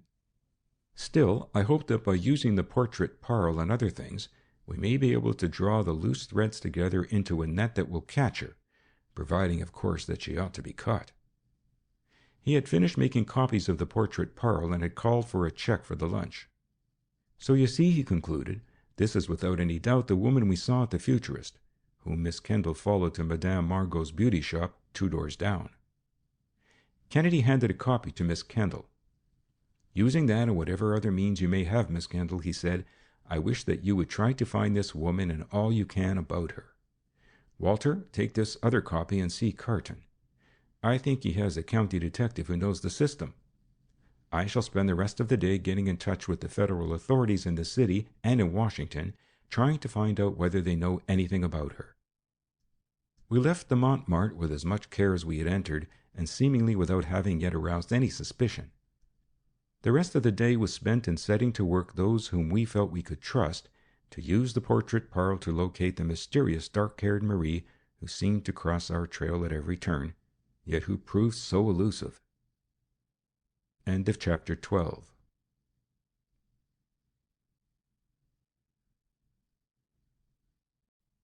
Chapter 13. The Conviction. Meanwhile, the organization was using every effort to get possession of the Black Book, as Kennedy had suspected. Miss Ashton had been busy on the case of the missing Betty Blackwell, but as yet there was no report from any of the agencies which she had set in motion to locate the girl. She had seen Langhorne, and although she did not say much about the result of the interview, I felt sure that it had resulted in a further estrangement between them. Perhaps a suspicion on the part of Langhorne that Carton had been responsible for it. In as tactful a way as possible, Miss Ashton had also warned Mrs. Ogilvy of the danger she ran, but as I already supposed, the warning had been unnecessary. The rumors about the detectaphone record of the dinner had been quite enough. As for the dinner itself, what happened and who were present, it remained still a mystery, perhaps only to be explained when at last we managed to locate the book. Since the visit of Kahn, we had had no direct or indirect communications with either Dorgan or Murtha. They were, however, far from inactive, and I felt that their very secrecy, which had always been the strong card of the organization, boded no good. Although both Carton and Kennedy were straining every nerve to make progress in the case, there was indeed very little to report, either the next day or for some time after the episode which had placed Kahn in our power. Carton was careful not to say anything about the graphic record we had taken of Kahn's attempt to throw the case. It was better so, he felt. The jury-fixing evidence would keep, and it would prove all the stronger trump to play when the right occasion arose. That time rapidly approached now, with the day set for the trial of Dopey Jack. The morning of the trial found both Kennedy and myself in the part of General Sessions to which the case had been assigned to be tried under Justice Pomeroy. To one who would watch the sieve through which justice vigorously tries to separate the wheat from the chaff, the innocent from the guilty, a visit to General Sessions is the best means. For it is fed through the channels that lead to the police courts, the grand jury chambers, and the district attorney's office. There one can study the largest assortment of criminals outside of a penal institution, from the artful Dodger and Bill Sykes, Fagin and Jim the penman, to the most modern of noted crooks of fact or fiction, all done here in real flesh and blood. It is the busiest of criminal courts. More serious offenders against the law are sentenced here than in any other court in New York. The final chapter in nearly every big crime is written there, sooner or later. As we crowded in, thanks to the courtesy of Carton, we found a roomy chamber with high ceiling and gray impressive walls in the southeast corner of the second floor of the Criminal Courts building. Heavy carved oaken doors afforded entrance and exit for the hundreds of lawyers, witnesses, friends, and relatives of defendants and complainants who flocked thither. Rows upon rows of dark brown stained chairs filled the west half of the courtroom, facing a 3-foot railing that enclosed a jury box and space reserved for counsel tables, the clerk, and the district attorney representing the people. At the extreme east rose in severe dignity the dais or bench above which ascended a draped canopy of rich brown plush. Here Justice Pomeroy presided, in his robes of silk, a striking white-haired figure of a man whose face was seamed and whose eyes were keen with thought and observation. Across the street, reached by the famous Bridge of Sighs, loomed the great gray hulk of stone and steel bars, the city prison, usually referred to as the Tombs. As if there had been some cunning design in juxtaposition, the massive jail reared itself outside the windows as an object lesson. It was a perpetual warning to the lawbreaker. Its towers and projections jutted out as so many rocks on a dangerous shore, where had been wrecked thousands of promising careers just embarked in the troublesome seas of life. Skirting the line of southern windows through which the Tombs was visible, ran a steel wire screen, 8 feet high, marking off a narrow chute that hugged the walls to a door at the rear of the courtroom leading to the detention pen. Ordinarily, prisoners were brought over the Bridge of Sighs in small droves and herded into the detention pens just outside the courtroom until their cases were called. The lineup of prisoners at such times awaiting their turn at the bar of justice affords ample opportunity for study to the professional or the amateur criminalist. Almost daily in this court one might look upon murderers, bank looters, clever forgers, taxicab robbers, safecrackers, highwaymen, second-story men, shoplifters, pickpockets, thieves, big and little, all sorts of conditions of crooks come to pay the price. The court was crowded, for the gang leaders knew that this was a showdown for them. Carton himself, not one of his assistants, was to conduct the case. If Dopey Jack, who had violated almost every law in the revised statutes and had never suffered anything worse than a suspended sentence, could not get off, then no one could. And it was unthinkable that Dopey should not only be arrested and held in jail without bail, but even be convicted on such a trivial matter as slight irregularities that swung the primaries in a large section of the city for his superior higher up. Rubano's father, a decent sorrowing old man, sat in the rear of the courtroom, probably wondering how it had all happened, for he came evidently of a clean, law-abiding family. But there was nothing in the appearance of the insolent criminal at the bar to show that he was of the same breed. He was no longer the athlete, whom prize-fighting had inculcated with principles of manliness and fair play as well as a strong body.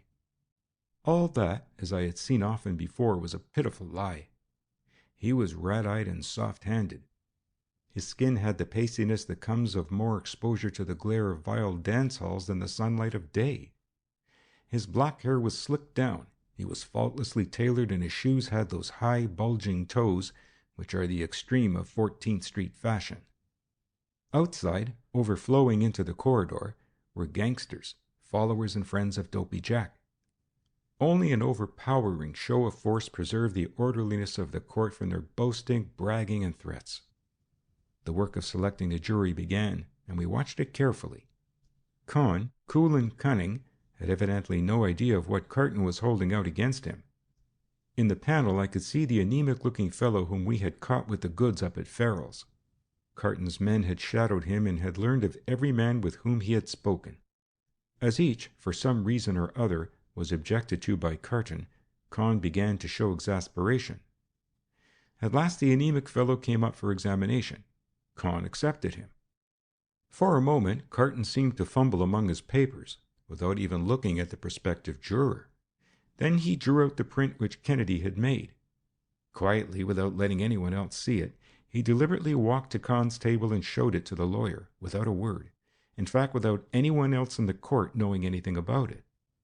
Con's face was a study, as he realized for the first time what it was that Carton and Kennedy had been doing that night at Farrell's. He paled. His hand shook. It was with the utmost effort that he could control his voice. He had been cornered, and the yellow streak in him showed through. In a husky voice he withdrew the juror, and Carton in the same cold, self-possessed manner resumed his former position, not even a trace of a smile on his features. It was all done so quickly that scarcely a soul in the court besides ourselves realized that anything had happened. "Isn't he going to say anything about it?" I whispered to Craig. "That will come later," was all that Kennedy replied, his eyes riveted still on Carton.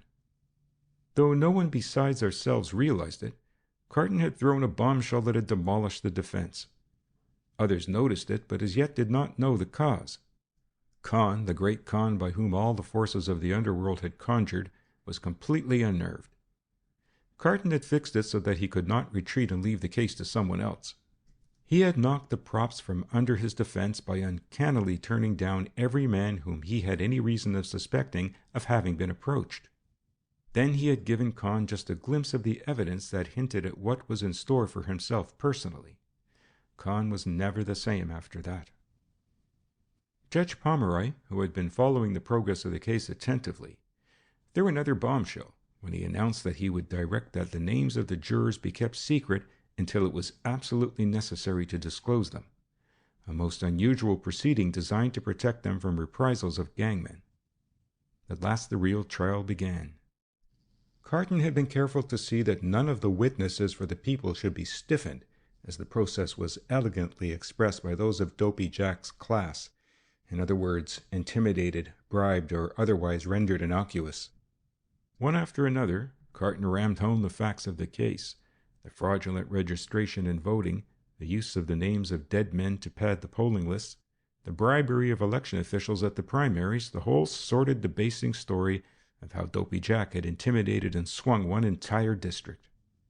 It was clever as he presented it, with scarcely a reference to the name of Mirtha, the beneficiary of such tactics, as though perhaps Mirtha's case was in his mind separate and would be attended to later when his turn came. Rapidly, concisely, convincingly, Carton presented the facts. Now and then Con would rise to object to something as incompetent, irrelevant, and immaterial. But there was lacking something in his method. It was not the old Con. In fact, one almost felt that Carton was disappointed in his adversary, that he would have preferred a stiff, straight-from-the-shoulder, stand-up fight. Now and then we could hear a whisper circulating among the spectators. What was the matter with Con? Was he ill? Gangdom was in a daze itself, little knowing the smooth stone that Carton had slung between the eyes of the great underworld Goliath of the law. At last Carton's case was all in, and Con rose to present his own, a forced smile on his face. There was an attempt at a demonstration, but Judge Pomeroy rapped sharply for order, and alert court attendants were about to nip effectively any such outburst. Still, it was enough to show the undercurrent of open defiance of the court, of law, of the people. What it was no one but ourselves knew, but Con was not himself. Others saw it, but did not understand. They had waited patiently through the sledgehammer pounding of Carton, waiting expectantly for Con to explode a mine that would demolish the work of the district attorney as if it had been so much paper. Carton had figuratively dampened the fuse. It sputtered, but the mine did not explode. Once or twice there were flashes of the old Con, but for the most part he seemed to have crumpled up. Often I thought he was not the equal of even a police court lawyer. The spectators seemed to know that something was wrong, though they could not tell just what it was. Con's colleagues whispered among themselves. He made his points, but they lacked the fire and dash and audacity that once had caused the epigram that Con's appearance in court indicated two things: the guilt of the accused and a verdict of acquittal. Even Justice Pomeroy seemed to notice it. Con had tried many a case before him, and the old judge had a wholesome respect for the wily lawyer. But today the court found nothing so grave as the strange dilatoriness of the counsel. Once the judge had to interfere with the remark, "I may remind the learned counsel for the defense that the court intends to finish this case before adjournment for the day, if possible. If not, then we shall sit tonight." Con seemed not to grasp the situation, as he had of old.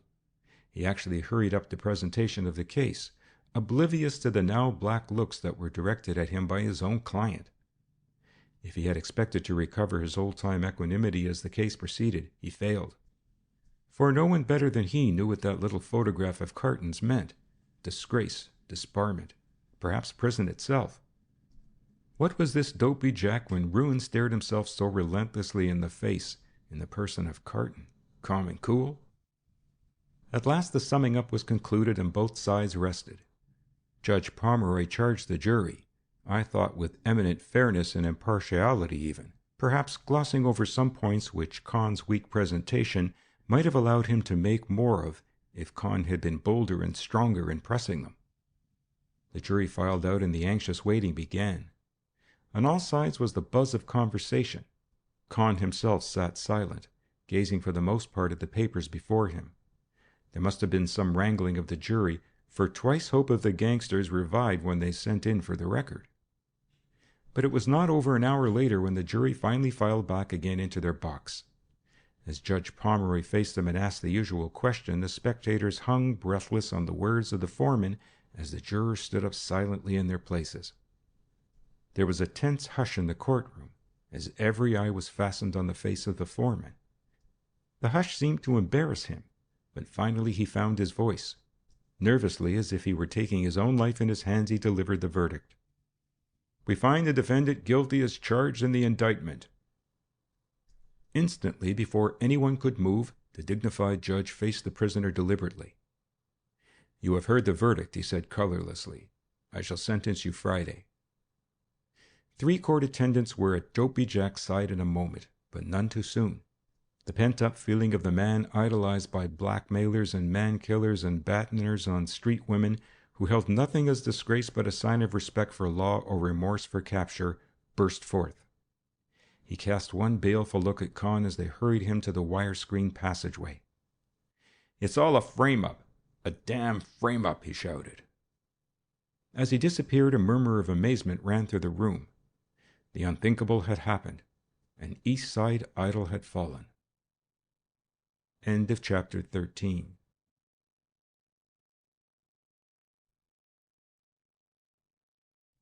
Chapter 14. The Beauty Parlor.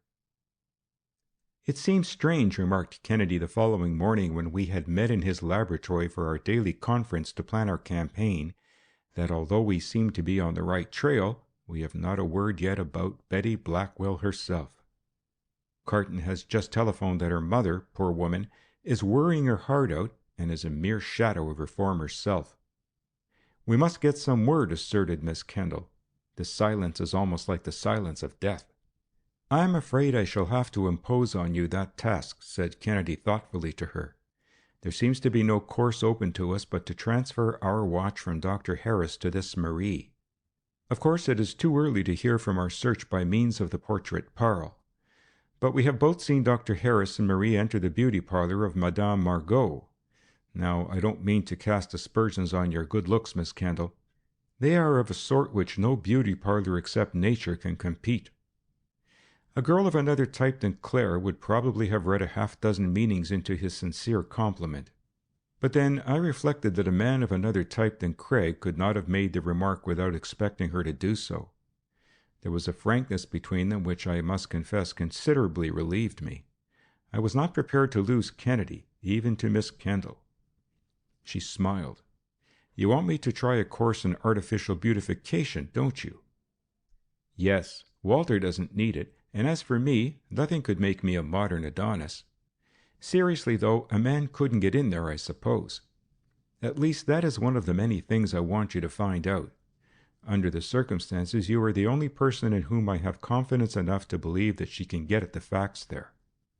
Find out all you can about the character of the place and the people who frequent it. And if you can learn anything about that Madame Margot who runs the place, so much the better." "I'll try," she said simply. Kennedy resumed his tests of the powder in the packets which Dr. Harris had been distributing, and I endeavored to make myself as little in the way as possible. It was not until the close of the afternoon that a taxicab drove up and deposited Miss Kendall at the door. "What luck!" greeted Kennedy eagerly as she entered. "Do you feel thoroughly beautified?" "Don't make me smile," she replied as she swept in with an air that would have done credit to the star in a comic opera. "I'd hate to crack or even crease the enamel on my face. I've been steamed and frozen, beaten and painted, and—" "I'm sorry to have been the cause of such cruel and unusual punishment," apologized Craig. "No, indeed. Why, I enjoyed it.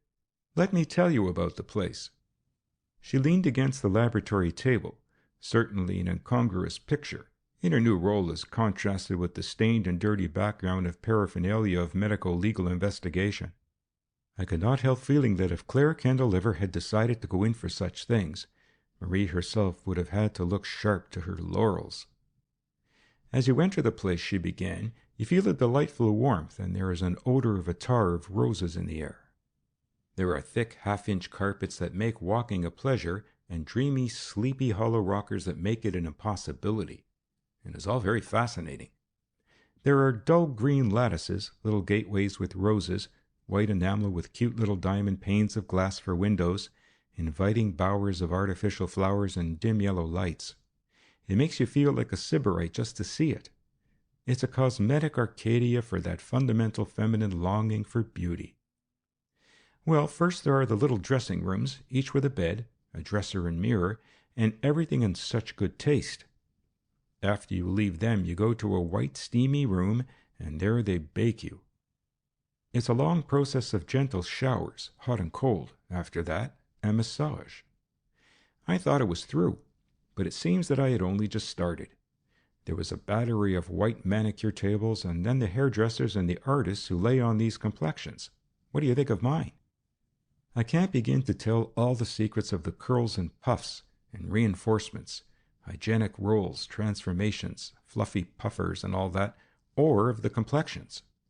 Why, you can choose a complexion like wallpaper or upholstery. They can make you as pale as a sickly heroine, or they can make you as yellow as a bathing girl. There is nothing they can't do. I asked just for fun. I could have come out as dusky as a gypsy. They tried electrolysis on my eyebrows, and one attendant suggested a hypodermic injection of perfume. Ever hear of that? She thought new-mown hay was the best to saturate the skin with. Then another suggested, as long as I had chosen this moonbeam makeup, that perhaps I'd like a couple of dimples. They could make them permanent or lasting only a few hours. I declined.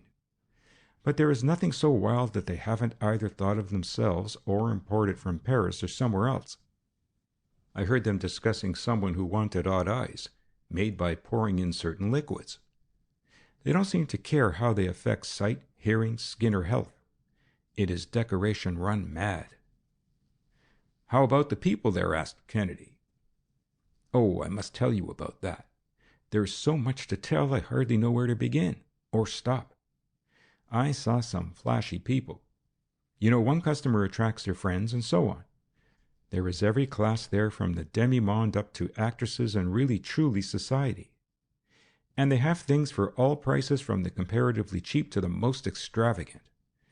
They're very accommodating and, in a way, democratic. Did it seem straight? Asked Kennedy. On the surface, yes, as far as I could judge. But I'll have to go back again for that. For instance, there was one thing that seemed queer to me. I had finished the steaming and freezing and was resting. A maid brought a tray of cigarettes, those dainty little thin ones with gilt tips. There seemed to be several kinds. I managed to try some of them. One at least I know was doped, although I only had a whiff of it. I think after they got to know you, they'd serve anything from a cocktail in a teacup to the latest fads. I am sure that I saw one woman taking some Veronal in her coffee. Veronal? Commented Craig. Then that may be where Dr. Harris comes in. Partly, I think. I've got to find out more about what is hidden there. Once I heard a man's voice, and I know it was Dr. Harris's. Harris? Why, the elevator boy at the Montmartre said he was painting the town, I observed. I don't believe it. I think he has all he can do keeping up with the beauty shop. You see, it is more than a massage parlor. They do real decorative surgery, as it is called. They'll engage to give you a new skin as soft and pink as a baby's, or they will straighten a nose or turn an ear. They have light treatment for complexions, the ruby ray, the violet ray, the phosphorescent ray. You would laugh at the fake science that is being handed out to those gullible fools. They can get rid of freckles and superfluous hair, of course, but they'll even tell you that they can change your mouth and chin, your eyes, your cheeks. I should be positively afraid of some of their electrical appliances there. They sweat down your figure or build it up, just as you please. Oh, no one need to be plain in these days, not as long as Madame Margot's exists. That is where I think Dr. Harris comes in. He can pose as a full-fledged, blown-in-the-bottle cosmetic surgeon. I'll bet there is no limit to the agonized beautification that they can put you through if they think they can play you for a sucker. By the way, did you see Madame Margot herself? Asked Craig. No, I made all sorts of discreet inquiries after her, but they seemed to know nothing. The nearest I could get was a hint from one of the girls that she was away. But I'll tell you whom I think I heard, talking to the man whose voice sounded like Dr. Harris's, and that was Marie.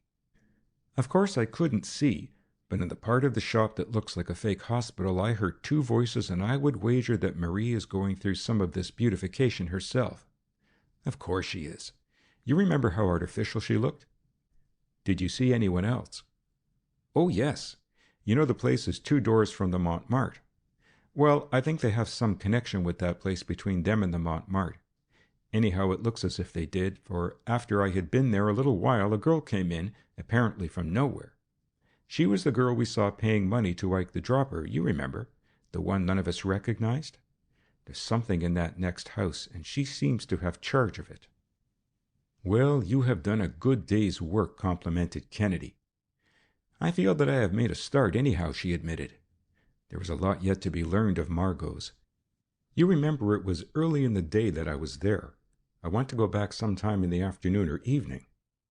Dr. Harris is apparently the oracle on beauty, mused Kennedy. Yes, he must make a lot of money there. They must have some graft, though, besides the beauty parlor, went on Kennedy. They wouldn't be giving up money to Ike the Dropper if that was all there was. No, and that is where the dope cigarette comes in. That is why I want to go again. I imagine it's like the Montmartre. They have to know you and think you are all right before you get the real inside of the place. I don't doubt it. I can't go around looking like a chorus girl, remarked Miss Kendall finally, with a glance at a little mirror she carried in her bag.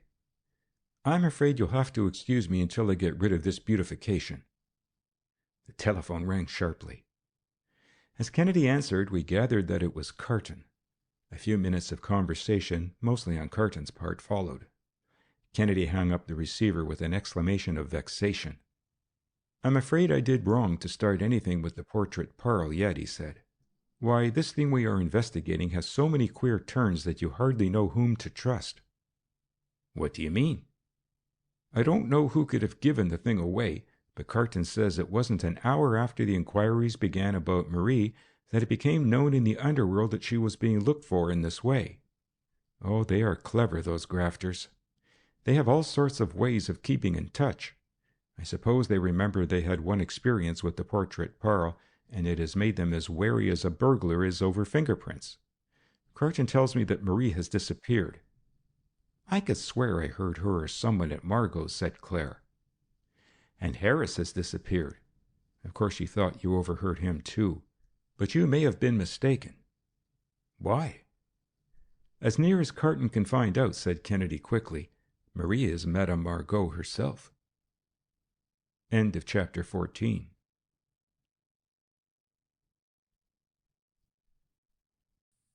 Chapter 15. The Phantom Circuit. I want to go to Margot's again today, volunteered Miss Kendall the following morning, adding with a smile, You see, I've got the habit. Really, though, there is a mystery about that place that fascinates me. I want to find out more about this Marie or Margot or whoever it was that I thought I heard there. And then those dope cigarettes interest me. You see, I haven't forgotten what you said about dope the first time we talked about Dr. Harris. It will be more free with me, too, now that I am no longer a stranger. That is a good idea, agreed Kennedy, who is now chafing under the enforced inaction of the case. I hope that this time they will let you into some of the secrets. There is one thing, though, I wish you'd look out for especially. What do you mean? She asked. I should like to know what ways there are of communicating with the outside. You realize, of course, that it is very easy for them, if they come to suspect you, to frame up something in a place like that. There are strong-armed women as well as men, and I'm not at all sure that there may not be some men besides Dr. Harris who are acquainted with that place. At any rate, Dr. Harris is unscrupulous enough himself. I shall make it a point to observe that, she said as she left us.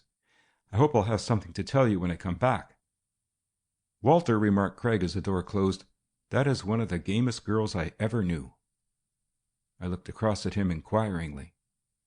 Don't worry, my boy, he added, reading my expression. She's not of the marrying kind any more than I am. The morning passed and half of the afternoon without any word from Miss Kendall.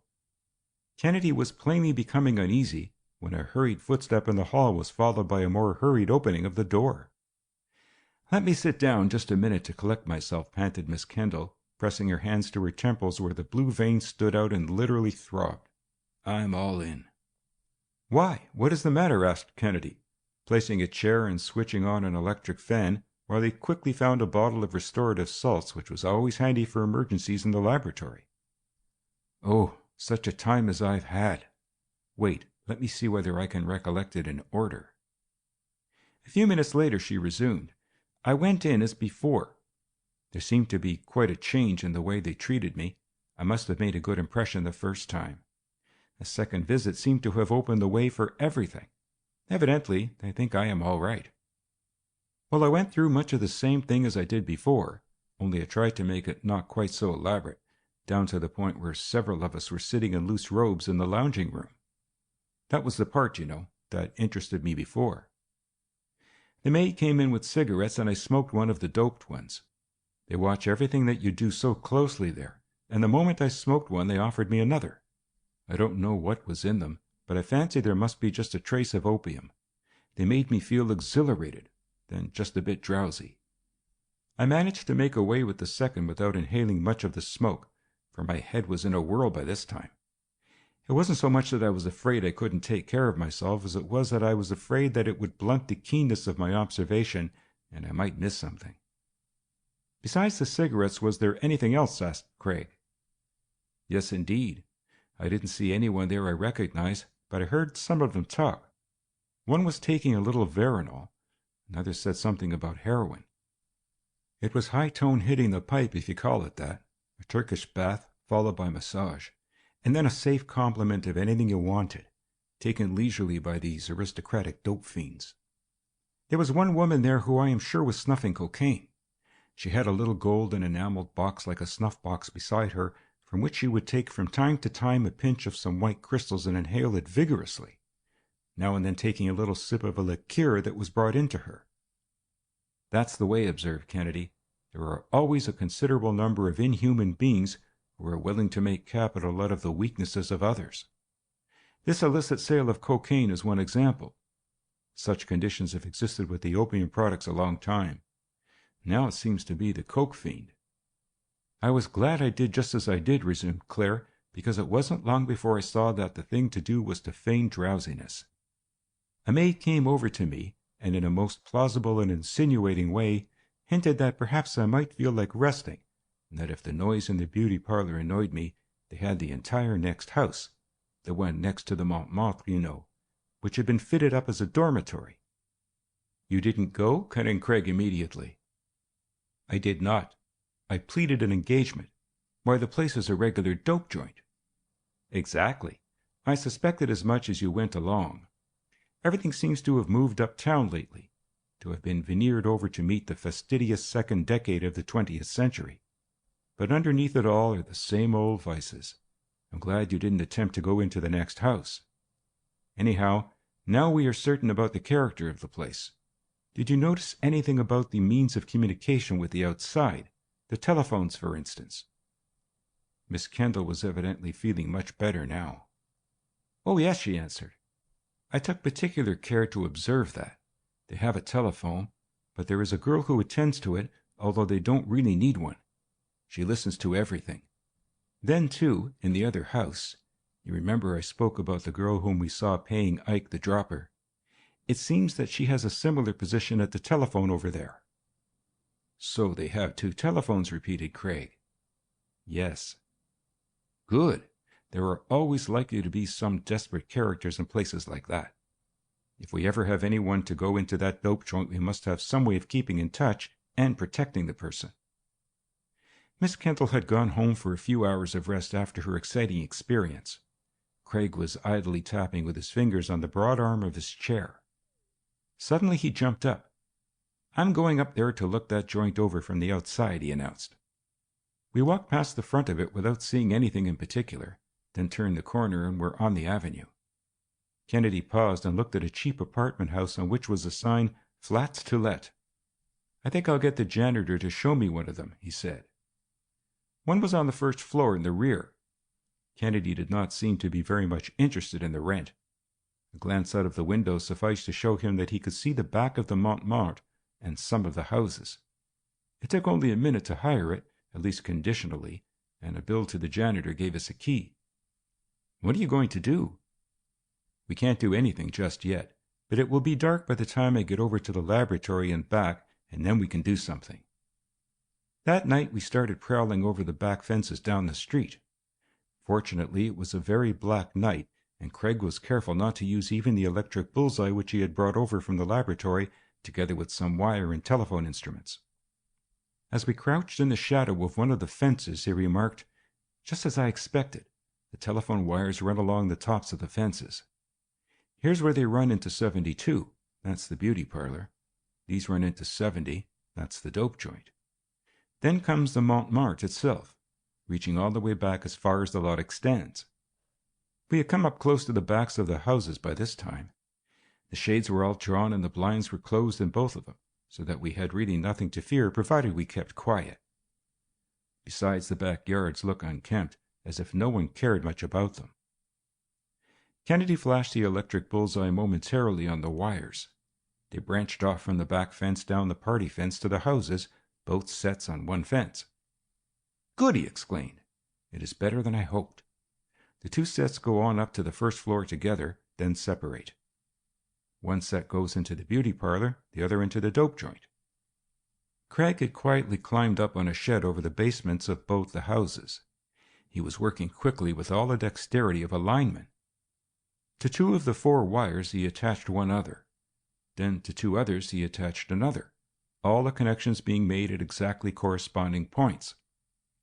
The next step was to lead these 2 newly connected wires to a window on the first floor of the house next to the Montmartre. He fastened them lightly to the closed shutter, let himself down to the yard again, and we beat a slow and careful retreat to our flat. In one of the yards down near the corner, however, he paused. Here was an iron box fastened to one of the fences, a switch box or something of the sort, belonging to the telephone company. To it were led all the wires from various houses on the block, and to each wire was fastened a little ticket, on which was scrawled in indelible pencil the number of the house to which the wire ran. Kennedy found the 2 pairs that ran to 70 and 72, cut in on them in the same way that he had done before, and fastened 2 other wires, one to each pair. This pair he led along and into the flat. "I fixed it," he explained, "so that anyone who can get into that room on the back of the first floor of the dope joint can communicate with the outside very easily over the telephone, without being overheard either." "How?" I asked, completely mystified by the apparent simplicity of the proceeding. "I left 2 wires sticking on the outside shutter of that room," he replied. "All that anyone who gets into that room has to do is to open the window softly, reach out and secure them. With them fastened to a transmitter which I have, he can talk to me in the flat around the corner and no one will ever know it." There was nothing more that we could do that night, and we waited impatiently until Claire Kendall came to make her daily report in the morning. "The question is, whom are we going to get whom we can trust to go to that dope joint and explore it?" remarked Kennedy, after we had finished telling Miss Kendall about our experiences of the night before. "Carton must have somebody who can take a course in beauty and dope," I replied. "Or perhaps Miss Kendall has one of her investigators whom she can trust." "If the thing gets too rough," added Craig, "whoever is in there can telephone to us, if she will only be careful to first get to that back room in the dormitory, as they call it. Then all we'll have to do will be to jump in there and—" "I'll do it," interrupted Claire. "No, Miss Kendall," denied Kennedy firmly. "Let me do it. There is no one whom I can trust more than myself. Besides, I know the places now."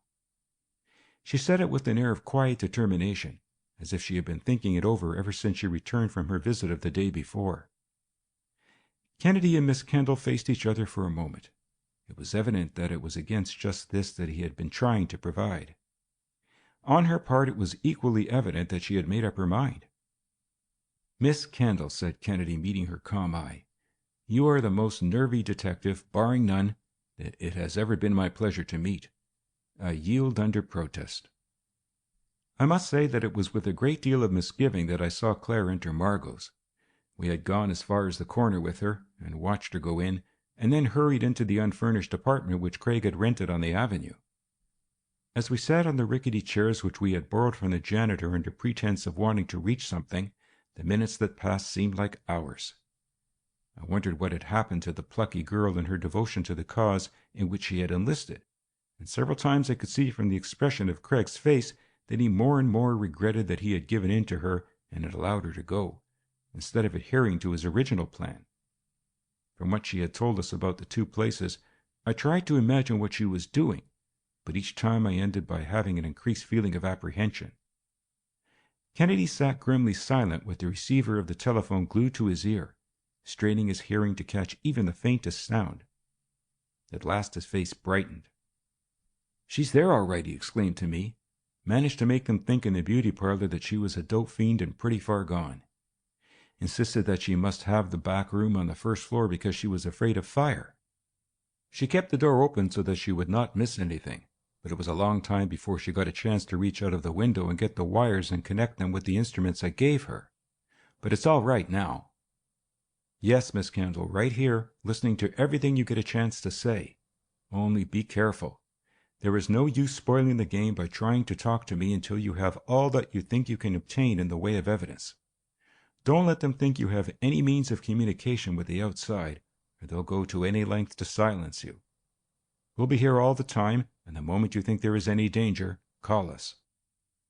Kennedy seemed visibly relieved by the message. "She says that she has found out a great deal already, but didn't dare take the time to tell it just yet," he explained. "By the way, Walter, while we are waiting, I wish you would go out and see whether there is a policeman on fixed post anywhere around here." 5 minutes later, when I returned, having located the nearest peg post a long block away on Broadway, Kennedy raised a warning hand. She was telephoning again. "She says that attendants come and go in her room so often that it's hard to get a chance to say anything. But she is sure that there is someone hidden there, perhaps Marie or Madame Margot, whoever she is, or it may even be Betty Blackwell. They watch very closely." "But," I asked almost in a whisper, as if someone over there might hear me, "isn't this a very dangerous proceeding, Craig? It seems to me you are taking long chances. Suppose one of the telephone girls on either house, whom she told us keeps such sharp watch over the wires, should happen to be calling up or answering a call. She would hear someone else talking over the wire, and it wouldn't be difficult for her to decide who it was. Then there'd be a row." "Not a chance," smiled Kennedy. "No one except ourselves, not even Central, can hear a word of what is said over these connections I have made. This is what is called a phantom circuit." "A phantom circuit?" I repeated. "What kind of a weird thing is that?" "It is possible to superimpose another circuit over the 4 telephone wires of 2 existing circuits, making a so-called phantom line," he explained as we waited for the next message. "It seems fantastic at first, but it is really in accordance with the laws of electricity. You use each pair of wires as if it were one wire, and do not interfere in the least with them, but are perfectly independent of both. The current for the 3rd circuit enters the 2 wires of one of the first circuits, divides, reunites, so to speak, at the other end, then returns through the wires of the 2nd circuit, dividing and reuniting again, thus just balancing the 2 divisions of the current and not causing any effect on either of the 2 original circuits. Rather wonderful, isn't it?" "I should say that it was," I marveled. "I am glad I see it actually working rather than have to believe it second-hand." "It's all due to a special repeating coil of high efficiency absolutely balanced as to resistances, number of turns of wire, and so on, which I have used." "Yes, Miss Kendall, we are here." "Now please don't let things go on too far. At the first sign of danger, call. We can get in all right. You have the evidence now that will hold in any court as far as closing up that joint goes, and I'll take a chance at breaking into, well, Hades to get to you. Goodbye."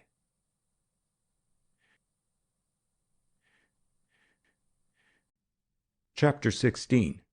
The Sanitarium. "It seems as if the forces of Dorgan are demoralized," I remarked the afternoon after the raid on Margot's. "We have them on the run, that's true," agreed Kennedy, "but there's plenty of fight in them yet. We're not through by any means." Still, the lightning swiftness of Carton's attack had taken their breath away, temporarily at least. Already he had started proceedings to disbar Khan, as well as to prosecute him in the courts. According to the reports that came to us, Murtha himself seemed dazed at the blow that had fallen. Some of our informants asserted that he was drinking heavily, others denied it. Whatever it was, however, Murtha was changed. As for Dorgan, he was never much in the limelight anyhow, and was less so now than ever. He preferred to work through others, while he himself kept in the background. He had never held any but a minor office, and that in the beginning of his career. Interviews and photographs he eschewed as if forbidden by his political religion.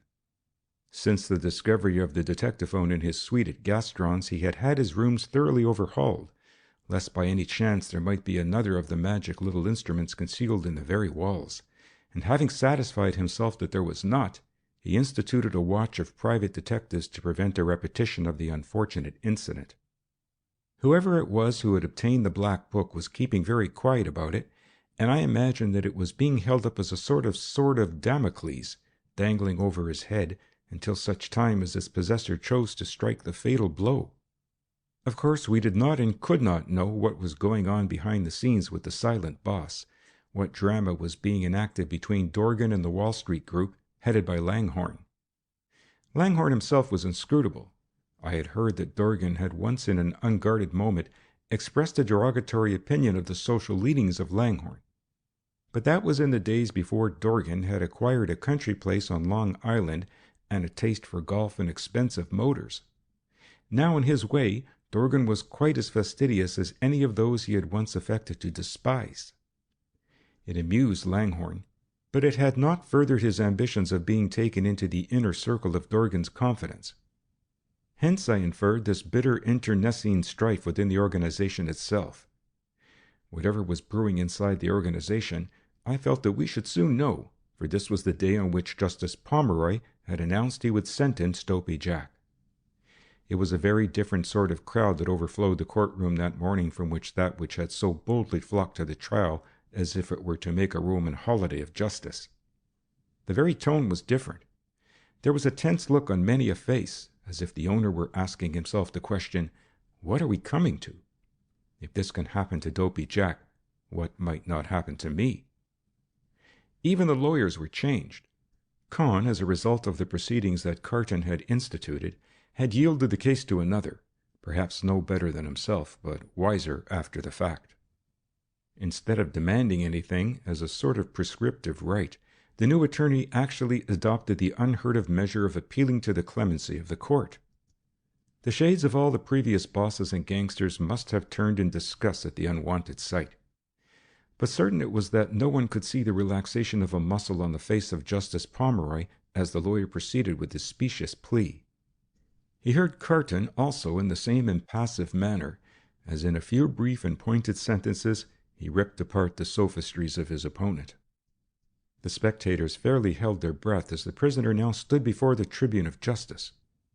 "Jack Rubano," he began impressively, "you have been convicted by 12 of your peers, so the law looks on them, although the fact is that any honest man is immeasurably your superior. Even before that, Rubano, the district attorney, having looked into all the facts surrounding this charge, had come to the conclusion that the evidence was sufficiently strong to convict you. You were convicted in his mind. In my mind, of course, there could be no prejudgment.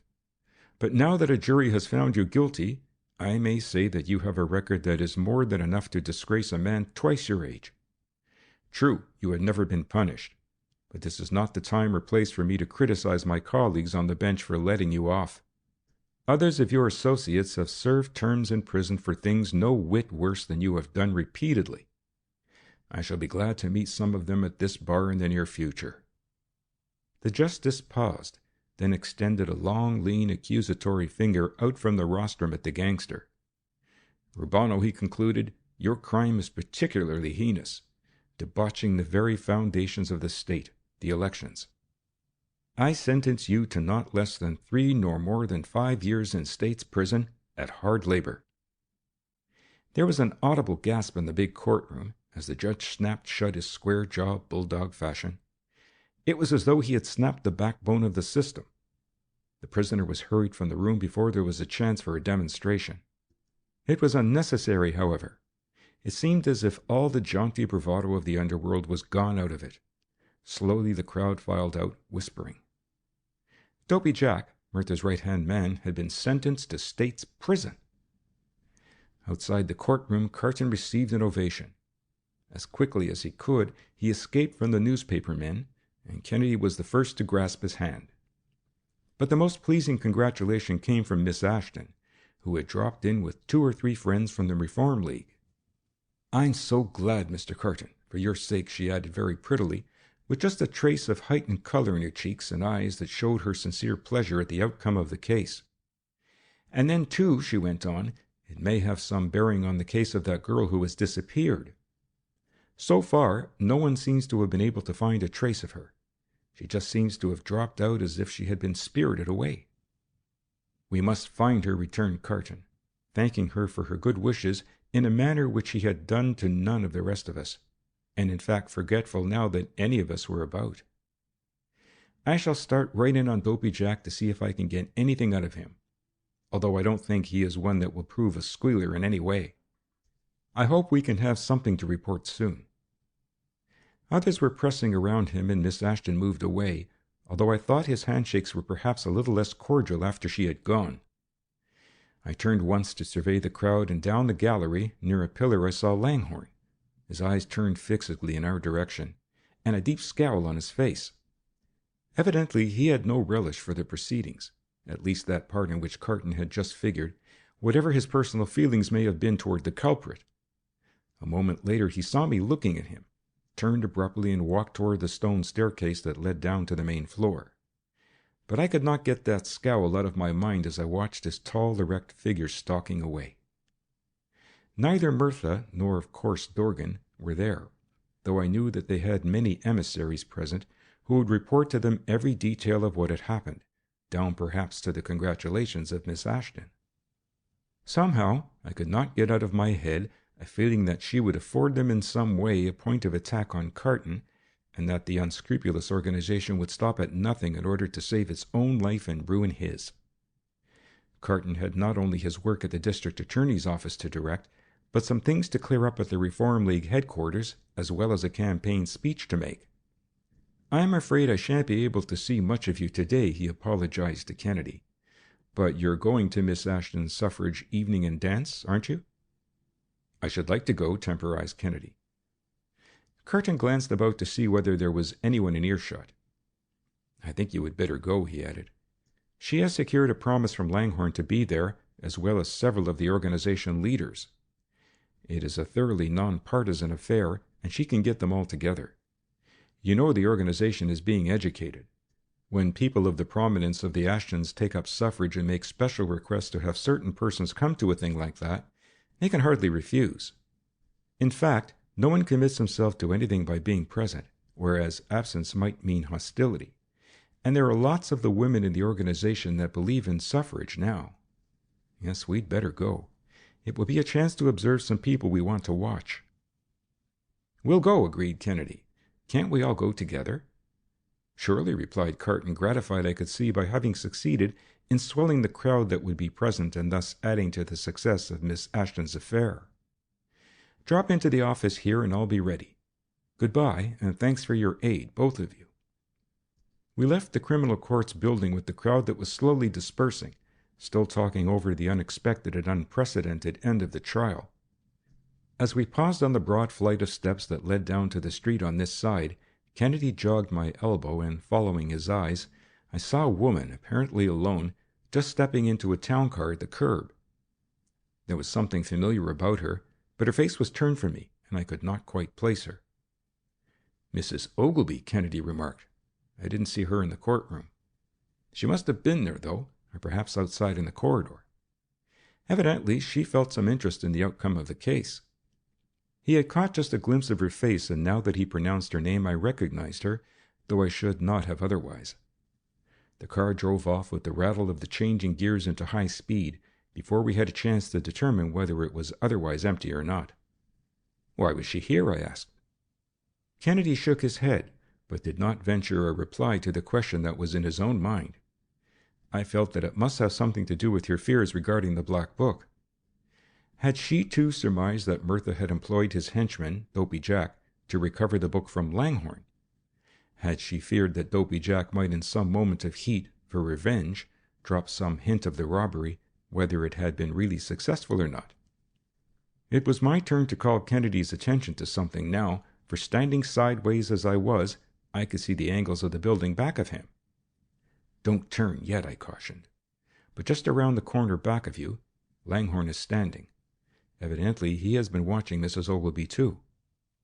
Kennedy drew a cigarette from his case, tried to light it, let the match go out, and then, as if to shield himself from the wind, stepped back and turned.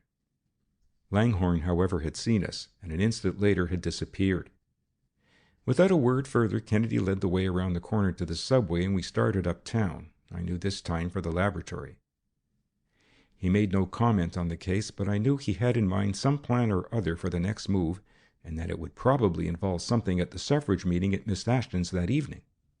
During the rest of the day, Craig was busy testing and retesting a peculiar piece of apparatus, while now and then he would dispatch me on various errands which I knew were more as an outlet for my excitement than of any practical importance. The apparatus, as far as I could make out, consisted of a simple little oaken box, oblong in shape, in the face of which were two square little holes with side walls of cedar, converging pyramid-like in the interior of the box, and ending in what looked to be little round black discs. I had just returned with 100 feet or so of the best silk-covered flexible wire, when he had evidently completed his work. 2 of the boxes were already wrapped up.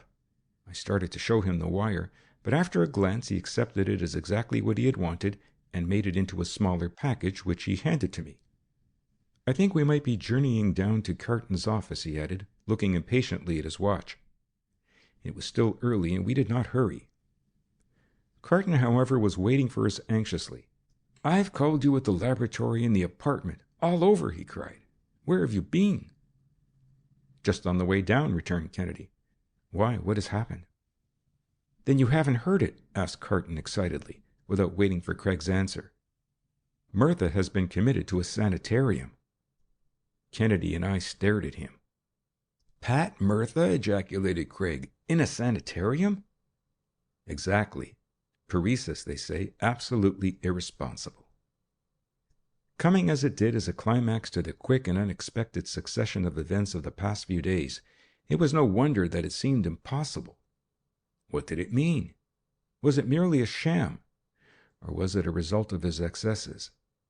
Or had Carton's relentless pursuit, the raid of Margot's, and the conviction of Dopey Jack driven the smiling boss really insane? End of chapter 16.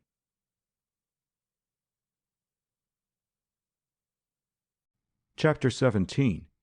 The Society Scandal. Nothing else was talked about at the suffrage reception at Miss Ashton's that evening, not even suffrage, as much as the strange fate that seemed to have befallen Mirtha. And as usual with an event like that, stories of all sorts, even the wildest improbabilities, were current.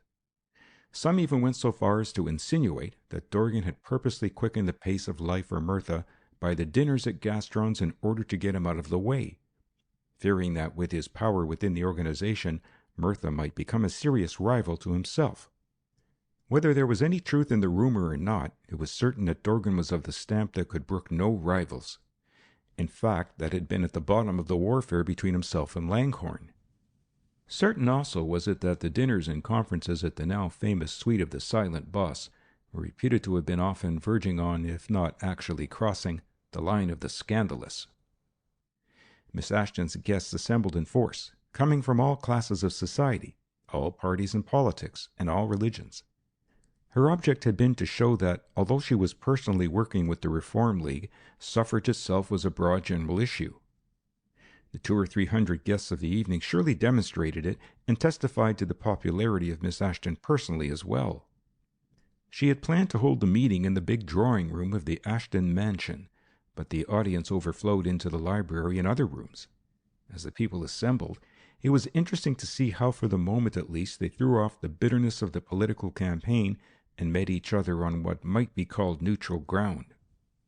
Dorgan himself had been invited, but, in accordance with his custom of never appearing in public if he could help it, did not come. Langhorne was present, however, and I saw him once talking to a group of labor union leaders, and later to Justice Pomeroy, and evidence of how successful the meeting was in hiding, if not burying, the hatchet. Carton naturally was the lion of the evening, though he tried hard to keep it in the background. I was amused to see his efforts. In fleeing from the congratulations of some of his own and Miss Ashton's society friends, he would run into a group of newspaper men and women who were lying in wait for him. Shaking himself loose from them would result in finding himself the center of an enthusiastic crowd of Reform Leaguers. Mrs. Ogilvy was there also, and both Kennedy and I watched her curiously. I wondered whether she might not feel just a little relieved to think that Mirtha was seemingly out of the way for the present. Her knowledge of the black book which had first given the tip to Carton had always been a mystery to Kennedy, and was one of the problems which I knew he would like to solve tonight.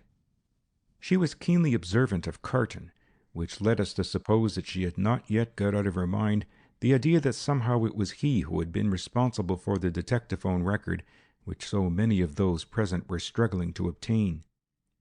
Though Langhorne studiously avoided her, I noticed that each kept an eye on the other, and I felt that there was something common to both of them.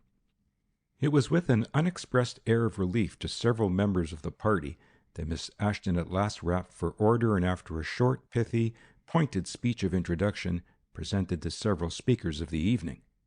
It was, like the audience, a well-balanced program, which showed the tactfulness and political acumen of Miss Ashton. I shall pass over the speeches, however, as I had no direct bearing on the mystery which Kennedy and I found so engrossing. The meeting had been cleverly planned so that in spite of its accomplishing much for the propaganda work of the cause, it did not become tiresome, and the speaking was followed by the entrance of one of the best little orchestras for dance music in the city. Instantly the scene transformed itself from a suffrage meeting to a social function that was unique. Leaders of the smart set rubbed elbows and seemed to enjoy it, with working girls and agitators.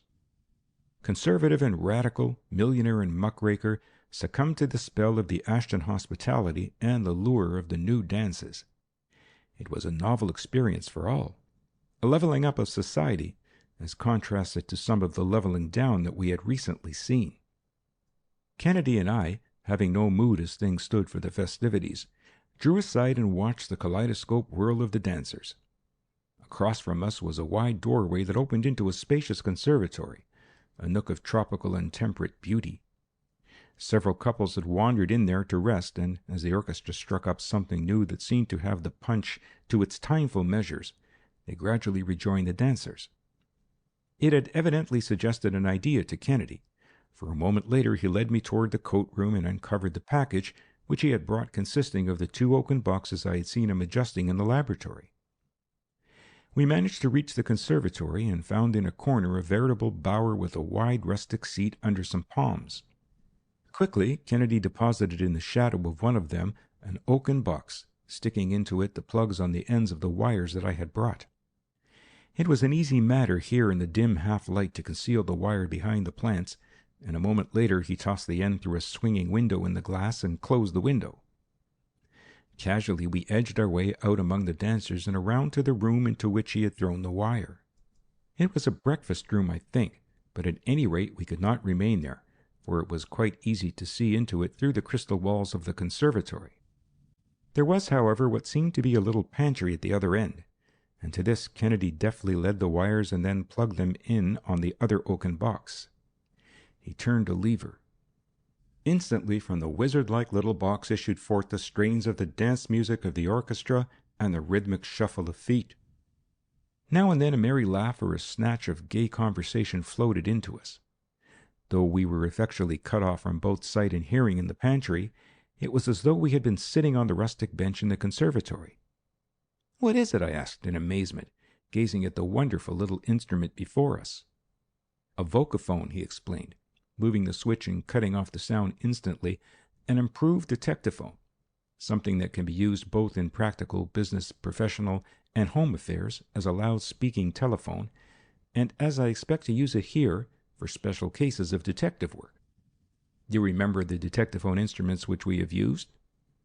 Indeed I did.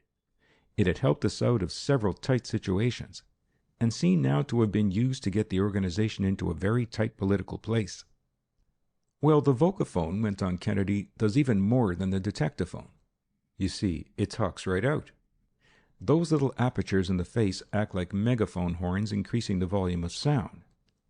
He indicated the switch with his finger and then another point to which it could be moved. Besides, he went on enthusiastically, this machine talks both ways. I have only to turn the switch to that point and a voice will speak out in the conservatory just as if we were there instead of talking here. He turned the switch so that it carried the sounds only in our direction. The last strains of the dance music were being followed by the hearty applause of the dancers. As the encore struck up again, a voice, almost as if it were in the little room alongside us, said, "Why, hello, matey. Why aren't you dancing?" There was an unmistakable air of familiarity about it, and about the reply, "Why aren't you, Hartley?" "Because I've been looking for a chance to have a quiet word with you," the man rejoined. "Langhorne and Mrs. Ogilvy," cried Craig excitedly. "Shh," I cautioned. "They might hear us." He laughed. "Not unless I turn the switch further." "I saw you down at the Criminal Courts building this morning," went on the man, "but you didn't see me. What did you think of Carton?" I fancied there was a trace of sarcasm or jealousy in his tone. At any rate, womanlike, she did not answer that question, but went on to the one which it implied. "I didn't go to see Carton. He is nothing to me, has not been for months. I was only amusing myself when I knew him, leading him on, playing with him then." She paused, then turned the attack on him. "What did you think of Miss Ashton? You thought I didn't see you, but you hardly took your eyes off her while I was in the hallway waiting to hear the verdict." It was Langhorne's turn to defend himself. "It wasn't so much Margaret Ashton as that fellow Carton I was watching," he answered hastily. "Then you haven't forgotten poor little me?" she inquired with a sincere plaintiveness in her voice. "Mary," he said, lowering his voice, "I have tried to forget you. Tried, because I had no right to remember you in the old way, not while you and Martin remained together. Margaret and I had always been friends, but I think Carton and this sort of thing," he waved his hand, I imagined, at the suffrage dancers, "have brought us to the parting of the ways. Perhaps it is better. I'm not so sure that it isn't best." "And yet," she said slowly, "you are piqued. Piqued that another should have won where you failed, even if the prize isn't just what you might wish." Langhorne assented by silence. "Hartley," she went on at length, "you said a moment ago you had tried to forget me." "But can't," he cut in with almost passionate fierceness. "That was what hurt me when I heard that you had gone with Mirtha to that dinner of Dorgan's. I couldn't help trying to warn you of it. I know Martin neglects you, but I was mad clean through when I saw you playing with Carton a few months ago. I don't know anything about it, don't want to. Maybe he was innocent and you were tempting him. I don't care. It angered me worse than ever when I saw later that he was winning with Margaret Ashton. Everywhere he seemed to be crossing my trail, to be my nemesis. I wish I was Dorgan. I wish I could fight."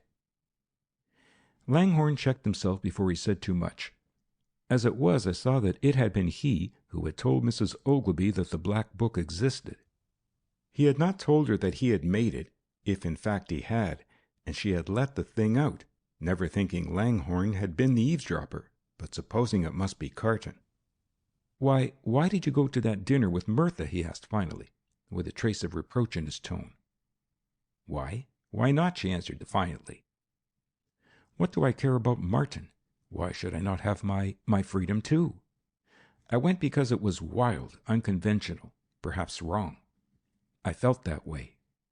If I had felt that you cared, perhaps I could have been more discreet." "I do care," he blurted out. I only wish I had known you as well as I do now, before you married, that's all." "Is there no way to correct the mistake?" she asked softly. "Must marriage end all happiness?" Langhorne said nothing, but I could almost hear his breathing over the vocaphone, which picked up and magnified even whispers. "Mary," he said in a deep, passionate voice, I will defend you from this Mirtha thing, if it ever gets out. I know it is always on your mind, that you couldn't keep away from that trial for fear that Carton, or Mirtha, or somebody might say something by chance or drop some hint about it. Trust me." "Then we can be friends?" "Lovers!" he cried fiercely. There was a half-smothered exclamation over the faithful little vocaphone, a little flurried rustle of silk, and a long, passionate sigh. "Hartley," she whispered. "What is it, Mary?" he asked tensely. "We must be careful. Carton must be defeated. He must not have the power to use that record." "No," ground out Langhorne. "Wait, he shall not. By the way, aren't those orchids gorgeous?" The encore had ceased, and over the vocaphone we could hear gaily chatting couples wandering into the conservatory. The two conspirators rose and parted silently, without exciting suspicion. For several minutes we listened to snatches of the usual vapid chatter that dancing seems to induce. Then the orchestra blared forth with another of the seductive popular pieces. Kennedy and I looked at each other, amazed. From the underworld up to the smart set, the trail of graft was the same, debauching and blunting all that it touched. Here we saw the making of a full-fledged scandal in one of the highest circles. We had scarcely recovered from our surprise at the startling disclosures of the vocaphone when we heard two voices again above the music, two men this time. "What, you here?"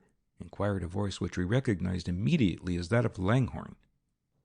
"Yes," replied the other voice, evidently of a young man. "I came in with the swells to keep my eye peeled on what was going on." The voice itself was unfamiliar, yet it had a tough accent which denoted infallibly the section of the city where it was acquired. It was one of the gangsters. "What's up, Ike?" demanded Langhorne suspiciously. Craig looked at me significantly. It was Ike the Dropper. The other lowered his voice. "I don't mind telling you, Mr. Langhorne. You're in the organization and we ain't got no grudge against you. It's Carton." "Carton?" repeated Langhorne, and one could feel the expectant catch in his breath as he added quickly, "You mean you fellows are going to try to get him right?" "Bet your life," swaggered Ike, believing himself safe. "How?" The gangster hesitated, then, reassured by Langhorne, said, "He's ordered a taxicab. We got it for him. A driver who is a right guy and will drive him down where there's a bunch of the fellows. They ain't going to do nothing serious, but, well, he won't campaign much from a hospital cot," he added sagely. "Say, here he comes now with that girl. I better beat it." Langhorne also managed to get away apparently, or else Carton and Miss Ashton were too engrossed in one another to notice him, for we heard no word of greeting. A moment later, Carton and Miss Ashton's voices were audible. "Must you go?" she was saying. "I'm afraid so," he apologized. "I have a speech to prepare for tomorrow and I've had several hard days." "It's been a splendid evening, Miss Ashton. Splendid. I've enjoyed it ever so much, and I think it has accomplished more than 100 meetings, besides the publicity it will get for the cause. Shall I see you tomorrow at headquarters?" "I shall make it a point to drop in," she answered in a tone as unmistakable. "Mr. Carton, your cab is waiting, sir," announced the servant with an apology for intruding. "At the side entrance, sir, so that you can get away quietly, sir." Carton thanked him. I looked at Kennedy anxiously. If Carton slipped away in this fashion before we could warn him, what might not happen? We could hardly expect to get around and through the press of the dancers in time. "I hate to go, Miss Ashton," he was adding. "I'd stay if I saw any prospect of the others going. But, you see, this is the first time tonight that I've had a word with you, alone." It was not only an emergency, but there were limits to Kennedy's eavesdropping propensities, and spying on Carton's love affairs was quite another thing from Langhorne's.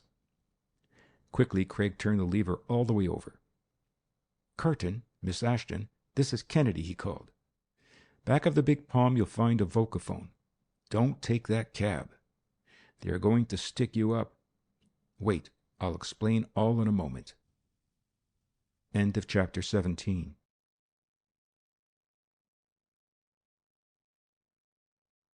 Chapter 18.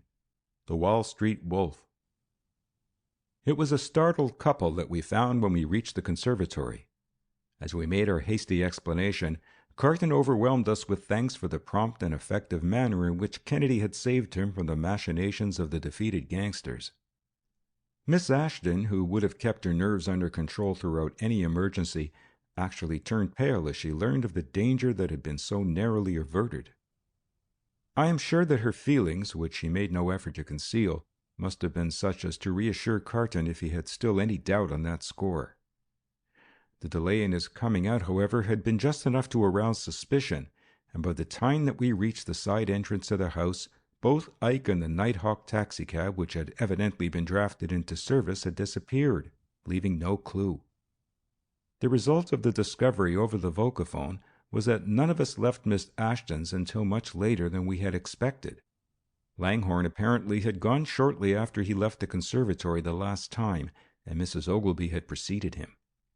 When at last we managed to convince Miss Ashton that it was perfectly safe for Carton to go, nothing would suffice except that we should accompany him as a sort of bodyguard to his home.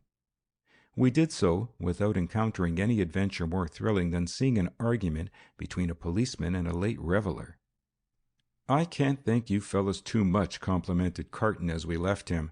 I was hunting around for you, but I thought you had found the suffrage meeting too slow and had gone." "On the contrary," returned Kennedy equivocally, "we found it far from slow." Carton did not appreciate the tenor of the remark, and Craig was not disposed to enlighten him.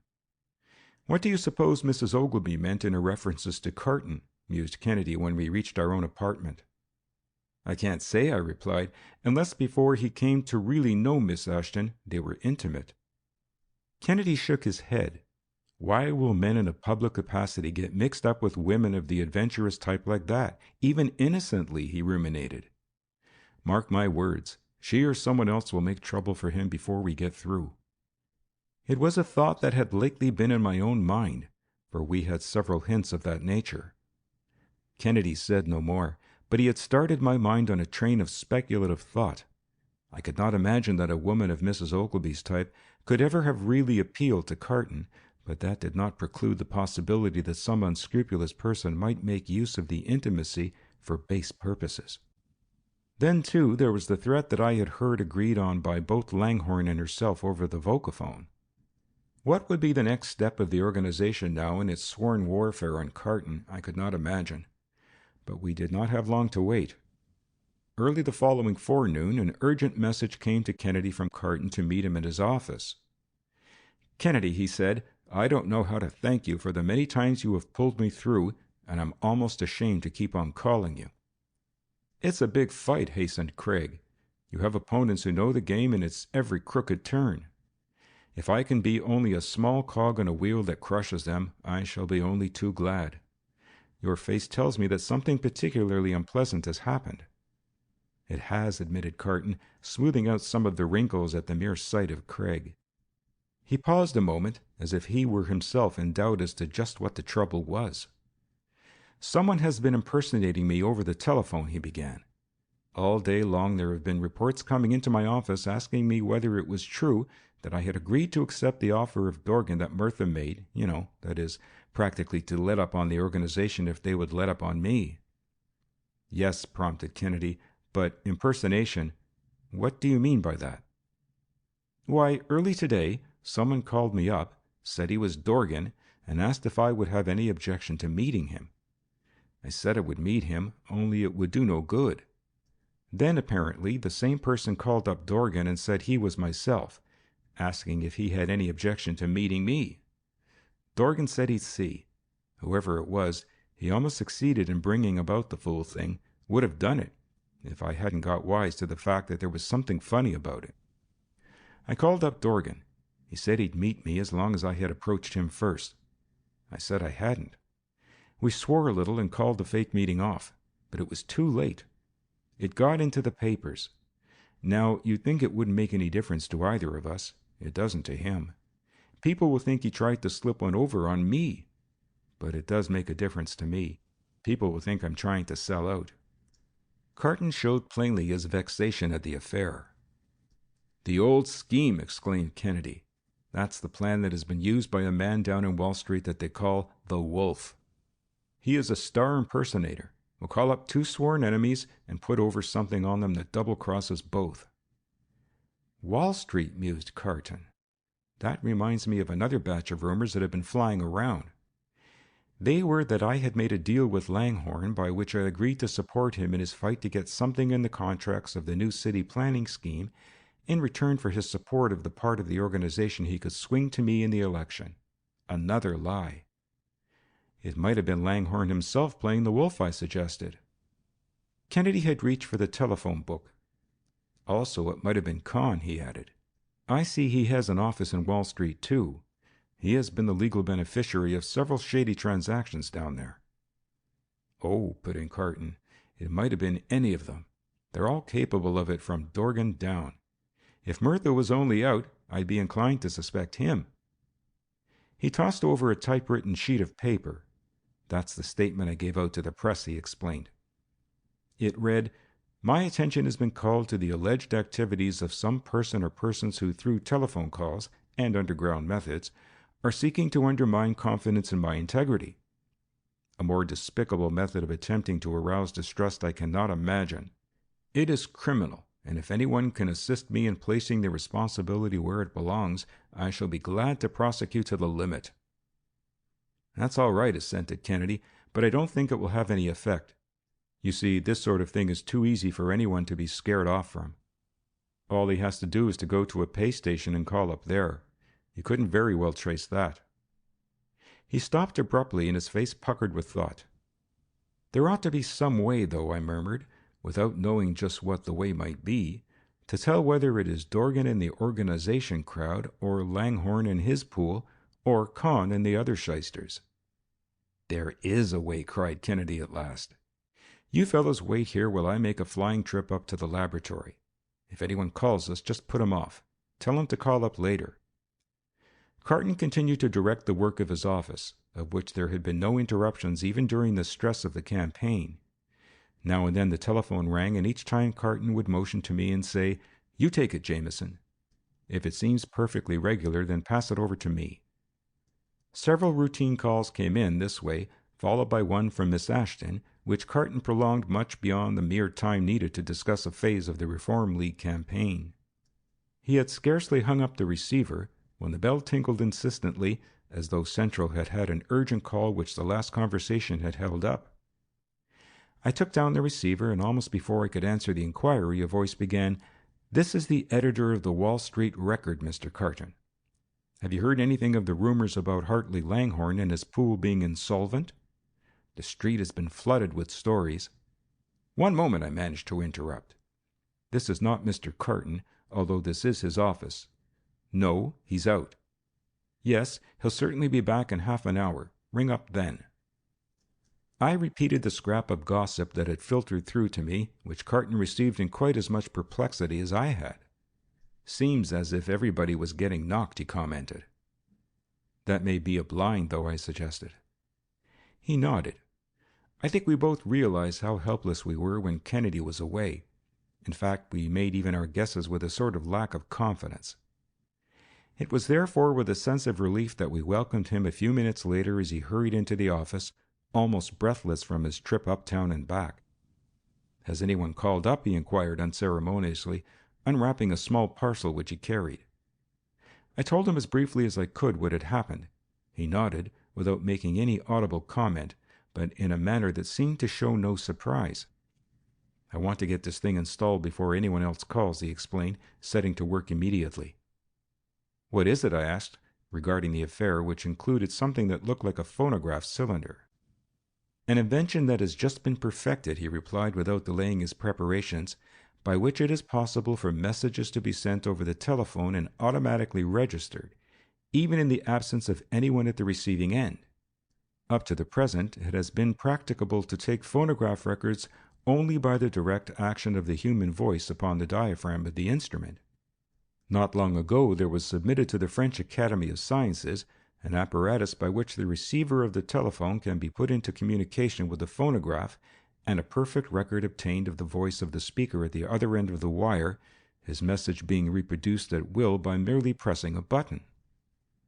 "Wouldn't the telegraph phone do?" I asked, remembering our use of that instrument in other cases. "It would record," he replied, "but I want a phonograph record. Nothing else will do in this case. You'll see why before I get through. Besides, this apparatus isn't complicated. Between the diaphragm of the telephone receiver and that of the phonograph microphone is fitted an air chamber of adjustable size, open to the outer atmosphere by a small hole to prevent compression.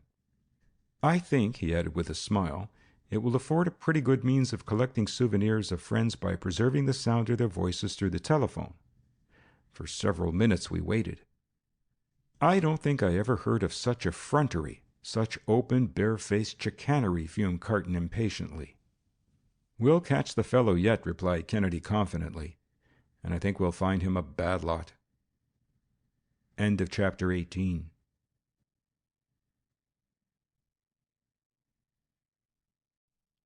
Chapter 19. The Escape. At last the telephone rang, and Carton answered it eagerly. As he did so, he quickly motioned to us to go to the outside office where we too could listen on extensions. "Yes, this is Mr. Carton," we heard him say. "This is the editor of the Wall Street Record. came back the reply in a tone that showed no hesitation or compunction if it was lying. I suppose you have heard the rumors that are current downtown that Hartley Langhorne and the people associated with him have gone broke in the pool they formed to get control of the public utilities that would put them in a position to capture the city betterment contracts? No, I hadn't heard it, answered Carton, with difficulty restraining himself from quizzing the informant about himself. Kennedy was motioning to him that was enough. I'm sure I can't express any opinion at all for publication on the subject, he concluded brusquely, jamming down the receiver on the hook before his interlocutor had a chance to ask another question. The bell continued to ring, but Craig seized the receiver off its hook again and called back, "Mr. Carton is gone for the day," hanging it up again with a bang. "Call up the record now," advised Craig, disconnecting the recording instrument he had brought. "See what the editor has to say." "This is the district attorney's office," said Carton a moment later when he got the number. "You just called me." "I called you?" asked the editor, nonplussed. "About a rumor current in Wall Street." "Rumor? No, sir. It must be some mistake." "I guess so. Sorry to have troubled you. Goodbye." Carton looked from one to the other of us. "You see," he said in disgust, "there it is again. That's the sort of thing that has been going on all day. How do I know what that fellow is doing now? Perhaps using my name." I had no answer to his implied query as to who was the wolf and what he might be up to. As for Kennedy, while he showed plainly that he had his suspicions, which he expected to confirm absolutely, he did not care to say anything about them yet. "Two can play at wolf," he said quietly, calling up the headquarters of Dorgan's organization. I wondered what he would say, but was disappointed to find that it was merely trivial conversation about some inconsequential thing, as though Kennedy had merely wished to get in touch with the silent boss. Next he called up the sanitarium to which Myrtha had been committed, and after posing as Myrtha's personal physician, managed to have the rules relaxed to the extent of exchanging a few sentences with him. "How did he seem? Irrational?" asked Carton with interest, for I don't think the district attorney had complete confidence in the commonly announced cause of Myrtha's enforced retirement. Kennedy shook his head doubtfully. "Sounded pretty far gone," was all he said, turning over the pages of the telephone book as he looked for another number. This time it was Kahn whom he called up, and he had some difficulty locating him, for Kahn had two offices and was busily engaged in preparing a defense to the charges preferred against him for the jury-fixing episode. Among others whom he called up was Langhorne, and the conversation with him was as perfunctory as possible, consisting merely in repeating his name, followed by an apology from Kennedy for calling the wrong number. In each case, Craig was careful to have his little recording instrument working, taking down every word that was uttered, and when he had finished, he detached it, looking at the cylinder with unconcealed satisfaction. "I'm going up to the laboratory again," he announced, as Carton looked at him inquiringly. "The investigation that I have in mind will take time, but I shall hurry it along as fast as I possibly can. I don't want any question about the accuracy of my conclusions." We left Carton, who promised to meet us late in the afternoon at the laboratory, and started uptown.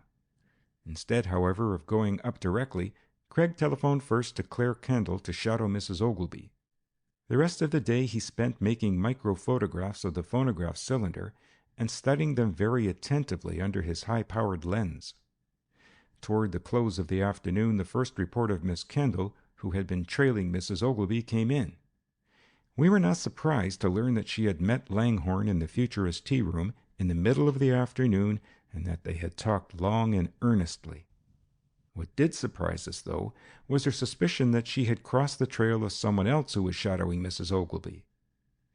Kennedy made no comment, though I could see that he was vitally interested. What was the significance of the added mystery? Someone else had an interest in watching her movements. At once I thought of Dorgan. Could he have known of the intimacy of his guest at the Gastron dinner with Langhorne, rather than with Myrtha, with whom she had gone? Suddenly another explanation occurred to me. What was more likely than that Martin Ogilvy should have heard of his wife's escapade? He would certainly learn now to his surprise of her meeting with Langhorne. What would happen then?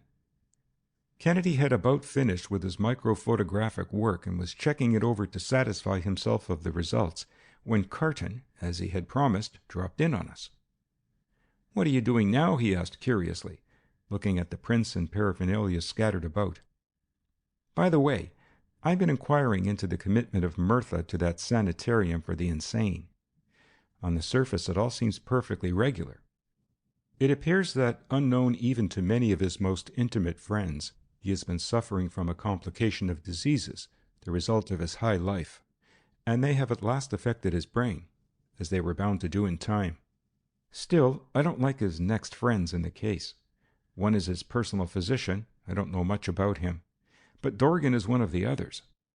"We'll have to look into it," agreed Kennedy.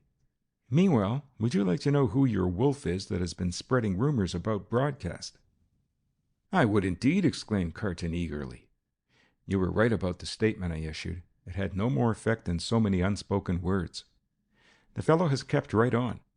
He even had the nerve to call up Miss Ashton in my name and try to find out whether she had any trace of the missing Betty Blackwell. How do you suppose they found out that she was interested?" "Not a very difficult thing," replied Kennedy. "Miss Ashton must have told several organizations, and the grafters always watch such societies pretty closely. What did she say?" "Nothing," answered Carton. "I had thought that they might try something of the sort, and fortunately I warned her to disregard any telephone messages unless they came certainly from me. We agreed on a little secret formula, a sort of password, to be used, and I flatter myself that the wolf won't be able to accomplish much in that direction. You say you have discovered a clue? How did you get it?" Kennedy picked up one of the microphotographs which showed an enlargement of the marks on the phonograph cylinder. He showed it to us, and we gazed curiously at the enigmatic markings, greatly magnified. To me it looked like a collection of series of lines.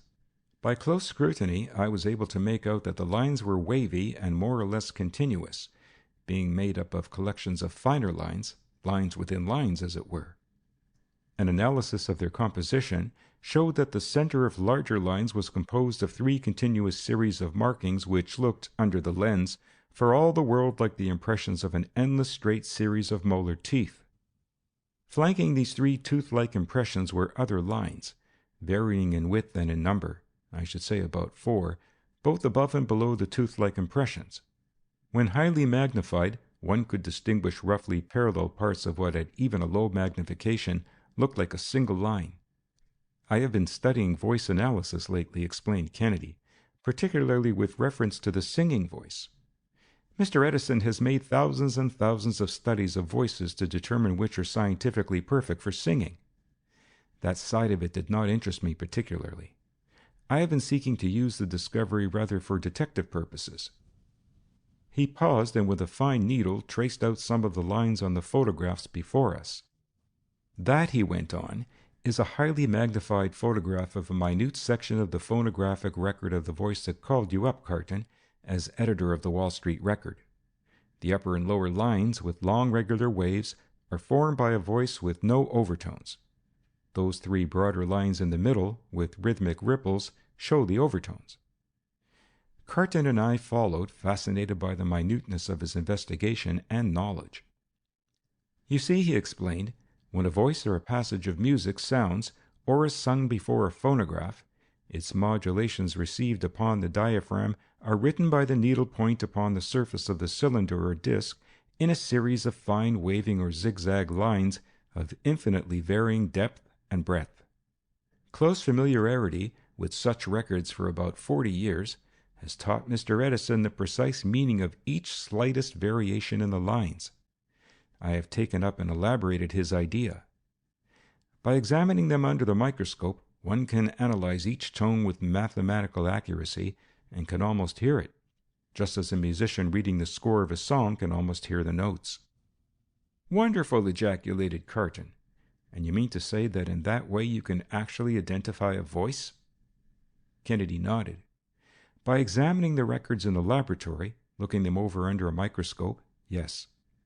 I can count the overtones, say, in a singing voice, and it is on the overtones that the richness depends. I can recognize a voice mathematically. In short," Craig concluded enthusiastically, It is what you might call the Bertillon measurement, the fingerprint, the portrait parle of the human voice. Incredible as it seemed, we were forced to believe, for there on the table lay the graphic evidence which he had just so painstakingly interpreted.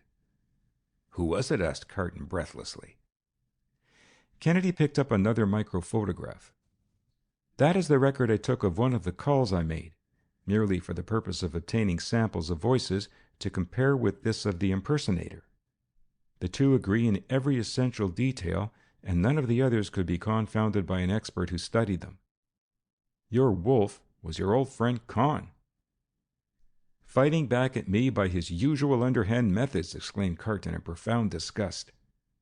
"Or else trying himself to get control of the Black Book," added Kennedy. "If you will stop to think a moment, his shafts have been leveled quite as much at discrediting Langhorne as yourself. He might hope to kill two birds with one stone, and incidentally save himself." "You mean that he wants to lay a foundation now for questioning the accuracy of the Black Book if it ever comes to light?" "Perhaps," assented Kennedy carefully.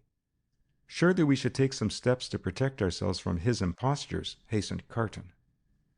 "I have no objections to your calling him up and telling him that we know what he is up to and can trace it to him, provided you don't tell him how he did it, yet." Carton had seized the telephone and was hastily calling every place in which Con was likely to be. He was not at either of his offices, nor at Farrell's, but at each place successively Carton left a message which told the story and which he could hardly fail to receive soon. As Carton finished, Kennedy seemed to be emerging from a brown study. He rose slowly and put on his hat. "Your story about Mirtha's commitment interests me," he remarked, "particularly since you mentioned Dorgan's name in connection with it. I've been thinking about Mirtha myself a good deal since I heard about his condition. I want to see him myself." Carton hesitated a minute. "I can break an engagement I had to speak tonight," he said. "Yes, I'll go with you. It's more important to look to the foundations than to the building just now." A few minutes later we were on our way in a touring car to the private sanitarium up in Westchester, where it had been announced that Mirtha had been taken. I had apprehended that we would have a great deal of difficulty either in getting admitted at all or in seeing Mirtha himself. We arrived at the sanitarium, a large building enclosed by a high brick wall, and evidently once a fine country estate, at just about dusk. To my surprise, as we stopped at the entrance, we had no difficulty in being admitted. For a moment, as we waited in the richly furnished reception room, I listened to the sounds that issued from other parts of the building. Something was clearly afoot, for things were in a state of disorder. I had not an extensive acquaintance with asylums for the care and treatment of the insane, but the atmosphere of excitement which palpably pervaded the air was not what one would have expected. I began to think of Poe's Dr. Tarr and Professor Feather. I wondered whether there might not have been a revolution in the place, and the patients have taken charge of their keepers. At last one of the attendants passed the door. No one had paid any attention to us since our admission, and this man, too, was going to pass us without notice. "I beg your pardon," interrupted Kennedy, who had heard his footsteps approaching and had placed himself in the hallway so that the attendant could not pass, "but we have called to see Mr. Mirtha." The attendant eyed us curiously. I expected him to say that it was against the rules, or to question our right to see the patient. "I'm afraid you're too late," he said briefly instead. "Too late?" queried Kennedy sharply. "What do you mean?" The man answered promptly as if that were the quickest way to get back to his own errand. "Mr. Mirtha escaped from his keepers this evening, just after dinner, and there is no trace of him." End of chapter 19.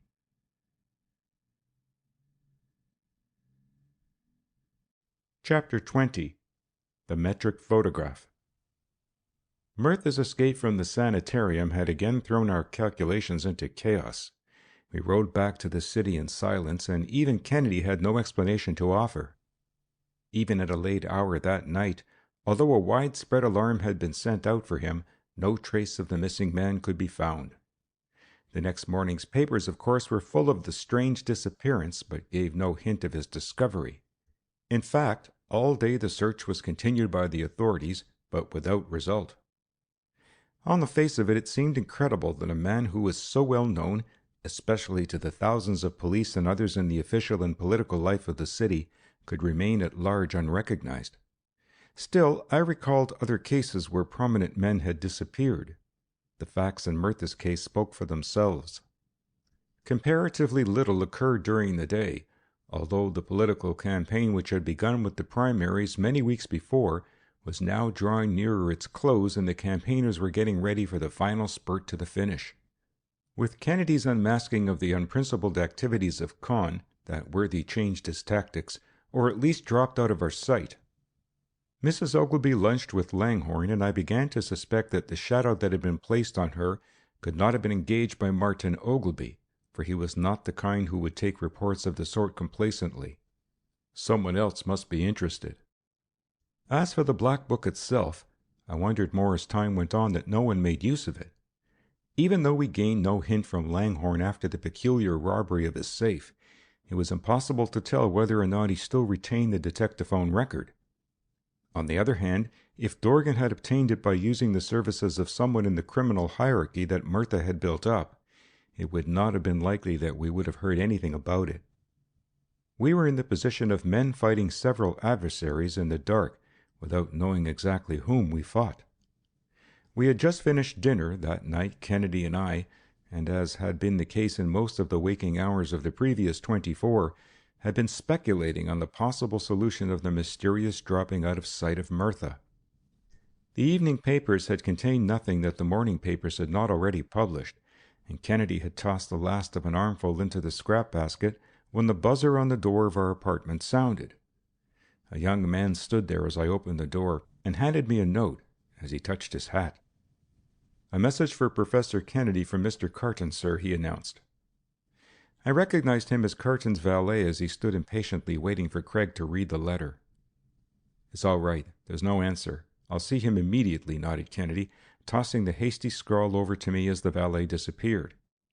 "My study at home has been robbed, probably by sneak thieves," read the note. "Would you like to look it over?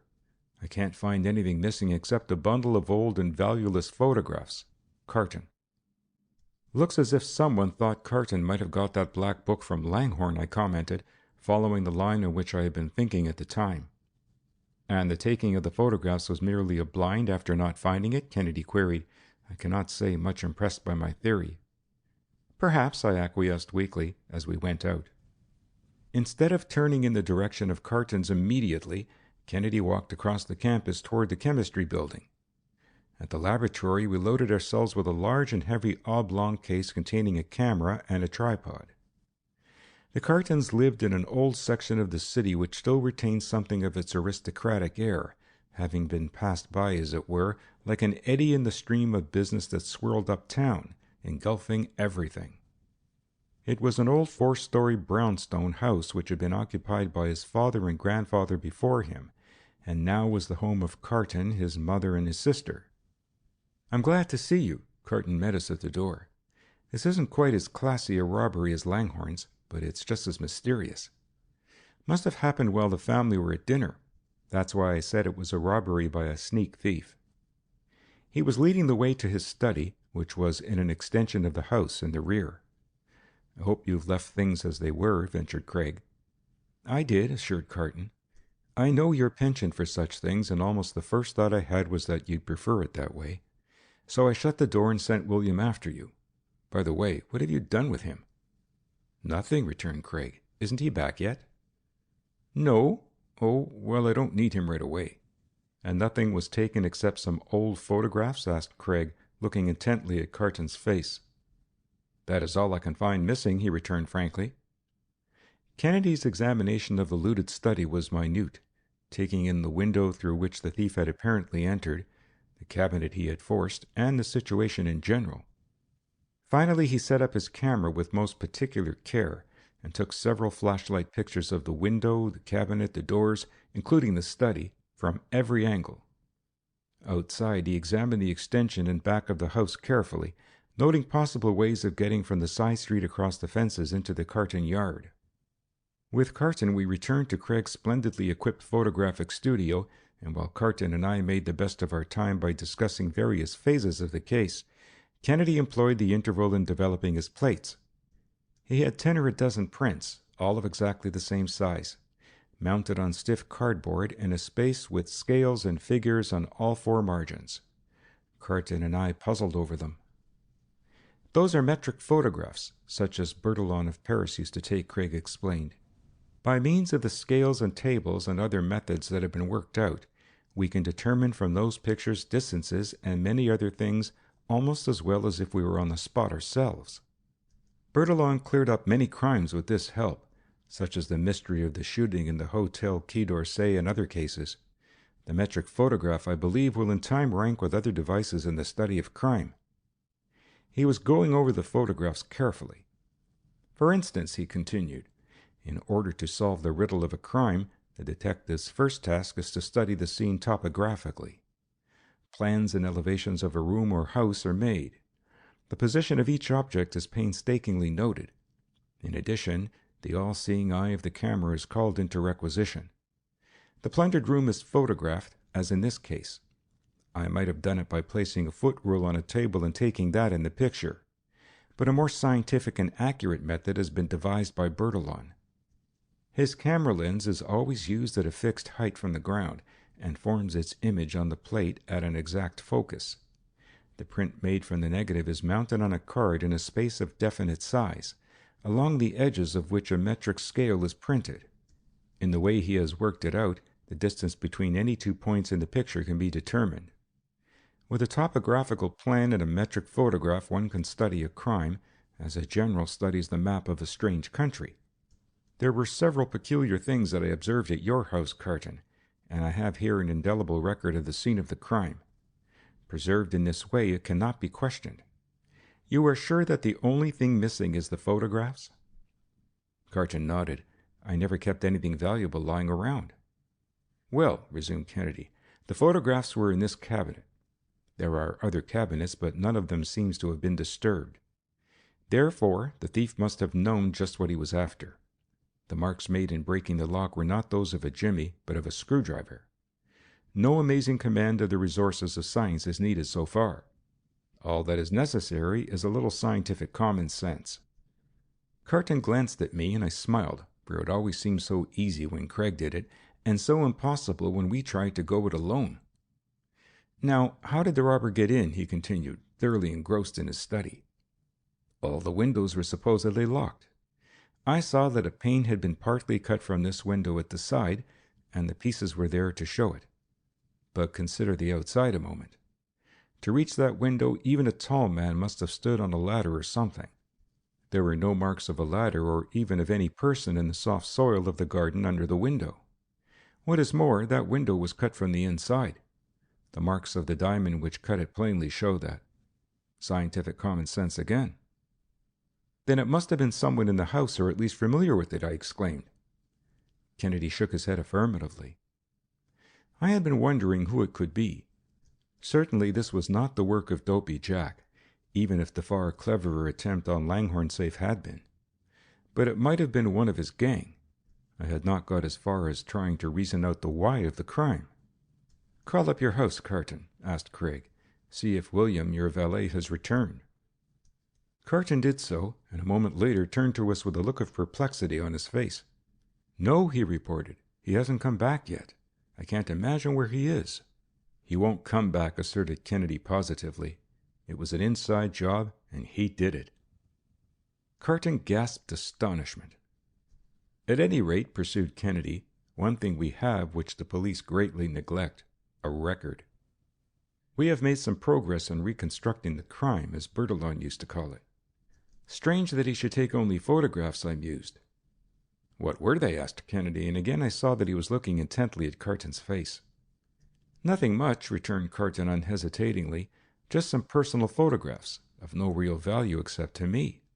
Most of them were amateur photographs, too, pictures of myself in various groups at different times and places that I kept for the associations." "Nothing that might be used by an enemy for any purpose?" suggested Kennedy. Carton laughed. "More likely to be used by friends," he replied frankly. Still, I felt that there must have been some sinister purpose back of the robbery. In that respect, it was like the scientific cracking of Langhorne's safe. Langhorne, too, though he had been robbed, had been careful to disclaim the loss of anything of value. I frankly had not believed Langhorne, yet Carton was not of the same type, and I felt that his open face would surely have disclosed to us any real loss that he suffered or apprehension that he felt over the robbery.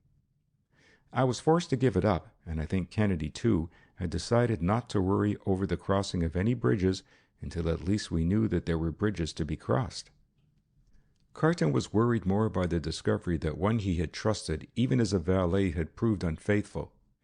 He knew, however, as well as we did, that one of the commonest methods of the underworld when they wished to pull off a robbery was to corrupt one of the servants of a house. Still, it looked strange, for the laying of such an elaborate plan usually preceded only big robberies, such as jewelry or silver.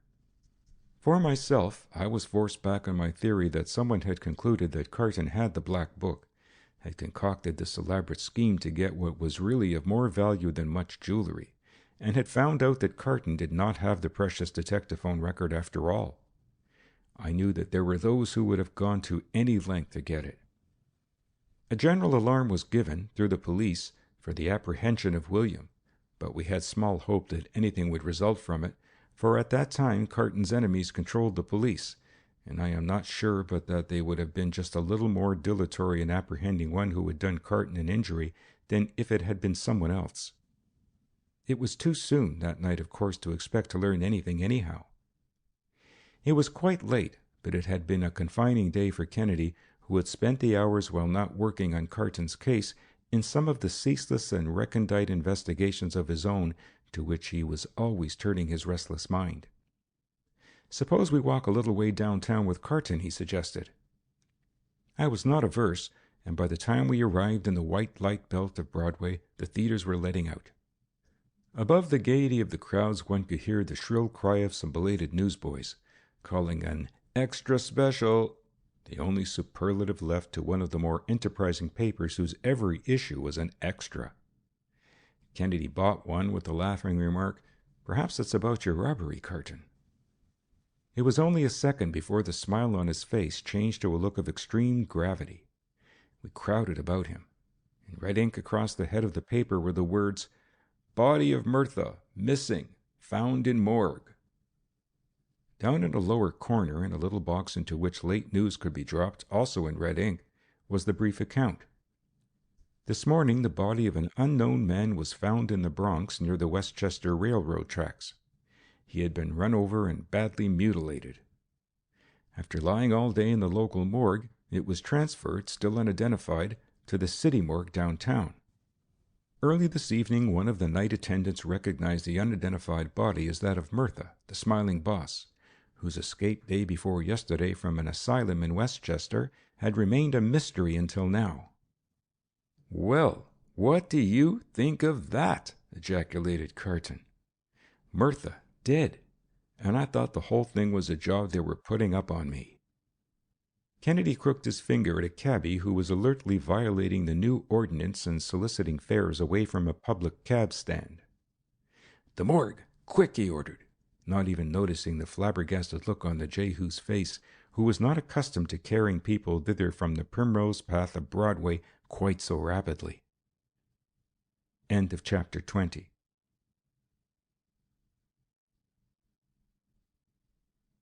Chapter 21. The Morgue. There had come a lull in activities which never entirely cease, night or day, in the dingy building at the foot of East 26th Street.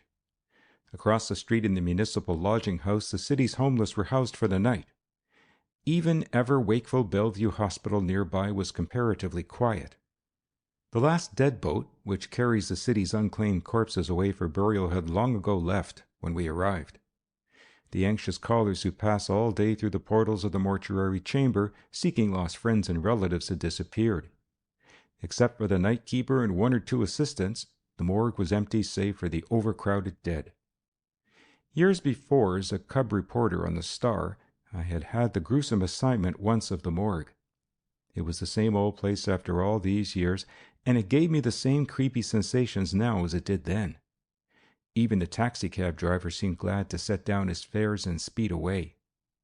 It was ghoulish, I felt then, and I did still, that instead of contributing to the amelioration of conditions that could not be otherwise than harrowing, everything about the old morgue lent itself to the increase of the horror of the surroundings.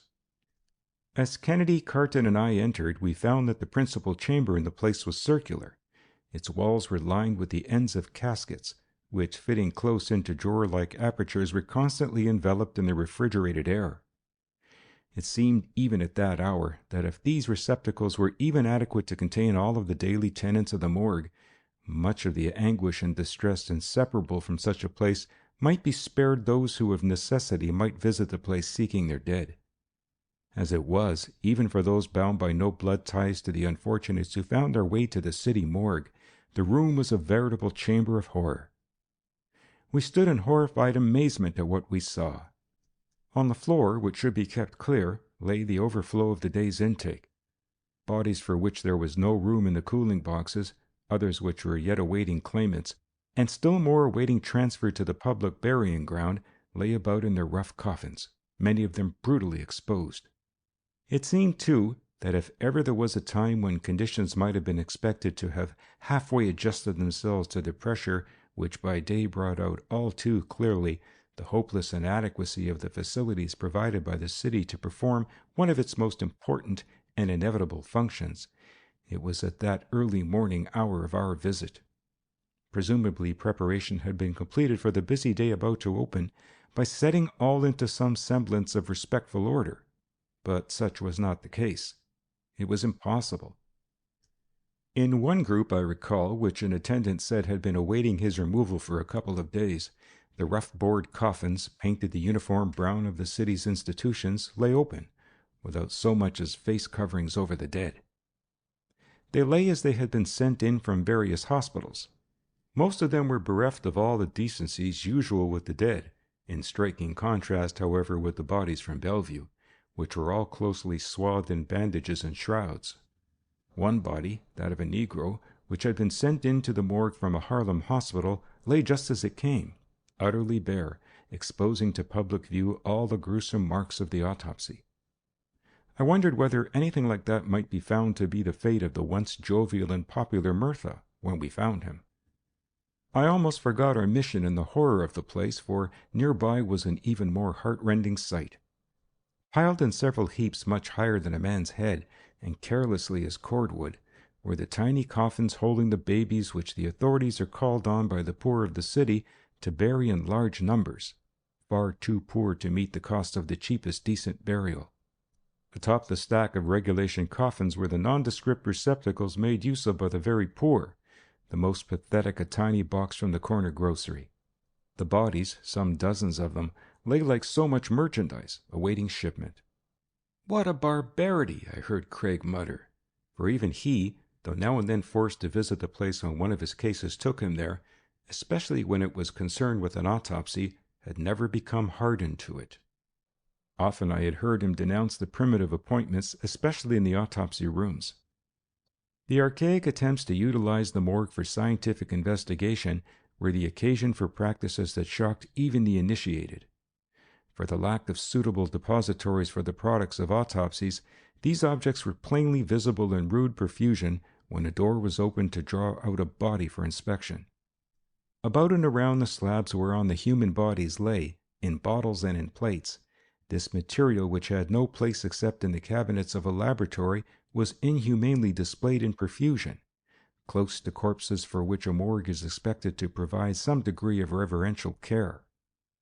"You see," apologized the keeper, not averse to throwing the blame on someone else, for it indeed was not his but the city's fault, "one reason why so many bodies have to remain uncared for is that I could show you cooling box after cooling box with some subject which figured during the past few months in the police records. Why victims of murders committed long ago should be held indefinitely, and their growing numbers make it impossible to give proper places to each day's temporary bodies, I can't say. Sometimes," he added with a sly dig at Carton, "the only explanation seems to be that the district attorney's office has requested the preservation of the grisly relics." I could see that Carton was making a mental note that the practice would be ended as far as his office was concerned. "So, you saw the story in the newspapers about Mr. Murtha," repeated the keeper, not displeased to see us and at the publicity it gave him. It was I that discovered him, and yet many's the time some of the boys that must have handled the body since it was picked up beside the tracks must have seen him. It was too late to get anyone to take the body away tonight, but the arrangements have all been made, and it will be done early in the morning before anyone else sees Pat Murtha here, as he shouldn't be. We've done what we could for him ourselves. He was a fine gentleman, and many's the boy that owes a boost up in life to him. Reverentially, even the hardened keeper drew out one of the best of the drawer-like boxes. On the slab before us lay the body. Carton drew back excitedly, shocked. "It is Murtha!" he exclaimed. I, too, looked at it quickly.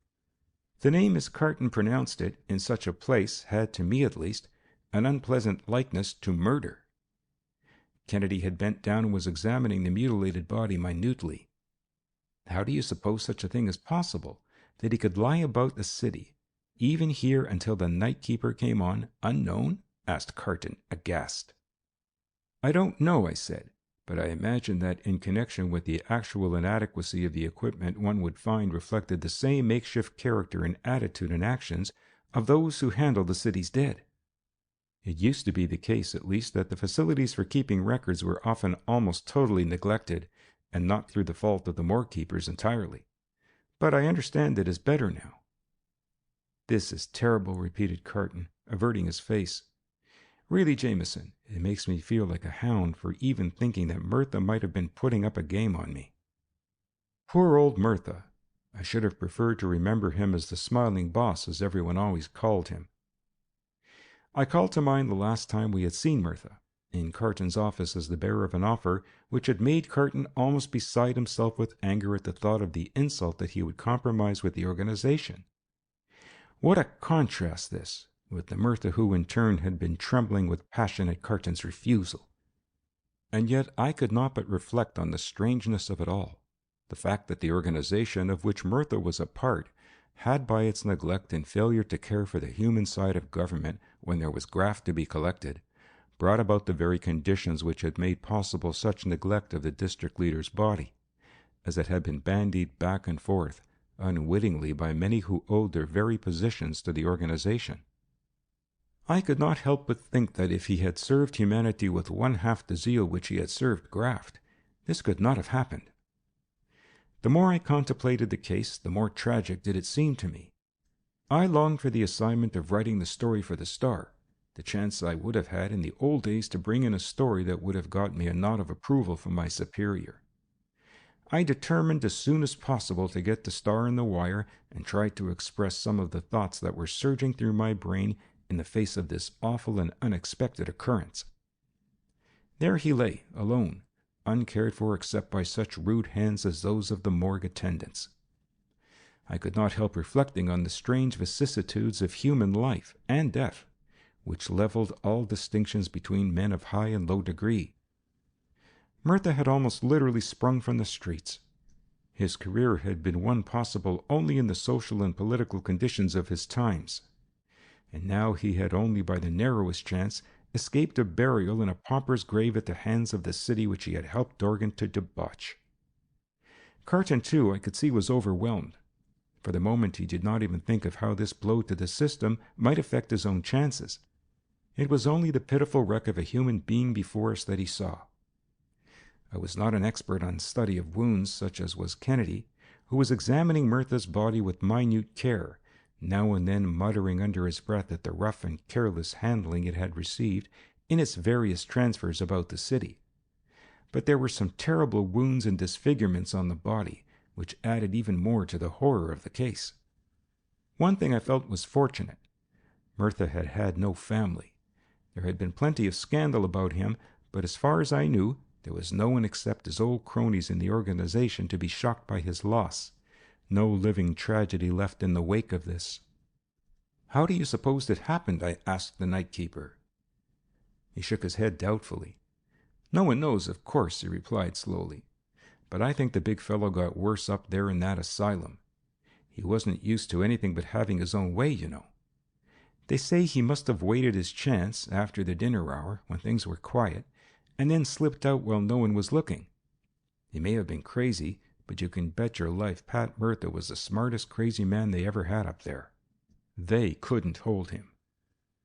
"I see," I said, struck by the faith which the man had inspired even in those who held the lowest of city positions. "But I meant, how do you suppose he was killed?" The attendant looked at me thoughtfully a while. "Young man," he answered, "I ain't saying nothing, and it may have been an accident after all. Have you ever been up in that part of town?" I had not, and said so. "Well," he continued, "those electric trains do sneak up on a fellow fast. It may have been an accident, all right. The coroner up there said so, and I guess he ought to know. It must have been late at night. Perhaps he was wandering away from the ordinary roads for fear of being recaptured. No one knows. I guess no one will know ever. But it's a sad day for many of the boys. He helped a lot of 'em. And Mr. Dorgan, he knows what a loss it is, too. I heard that it's hit the chief hard." The attendant, rough though he was and hardened by the daily succession of tragedies, could not restrain an honest catch in his voice over the passing of the big fellow, as some of them called the smiling boss. It was a pretty good object lesson on the power of the system which the organization had built up, how Murtha, and even the more distant Dorgan himself, had endeared himself to his followers and henchmen. Perhaps it was corrupt, but it was at least human, and that was a great deal in a world full of inhumanities. In the face of what had happened, one felt that much might be forgiven Murtha for his shortcomings, especially as the era of the Murthas and the Dorgans was plainly passing. "Here at least," whispered Carton, as we withdrew to a corner to escape the appalling atmosphere, "is one who won't worry about what happens to that black book any more. I wonder what he really knew about it, what secrets he carried away with him." "I can't say," I returned, "but one thing it does. It must relieve Mrs. Ogilvy's fears a bit. With Murtha out of the way, there is one less to gossip about what went on at Gastron's that night of the dinner." He said nothing, and just then Kennedy straightened up, as though he had finished his examination. We hurried over to him. I thought the look on Craig's face was peculiar. "What is it? What did you find?" both Carton and I asked. Kennedy did not answer immediately. I can't say," he answered slowly at length, as we thanked the morgue keeper for his courtesy and left the place. "In fact, I'd rather not say, until I know." I knew from previous experiences that it was of no use to try to quiz Kennedy. He was a veritable grind for facts, facts, facts. As for myself, I could not help wondering whether, after all, Murtha might not have been the victim of foul play, and if so, by whom? End of chapter 21.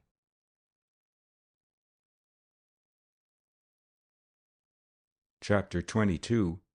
The Canard. We did not have to wait long for the secret of the robbery of Carton to come out. It was not in any extras or in the morning papers the next day, but it came through a secret source of information to the Reform League.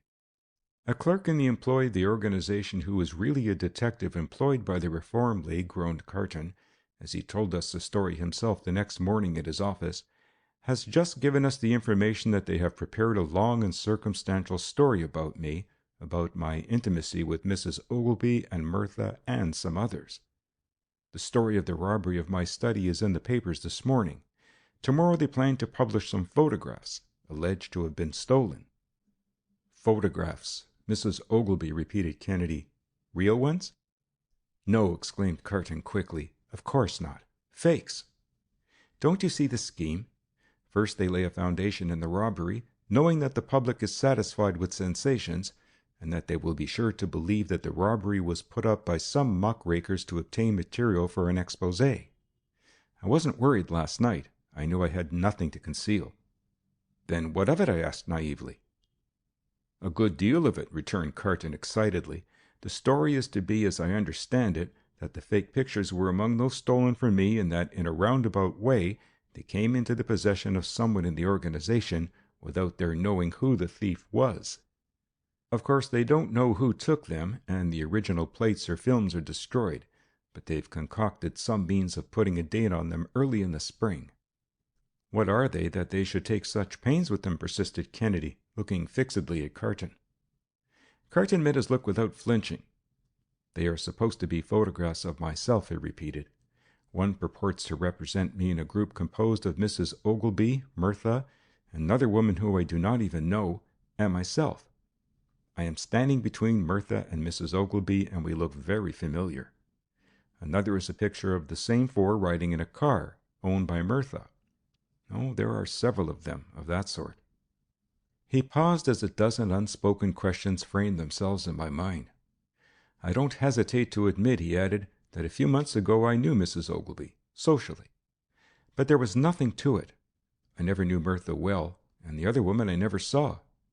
At various times I had been present at affairs where she was, but I know that no pictures were ever taken, and even if there had been, I would not care, provided that they told the truth about them. What I do care about is the sworn allegation that I understand is to accompany these fakes. His voice broke. It's a lie from start to finish. But just think of it, Kennedy, he went on. Here is the story, and here too are the pictures. At least they will be in print tomorrow.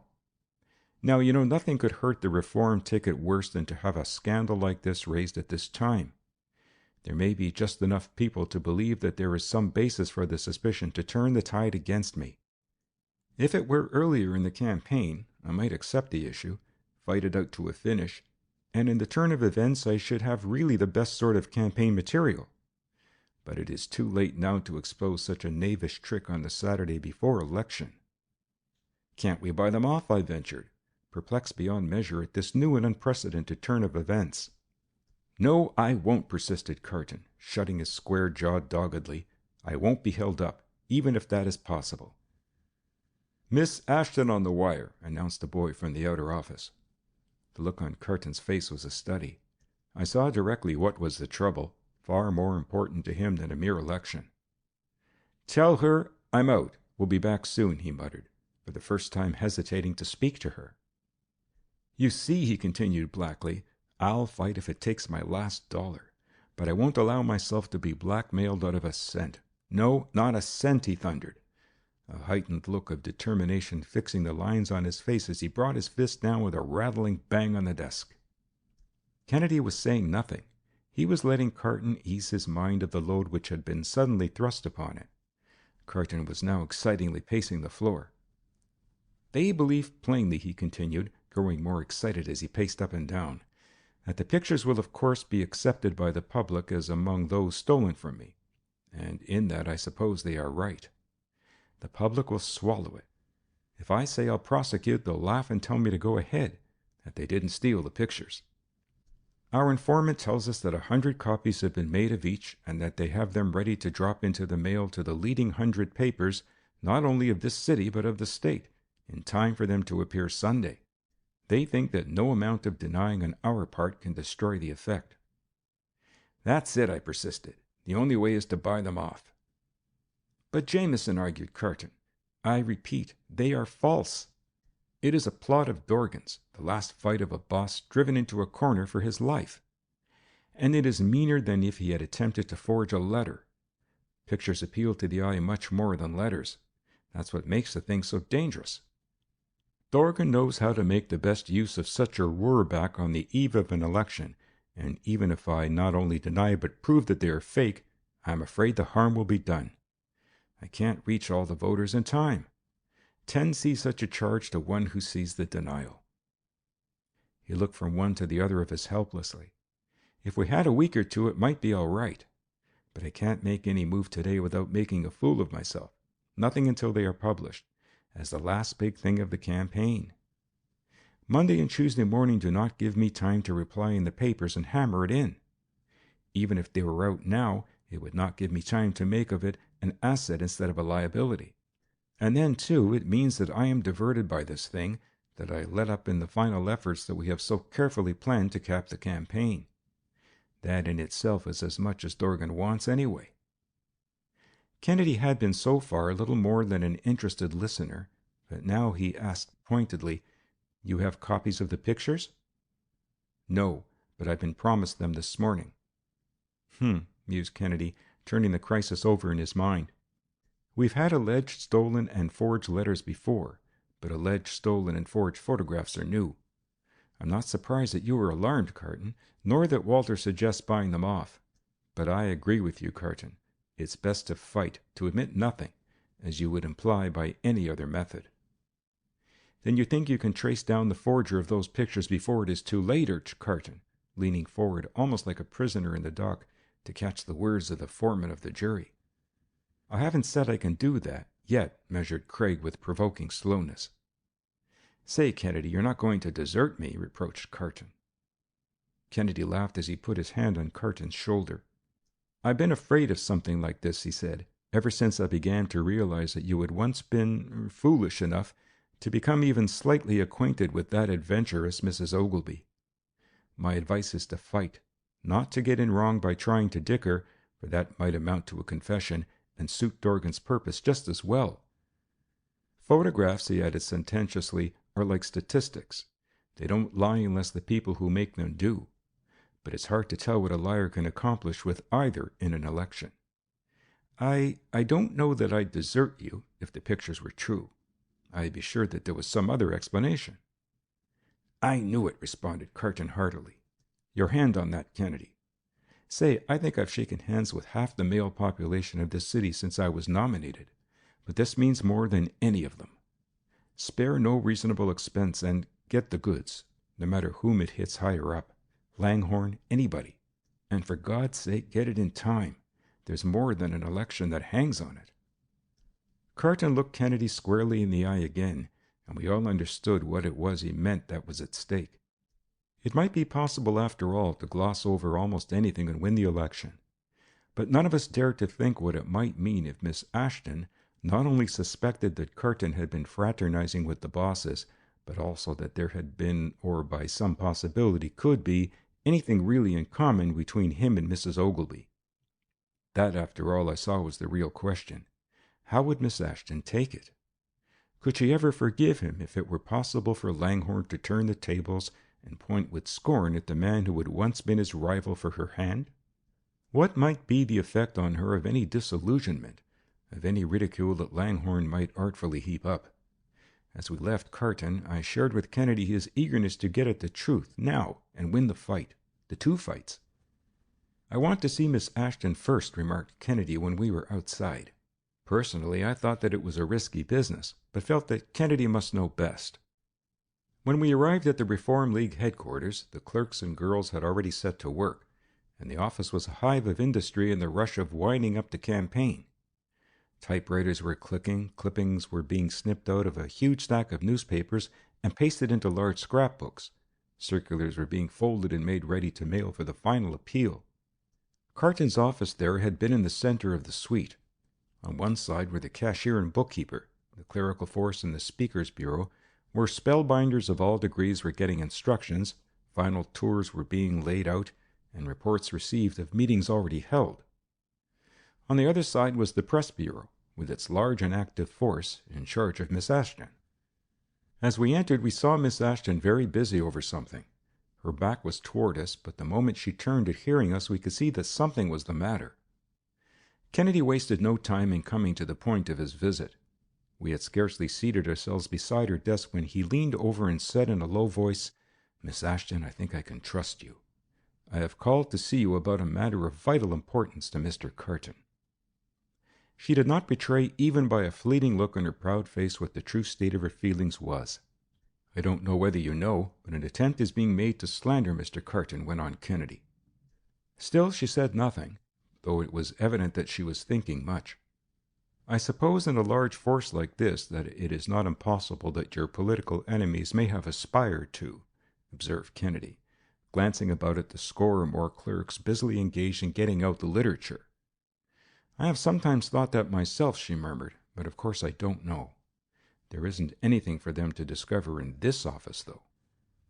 Kennedy looked up quickly at the significant stress on the word "this." She saw that Kennedy was watching. Margaret Ashton might have made a good actress, that is, in something in which her personal feelings were not involved, as they were in this case. She was now pale and agitated. I can't believe it," she managed to say. "Oh, Mr. Kennedy, I would almost rather not have known it at all. Only I suppose I must have known it sooner or later." "Believe me, Miss Ashton," soothed Kennedy. "You ought to know. It is on you that I depend for many things. But tell me, how do you know already? I didn't think it was known." She was still pale and replied nervously, "Our detective in the organization brought the pictures up here. One of the girls opened them by mistake. It got about the office. I couldn't help but know." "Miss Ashton," remonstrated Kennedy soothingly, "I beg you to be calm. I had no idea you would take it like this. No idea. Please, please. Remember, pictures can lie, just like words." I hope you're right," she managed to reply slowly. "I'm all broken up by it. I'm ready to resign. My faith in human nature is shaken. No, I won't say anything about Mr. Carton to anyone. But it cuts me to have to think that Hartley Langhorne may have been right. He always used to say that every man had his price. I am afraid this will do great harm to the cause of reform, and through it to the women's suffrage cause which made me cast myself in with the League. I can hardly believe." Kennedy was still looking earnestly at her. "Miss Ashton," he implored, "believe nothing. Remember, one of the first rules of politics in the organization you are fighting is loyalty. Wait until—" "Wait?" she echoed. "How can I?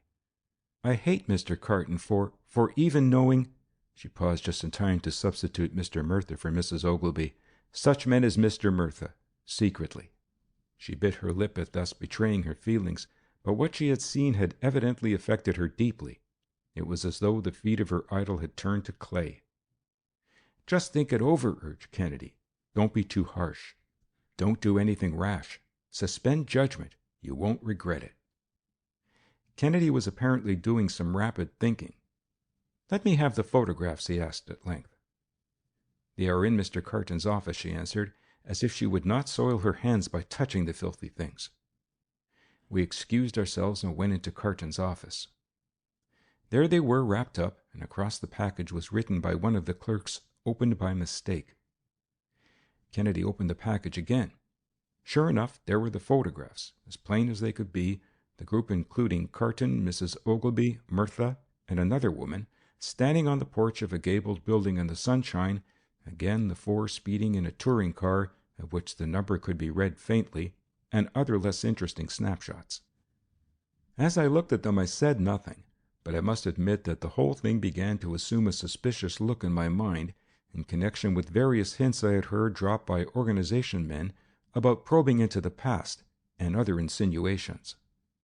I felt that far from aiding Carton, things were now getting darker. There was nothing but his unsupported word that he had not been in such groups to counterbalance the existence of the actual pictures themselves, on the surface a graphic clincher to Dorgan's story. Kennedy, however, after examination of the photographs, clung no less tenaciously to a purpose he already had in mind, and instead of leaving them for Carton, took them himself, leaving a note instead. He stopped again to speak to Margaret Ashton. I did not hear all of the conversation, but one phrase struck me, and the worst of it is that he called me up a little while ago and tried to act toward me in the same old way, and that after I know what I know. I could detect it in his voice. He knew he was concealing something from me. What Kennedy said to her I do not know, but I don't think it had much effect. "That's the most difficult and unfortunate part of the whole affair," he sighed as we left. "She believes it." I had no comment that was worthwhile. What was to be done? If people believed it generally, Carton was ruined. End of chapter 22.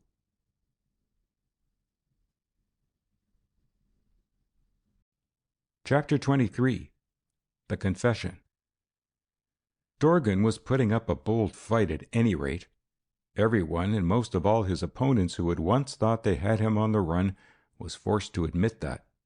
Moreover, one could not help wondering at his audacity, whatever might be the opinion of his dishonesty.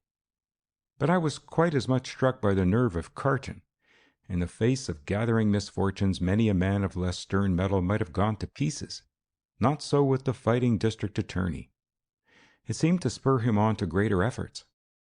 It was a titanic struggle, this between Carton and Dorgan, and had reached the point where quarter was given or asked by neither. Kennedy had retired to his laboratory with the photographs and was studying them with an increased interest. It was toward the close of the afternoon when the telephone rang and Kennedy motioned me to answer it. "If it's Carton," he said quickly, "tell him I'm not here. I'm not ready for him yet, and I can't be interrupted." I took down the receiver, prepared to perjure my immortal soul. It was indeed Carton, bursting with news and demanding to see Kennedy immediately. Almost before I had finished with the carefully framed glib excuse that I was to make, he shouted to me over the wire. "What do you think, Jameson? Tell him to come down right away. The impossible has happened. I have got under Dopey Jack's guard. He has confessed. It's big. Tell Kennedy I'll wait here at my office until he comes." He had hung up the receiver before I could question him further. I think it cured Kennedy temporarily of asking me to fib for him over the telephone. He was as anxious as I to see Carton now, and plunged into the remaining work on the photographs eagerly. He finished much sooner than he would otherwise, and only to preserve the decency of the excuse that I had made did not hasten down to the Criminal Courts building before a reasonable time had elapsed. As we entered Carton's office, we could tell from the very atmosphere of the halls that something was happening. The reporters in their little room outside were on the qui vive, and I heard a whisper and a busy scratching of pencils as we passed in, and the presence of someone else in the district attorney's office was noted. Carton met us in a little anteroom. He was all excitement himself, but I could see that it was a clouded triumph. His mind was really elsewhere than on the confession that he was getting. Although he did not ask us, I knew that he was thinking only of Margaret Ashton and how to regain the ground that he apparently lost with her. Still, he said nothing about the photographs. I wondered whether it was because of his confidence that Kennedy would pull him through. "You know," he whispered, "I have been working with my assistants on Dopey Jack ever since the conviction, hoping to get a confession from him, holding out all sorts of promises if he would turn state's evidence and threats if he didn't. It all had no effect. But Murtha's death seems to have changed all that.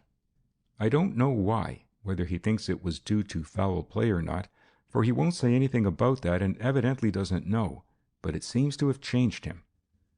Carton said it as though at last a ray of light had struck in on an otherwise black situation, and that was indeed the case. "I suppose," suggested Craig, "that as long as Murtha was alive, he would rather have died than say anything that would incriminate him. That's the law of the gang world. But with Murtha no longer to be shielded, perhaps he feels released. Besides, it must begin to look to him as though the organization had abandoned him and was letting him shift pretty much for himself." "That's it," agreed Carton. "He has never got it out of his head that Con swung the case against him, and I've been careful not to dwell on the truth of that Con episode." Carton led us into his main office, where Rubano was seated with two of Carton's assistants, who were quizzing him industriously and obtaining an amazing amount of information about gang life and political corruption. In fact, like most criminals when they do confess, Dopey Jack was in danger of confessing too much, in sheer pride at his own prowess as a bad man. Outside, I knew that it was being well noised abroad. In fact, I had nodded to an old friend on the Star who had whispered to me that the editor had already called him up and offered to give Rubano any sum for a series of articles for the Sunday supplement on the life in the underworld. I knew then that the organization had heard of it, by this time, too late. Most of the confession was completed by the time we arrived, but as it had been carefully taken down, we knew we had missed nothing. "You see, Mr. Carton," Rubano was saying as we three entered, and he turned from the assistant who was quizzing him, "it's like this. I can't tell you all about the system. No one can. You understand that. All any of us know is the men next to us, above and below. We may have opinions, hear gossip, but that's no good as evidence." "I understand," reassured Carton. "I don't expect that. You must tell me the gossip and rumors, but all I am bartering a pardon for is what you really know, and you got to make good, or the deal is off, see?" He said it in a tone that Dopey Jack could understand, and the gangster protested. "Well, Mr. Carton, haven't I made good?" "You have so far," grudgingly admitted Carton, who was greedy for everything down to the uttermost scrap that might lead to other things. "Now, who was the man above you, to whom you reported?" "Mr. Murtha, of course," replied Jack, surprised that anyone should ask so simple a question. "That's all right," explained Carton. "I knew it, but I wanted you on record as saying it. And above Mirtha? Why, you know it is Dorgan, replied Dopey. Only, as I say, I can't prove that for you any better than you can. He has already told about his associates and those he had working under him, explained Carton, turning to us. Now, Langhorne, what do you know about him? Know about Langhorne? The fellow that I robbed? Repeated Jack. You robbed? Cut in Kennedy. So you knew about Thermit, then? Dopey smiled with a sort of pride in his work, much as if he had received a splendid recommendation. Yes, he replied, I knew about it. Got it from a Peterman who was studied safes and all that sort of thing. I heard he had some secret, so one night I takes him up to Farrell's and gets him stewed, and he tells me. Then, when I wants to use it, bingo! There I am with the goods. And the girl, Betty Blackwell, what did she have to do with it? Pursued Craig. Did you get into the office, learn Langhorne's habits, and so on from her? Dopey Jack looked at us in disgust. Say, he replied, if I wanted a skirt to help me in such a job, believe me, I know plenty that could put it all over that girl.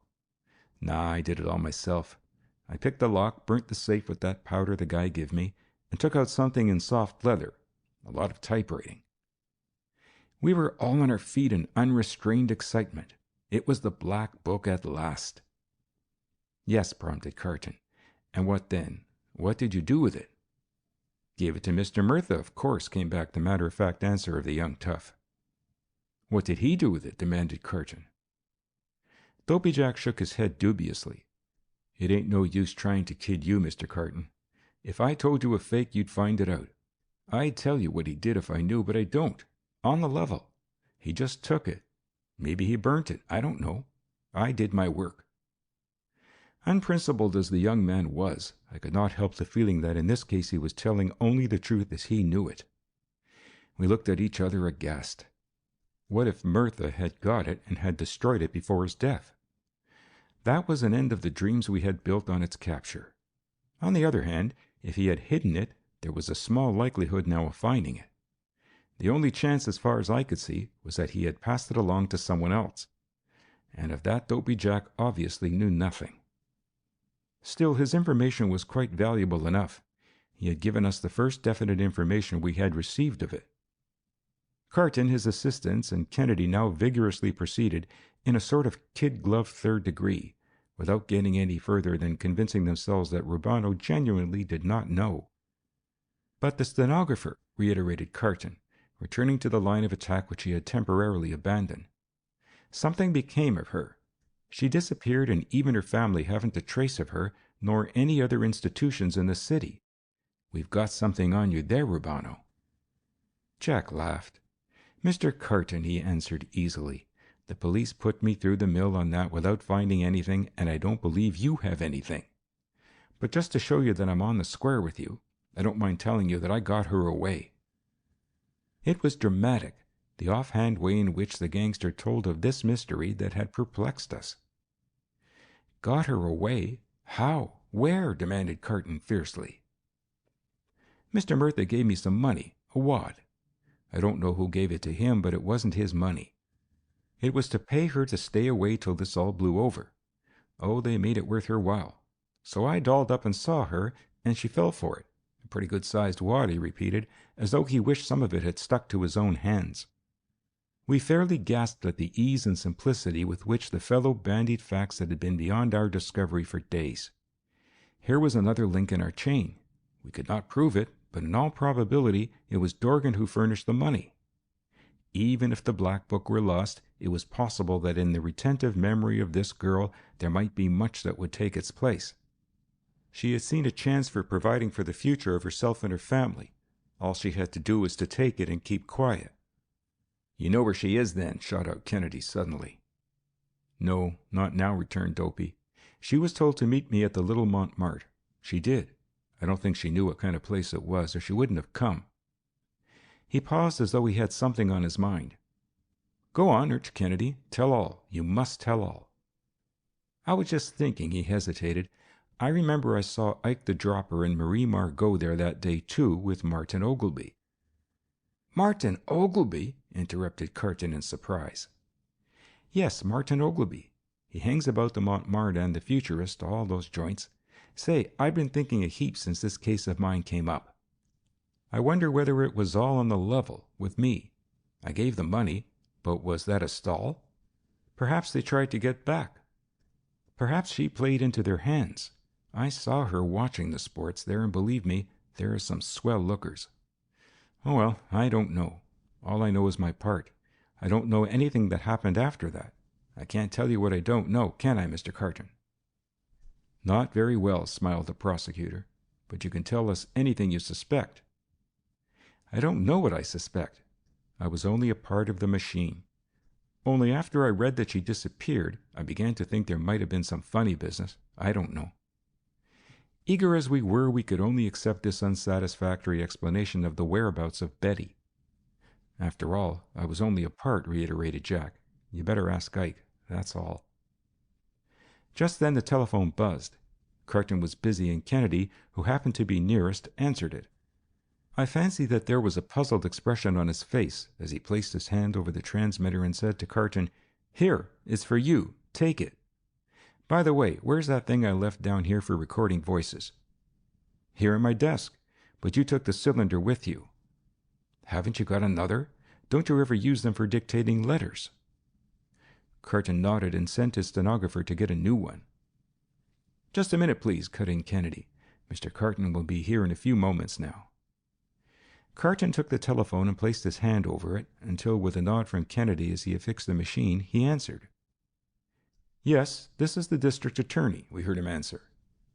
"What? Rubano? Why, you can't talk to him. He's a convicted man." "Here? How do you know he's here?" "No, I wouldn't let you talk to him if he was." "Who are you, anyway?" "What's that? You threaten him? You threaten me?" "You'll get us both, will you? Well, I want to tell you, you can go plumb. The deuce, the fellow's cut himself off." As Carton finished, a peculiar smile played about Rubano's features. "I expected that, but not so soon," he said quietly. "New York'll be no place for me, Mr. Carton, after this. You got to keep your word and smuggle me out. South Africa, you know. You promised." "I'll keep my word, Rubano, too," assured Carton. "The nerve of that fellow. Where's Kennedy?" We looked about. Craig had slipped out quietly during the telephone conversation. Before we could start a search for him, he returned. "I thought there was something peculiar about the voice," he explained. "That's why I wanted a record of it. While you were talking, I got your switchboard operator to connect me with Central on another wire. The call was from a pay station on the west side. There wasn't a chance to get the fellow, of course, but I have the voice record anyhow." Dopey Jack's confession occupied most of the evening, and it was late when we got away. Carton was overjoyed at the result of his pressure, and eager to know, on the other hand, whether Kennedy had made any progress yet with his study of the photographs. I could have told him beforehand, however, that Craig would say nothing, and he did not. Besides, he had the added mystery of the new phonograph cylinder to engross him, with the result that we parted from Carton, a little piqued at being left out of Craig's confidence, but helpless. As for me, I knew it was useless to trail after Kennedy, and when he announced that he was going back to the laboratory, I balked and, in spite of my interest in the case, went home to our apartment to bed, while Kennedy made a night of it. What he discovered I knew no better in the morning than when I left him, except that he seemed highly elated. Leisurely he dressed, none the worse for his late work, and after devouring the papers as if there was nothing else in the world so important, he waited until the middle of the morning before doing anything further. "I merely wanted to give Dorgan a chance to get to his office," he surprised me with finally. "Come, Walter, I think he must be there now." Amazed at his temerity in bearding Dorgan in his very den, I could do nothing but accompany him, though I much feared it was almost like inviting homicide. The boss's office was full of politicians, for it was now approaching dough day, when the purse strings of the organization were loosed and a flood of potent argument poured forth to turn the tide of election by the force of the only thing that talks loud enough for some men to hear. Somehow Kennedy managed to see the boss.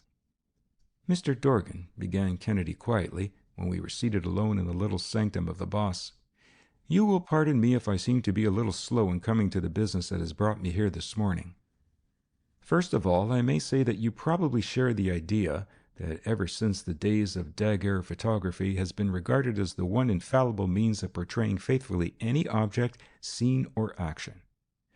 Indeed, a photograph is admitted in court as irrefutable evidence. For when everything else fails, a picture made through the photographic lens almost invariably turns the tide. However, such a picture upon which the fate of an important case may rest should be subjected to critical examination, for it is an established fact that a photograph may be made as untruthful as it may be reliable. He paused. Dorgan was regarding him keenly, but saying nothing. Kennedy did not mind, as he resumed. Combination photographs change entirely the character of the initial negative, and have been made for the past 50 years. The earliest, simplest, and most harmless photographic deception is the printing of clouds in a bare sky. But the retoucher with his pencil and etching tool today is very skillful. A workman of ordinary ability can introduce a person taken in a studio into an open-air scene well blended and in complete harmony without a visible trace of falsity. Dorgan was growing interested. "I need say nothing of how one head can be put on another body in a picture," pursued Craig, "nor need I say what a double exposure will do. There is almost no limit to the changes that may be wrought in form and feature. It is possible to represent a person crossing Broadway or walking on Riverside Drive, places he may never have visited. Thus a person charged with an offense may be able to prove an alibi by the aid of a skillfully prepared combination photograph." "Where, then," asked Kennedy, "can photography be considered as irrefutable evidence? The realism may convince all, except the expert and the initiated after careful study. A shrewd judge will be careful to insist that in every case the negative be submitted and examined for possible alterations by a clever manipulator." Kennedy bent his gaze on Dorgan. "Now, I do not accuse you, sir, of anything. But a photograph has come into my possession in which Mr. Carton is represented as standing in a group on a porch, with Mr. Murtha, Mrs. Ogilby, and an unknown woman. The first three are in poses that show the utmost friendliness. I do not hesitate to say that was originally a photograph of yourself, Mr. Murtha, Mrs. Ogilby, and a woman whom you know well. It is a pretty raw deal, a fake in which Carton has been substituted by very excellent photographic forgery." "A fake? Huh!" repeated Dorgan contemptuously. "How about the story of them? There's no negative. You got to show me that the original print stolen from Carton will say is a fake. You can't do it. No, sir, those pictures were taken this summer." Kennedy quietly laid down the bundle of photographs copied from those alleged to have been stolen from Carton. He was pointing to a shadow of a gable on the house. "You see that shadow of the gable, Dorgan?" he asked. "Perhaps you never heard of it, but it is possible to tell the exact time at which a photograph was taken from a study of the shadows. It is possible in theory and practice, and it can be trusted absolutely. Almost any scientist, Dorgan, may be called in to bear testimony in court nowadays, but you probably think the astronomer is one of the least likely. Well, the shadow in this picture could be made to prove an alibi for someone. Notice, it is seen prominently to the right, and its exact location on the house is an easy matter. The identification of the gable casting the shadow ought to be easy. To be exact, I have figured it out as 19.62 feet high. The shadow was 14.23 feet down, 13.10 feet east, and 3.43 feet north. You see, I am exact. I have to be. In 1 minute, it moves 0.080 feet upward, 0.053 feet to the right, and 0.096 feet in its apparent path. It passes the width of a weatherboard, 0.37 foot, in 4 minutes and 37 seconds. Kennedy was talking rapidly of data which he had derived from the study of the photograph as from plumbline, level, compass, and tape, astronomical triangle, vertices, zenith, pole and sun, declination, azimuth, solar time, parallactic angles, refraction, and a dozen other bewildering terms. In spherical trigonometry, he concluded, to solve the problem 3 elements must be known. I know 4.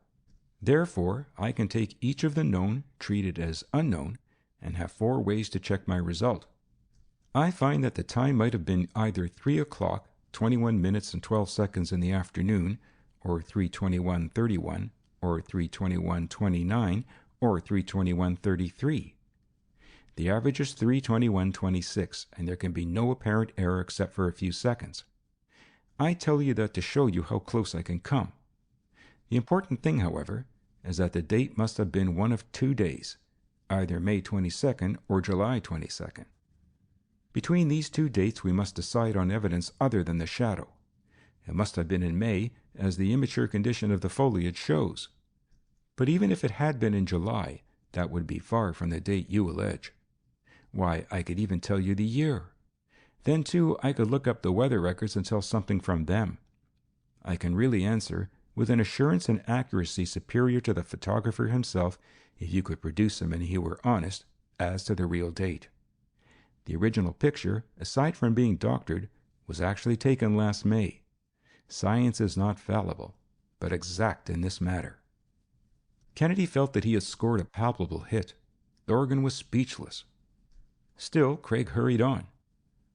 But you may ask, how about the automobile picture? That also is an unblushing fake. Of course, I must prove that. In the first place, you know that the general public has come to recognize the distortion of a photograph as denoting speed. A picture of a car in a race that doesn't lean is rejected. People demand to see speed, more speed, even in pictures. Distortion does indeed show speed, but that too can be faked. Almost everyone knows that the image is projected upside down by the lens on the plate, and that the bottom of the picture is taken before the top. The camera mechanism admits light, which makes the picture, in the manner of a roller-blind curtain. The slit travels from the top to the bottom, and the image on the plate being projected upside down, the bottom of the object appears on the top of the plate. For instance, the wheels are taken before the head of the driver. If the car is moving quickly, the image moves on the plate and each successive part is taken a little in advance of the last. The whole leans forward.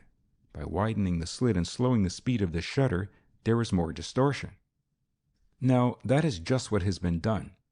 A picture has been taken of a car owned once by Mirtha, probably at rest, with perhaps yourself, Mirtha, Mrs. Ogilvy, and your friend in it. The matter of faking Carton or anyone else is simple. If, with an enlarging lantern, the image of this fake picture is thrown on the printing paper like a lantern slide, and if the right-hand side is moved a little further away than the left, the top further away than the bottom, you can in that way print a fraudulent high-speed picture ahead. True, everything else in the picture, even if motionless, is distorted, and the difference between this faking and the distortion of the shutter can be seen by an expert. But it will pass with most people. In this case, however, added Kennedy suddenly, the faker was so sure of it that he was careless. Instead of getting the plate further from the paper on the right, he did so on the left. It was further away on the bottom than on the top. He got the distortion all right, enough to satisfy anyone. But it is distortion in the wrong direction.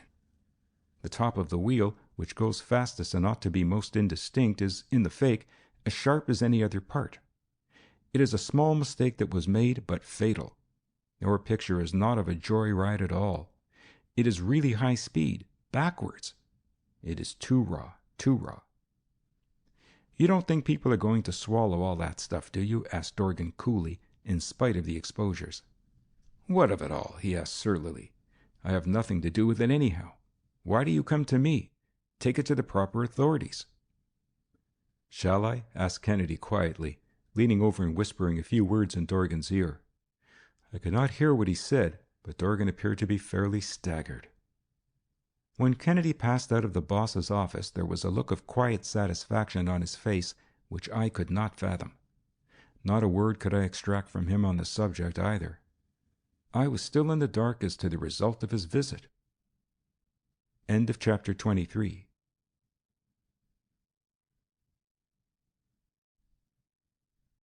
Chapter 24. The Debacle of Dorgan. Sunday morning came, and with it the huge batch of papers which we always took. I looked at them eagerly, though Kennedy did not seem to evince much interest, to see whether the Carton photographs had been used. There were none. Kennedy employed the time in directing some work of his own and had disappeared, I knew not where, though I surmised it was on one of his periodic excursions into the underworld, in which he often knocked about, collecting all sorts of valuable and interesting bits of information to fit together in the mosaic of a case. Monday came also, the last day before the election, with its lull in the heartbreaking activities of the campaign. There were still no pictures published, but Kennedy was working in the laboratory over a peculiar piece of apparatus. "I've been helping out my own shadows," was all the explanation he vouchsafed of his disappearances as he continued to work. "Watching Mrs. Ogilvy?" I hinted. "No, I didn't interfere any more with Miss Kendall. This was someone else, in another part of the city." He said it with an air that seemed to imply that I would learn all about it shortly, and I did not pursue the subject. Meanwhile, he was arranging something on the top of a large flat table. It seemed to be an instrument in two parts, composed of many levers and discs and magnets, each part with a roll of paper about 5 inches wide. On one was a sort of stylus with 2 silk cords, attached at right angles to each other near the point. On the other was a capillary glass tube at the junction of 2 aluminum arms, also at right angles to each other. It was quite like old times to see Kennedy at work in his laboratory again, and I watched him curiously. 2 sets of wires were attached to each of the instruments, and they led out of the window to some other wires which had been strung by telephone linemen only a few hours before. Craig had scarcely completed his preparations when Carton arrived. Things were going all right in the campaign again, I knew, at least as far as appeared on the surface. But his face showed that Carton was clearly dissatisfied with what Craig had apparently accomplished, for, as yet, he had not told Carton about his discovery after studying the photographs, and matters between Carton and Margaret Ashton stood in the same strained condition that they had when last we saw her. I must say that I, too, was keenly disappointed by the lack of developments in this phase of the case. Aside from the fact that the photographs had not actually been published, the whole thing seemed to me to be a mess. What had Craig said to Dorgan? Above all, what was this game? Was he playing to spare the girl's feelings merely by allowing the election to go on without a scandal to Carton? I knew the result of the election was now the least of Carton's worries.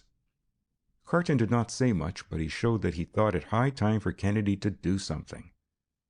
We were seated about the flat table, wondering when Kennedy would break his silence, when suddenly, as if by a spirit hand, the stylus before us began to move across one of the rolls of paper.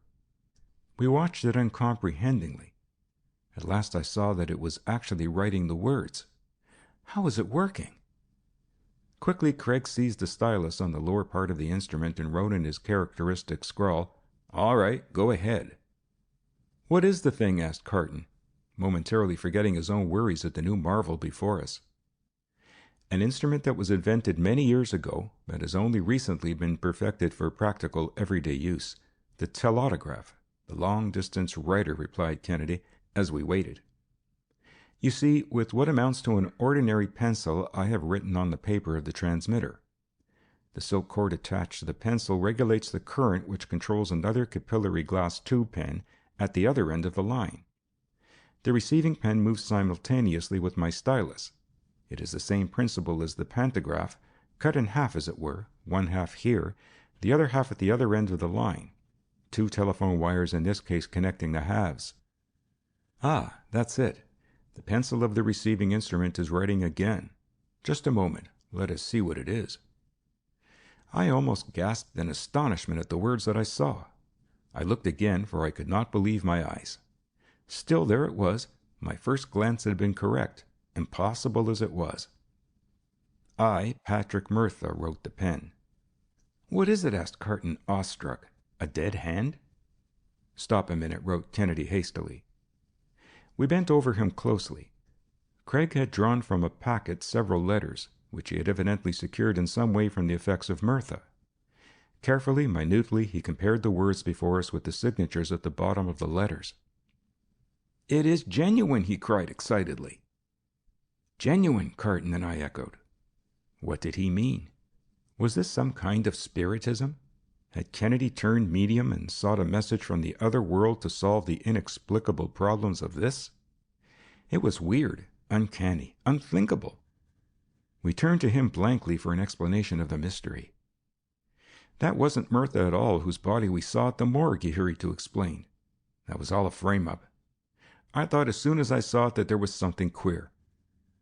I recalled now the peculiar look on his face which I had interpreted as indicating that he thought Mirtha had been the victim of foul play. And the other night, when we were in Carton's office and someone called up threatening you, Carton, and Dopey Jack, I saw at once that the voice was concealed. Yet there was something about it that was familiar, though I couldn't quite place it. I had heard that voice before, perhaps while we were getting the records to discover the wolf. It occurred to me that if I had a record of it, I might identify it by comparing it with those we had already taken. I got the record. I studied it. I compared it with what I already had, line and wave and overtone. You can imagine how I felt when I found there was only one voice with which it corresponded, and that man was supposed to be dead. Something more than intuition as I looked at the body that night had roused my suspicions. Now they were confirmed. Fancy how that information must have burned in my mind during these days while I knew that Mirtha was alive but could say nothing. Neither Carton nor I could say a word as we thought of this voice from the dead, as it almost seemed. I hadn't found him, continued Craig, but I knew he had used a pay station on the west side. I began shadowing everyone who might have helped him, Dorgan, Conn, Langhorne, all. I didn't find him. They were too clever. He was hiding somewhere in the city, a changed personality, waiting for the thing to blow over. He knew that of all places a city is the best place to hide in, and of all cities, New York is the safest. But though I didn't actually find his hiding place, I had enough on some of his friends so that I could get word to him that his secret was known to me at least. I made him an offer of safety.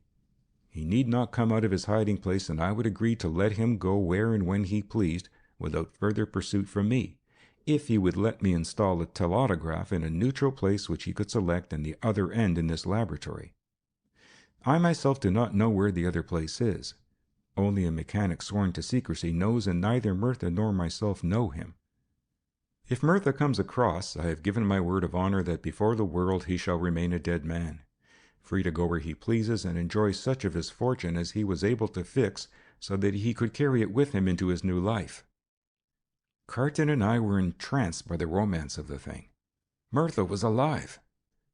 The commitment to the asylum, the escape, the search, the finding of a substitute body, mutilated beyond ordinary recognition, the mysterious transfers, and finally the identification in the morgue, all had been part of an elaborately staged play. We saw it all now. Carton had got too close to him in the conviction of Dopey Jack and the proceedings against Conn. He had seen the handwriting on the wall for himself. In Carton's gradual climbing step by step, for the man higher up, he would have been the next to go. Mirtha had decided that it was time to get out, to save himself. Suddenly I saw another aspect of it. By dropping out as though dead, he destroyed a link in the chain that would reach Dorgan. There was no way of repairing that link if he were dead. It was missing and missing for good. Dorgan had known it. Had it been a hint as to that which had finally clinched whatever it was that Kennedy had whispered to the silent boss that morning when we had seen him in his office? All these thoughts and more flashed through my head with lightning-like rapidity. The telautograph was writing again, obedient to Kennedy's signal that he was satisfied with the signature. In consideration of Craig Kennedy's agreement to destroy even this record, agree to give him such information as he has asked for, after which no further demands are to be made, and the facts as already publicly recorded are to stand. Just witness it, asked Kennedy of us. It's a gentleman's agreement among us all. Nervously we set our names to the thing, only too eager to keep the secret if we could further the case on which we had been almost literally sweating blood so long. Prepared though we were for some startling disclosures, it was nevertheless with a feeling almost of faintness that we saw the stylus above moving again. The black book, as you call it, it wrote, has been sent by messenger to be deposited in escrow with the Gotham Trust Company to be delivered Tuesday, the 3rd of November, on the written order of Craig Kennedy and John Carton. An officer of the Trust Company will notify you of its receipt immediately, which will close the entire transaction as far as I am concerned. Kennedy could not wait. He had already seized his own telephone and was calling a number. "They have it," he announced a moment later, scrawling the information on the transmitter of the telautograph. A moment it was still, then it wrote again. "Goodbye and good luck," it traced. "Mirtha." The smiling boss could not resist his little joke at the end, even now. "Can we get it?" asked Carton, almost stunned at the unexpected turn of events. "No," cautioned Kennedy, "not yet. Tomorrow. I made the same promise to Mirtha that I made to Dorgan when I went to him with Walter, although Walter did not hear it. This is to be a fair fight for the election now." "Then," said Carton earnestly, "I may as well tell you that I shall not sleep tonight. I can't, even if I can use the book only after election in the cleanup of the city." Kennedy laughed. "Perhaps I can entertain you with some other things," he said gleefully, adding, "about those photographs." Carton was as good as his word. He did not sleep, and the greater part of the night we spent in telling him about what Craig had discovered by his scientific analysis of the faked pictures. At last morning came. Though Kennedy and I had slept soundly in our apartment, Carton had in reality only dozed in a chair after we closed the laboratory. Slowly the hours slipped away until the trust company opened. We were the first to be admitted, with our order ready signed and personally delivered. As the officer handed over the package, Craig tore the wrapper off eagerly. There at last was the black book. Carton almost seized it from Kennedy, turning the pages, skimming over it, gloating like a veritable miser. It was the debacle of Dorgan, the end of the man highest up. End of chapter 24.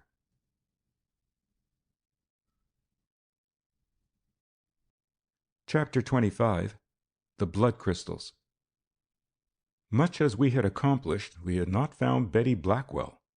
Except for her shadowing of Mrs. Ogilvy, Claire Kendall had devoted her time to winning the confidence of the poor girl, Sybil Seymour, whom we had rescued from Margot's. Meanwhile, the estrangement of Carton and Margaret Ashton threw a cloud over even our success. During the rest of the morning, Craig was at work again in the laboratory. He was busily engaged in testing something through his powerful microscopes and had a large number of curious microphotographs spread out on the table. As I watched him, apparently there was nothing but the blood-stained gauze bandage, which had been fastened to the face of the strange light-haired woman, and on the stains on this bandage he was concentrating his attention. I could not imagine what he expected to discover from it. I waited for Kennedy to speak, but he was too busy more than to notice that I had come in. I fell to thinking of that woman. And the more I thought of that fair face, the more I was puzzled by it. I felt somehow or other that I had seen it somewhere before, yet could not place it. A second time I examined the unpublished photograph of Betty Blackwell as well as the pictures that had been published. The only conclusion that I could come to was that it could not be she, for although she was light-haired and of fair complexion, the face as I remembered it was that of a mature woman who was much larger than the slight Betty. I was sure of that. Every time I reasoned it out, I came to the same contradictory conclusion that I had seen her and I hadn't. I gave it up, and as Kennedy seemed indisposed to enlighten me, I went for a stroll about the campus, returning as if drawn back to him by a lodestone. About him was still the litter of test tubes, the photographs, the microscopes, and he was more absorbed in his delicate work than ever. He looked up from his examination of a little glass slide, and I could see by the crow's feet in the corners of his eyes that he was not looking so much at me as through me, at a very puzzling problem. "Walter," he remarked at length, "did you notice anything in particular about that blonde woman who dashed down the steps into the taxicab and escaped from the dope joint?" "I should say that I did," I returned, glad to ease my mind of what had been perplexing me ever since. "I don't want to appear foolish, but frankly I thought I had seen her before, and then when I tried to place her I found that I could not recognize her at all. She seemed to be familiar, and yet when I tried to place her I could think of no one with just those features. It was a foolish impression, I suppose." "That's exactly it," he exclaimed. "I thought at first it was just a foolish impression, too, an intuition which my later judgment rejected. But often those first impressions put you on the track of the truth. I reconsidered. You remember she had dropped that bandage from her face with the bloodstain on it. I picked it up, and it occurred to me to try a little experiment with these bloodstains, which might show something." He paused a moment and fingered some of the microphotographs. "What would you say," he went on, "if I should tell you that a pronounced blonde, with a fair complexion and thin, almost hooked nose, was in reality a negress?" "If it were anyone but you, Craig," I replied frankly, "I'd be tempted to call him something. But you, well, what's the answer? How do you know?" "I wonder if you have ever heard of the Reichert blood test? Well, the Carnegie Institution has recently published an account of it. Professor Edward Reichert of the University of Pennsylvania has discovered that the blood crystals of all animals and men show characteristic differences. It has even been suggested that before the studies are over, photographs of blood corpuscles may be used to identify criminals, almost like fingerprints. There is much that can be discovered already by the use of these hemoglobin clues. That hemoglobin, or red coloring matter of the blood, forms crystals has been known for a long time. These crystals vary in different animals, as they are studied under the polarizing microscope, both in form and molecular structure. That is of immense importance for the scientific criminologist. A man's blood is not like the blood of any other living creature, either fish, flesh, or fowl. Further, it is said that the blood of a woman or a man, and of different individuals, shows differences that will reveal themselves under certain tests. You can take blood from any number of animals, and the scientists today can tell you that it is not human blood, but the blood, say, of an animal. The scientists now can go further. They even hope soon to be able to tell the difference between individuals so closely that they can trace parentage by these tests. Already they can actually distinguish among the races of men, whether a certain sample of blood by its crystals is from a Chinaman, a Caucasian, or a Negro. Each gives its own characteristic crystal. The Caucasian shows that he is more closely related to one group of primates, the Negro to another. It is scientific proof of evolution. It is all the more wonderful, Walter, when you consider that these crystals are only 1/2250th of an inch in length and 1/9000th of an inch in width. "How do you study them?" I asked. The method I employed was to take a little of the blood and add some oxalate of ammonium to it, then shake it up thoroughly with ether to free the hemoglobin from the corpuscles. I then separated the ether carefully from the rest of the blood mixture and put a few drops of it on a slide, covered them with a cover slip, and sealed the edges with balsam.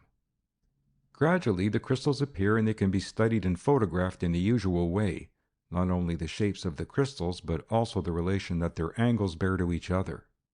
So it is impossible to mistake the blood of one animal for another, or of one race, like the white race, for that of another, like the black. In fact, the physical characteristics by which some physicians profess to detect the presence of Negro blood are held by other authorities to be valueless, but not so with this test.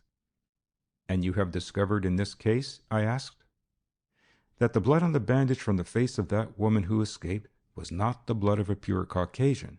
She shows traces of Negro blood, in fact exactly what would have been expected of a mulatto." It dawned on me that the woman must have been Marie after all, at least that was what he meant. "But," I objected, "one look at her face was enough to show that she was not the dark-skinned Marie with her straight nose, her dark hair, and other features. This woman was fair, had a nose that was almost hooked, and hair that was almost flaxen. Remember the portrait Parle." "Just so, the portrait Parle. That is what I am remembering. You recall Carton discovered that in some way these people found out that we were using it? What would they do? Why, they have thought out the only possible way in which to beat it, don't you see? Marie, Madame Margot, whatever you call her, had a beauty parlor. Oh, they are clever, these people. They reasoned it all out. What was a beauty parlor, a cosmetic surgery, for, if it could not be used to save them? They knew we had her scientific description. What was the thing to do, then? Why, change it, of course. Change her. Kennedy was quite excited now. "You know what Miss Kendall said of decorative surgery there. They change noses, ears, foreheads, chins, even eyes. They put the thing up to Dr. Harris with his knives and bandages and lotions.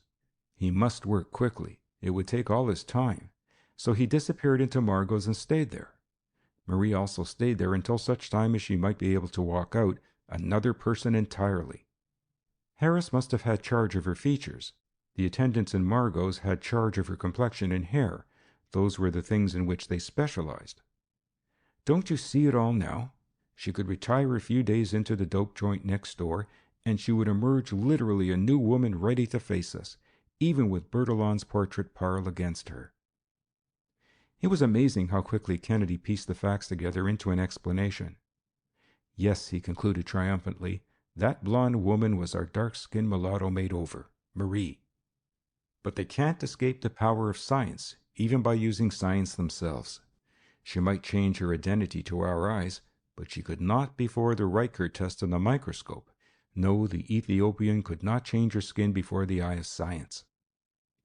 It was late in the afternoon that Kennedy received a hurried telephone call from Miss Kendall. I could tell by the scraps of conversation which I overheard that it was most important. "That girl, Sybil Seymour, has broken down," was all he said as he turned from the instrument. "She will be here today with Miss Kendall. You must see Carton immediately. Tell him not to fail to be here at the laboratory this afternoon at 3 sharp. He was gone before I could question him further, and there was nothing for me to do but to execute the commission he had laid on me. I met Carton at his club, relating to him all that I could about the progress of the case. He seemed interested, but I could see that his mind was really not on it. The estrangement between him and Margaret Ashton outweighed success in this case and even in the election. Half an hour before the appointed time, however, we arrived at the laboratory in Carton's car, to find Kennedy already there, putting the finishing touches on the preparations he was making to receive his guests. "Dorgan will be here," he answered, evading Carton's question as to what he had discovered. "Dorgan?" we repeated in surprise. "Yes, I have made arrangements to have Martin Ogilvy too. They won't dare stay away. Ike the Dropper, Dr. Harris, and Marie Margot have not been found yet, but Miss Kendall will bring Sybil Seymour. Then we shall see." The door opened. It was Ogilvy. He bowed stiffly, but before he could say anything, a noise outside heralded the arrival of someone else. It proved to be Dorgan, who had come from an opposite direction. Dorgan seemed to treat the whole affair with contempt, which he took pleasure in showing. He was cool and calm, master of himself, in any situation no matter how hostile. As we waited, the strained silence, broken only by an occasional whisper between Carton and Kennedy, was relieved even by the arrival of Miss Kendall and Sybil Seymour in a cab. As they entered, I fancied that a friendship had sprung up between the two, that Miss Kendall had won her fight for the girl. Indeed, I suspect that it was the first time in years that the girl had had a really disinterested friend of either sex. I thought Ogilvy visibly winced as he caught sight of Miss Seymour. He evidently had not expected her, and I thought that perhaps he had no relish for the recollection of the Montmartre which her presence suggested. Miss Seymour, now like herself as she had appeared first behind the desk at the hotel, only subdued and serious, seemed ill at ease. Dorgan, on the other hand, bowed to her brazenly and mockingly. He was evidently preparing against any surprises which Craig might have in store, and maintained his usual surly silence. "Perhaps," hemmed Ogilvy, clearing his throat and looking at his watch ostentatiously, "Professor Kennedy can inform us regarding the purpose of this extra-legal proceeding? Some of us, I know, have other engagements. I would suggest that you begin, Professor." He placed a sarcastic emphasis on the word "professor," as the two men faced each other.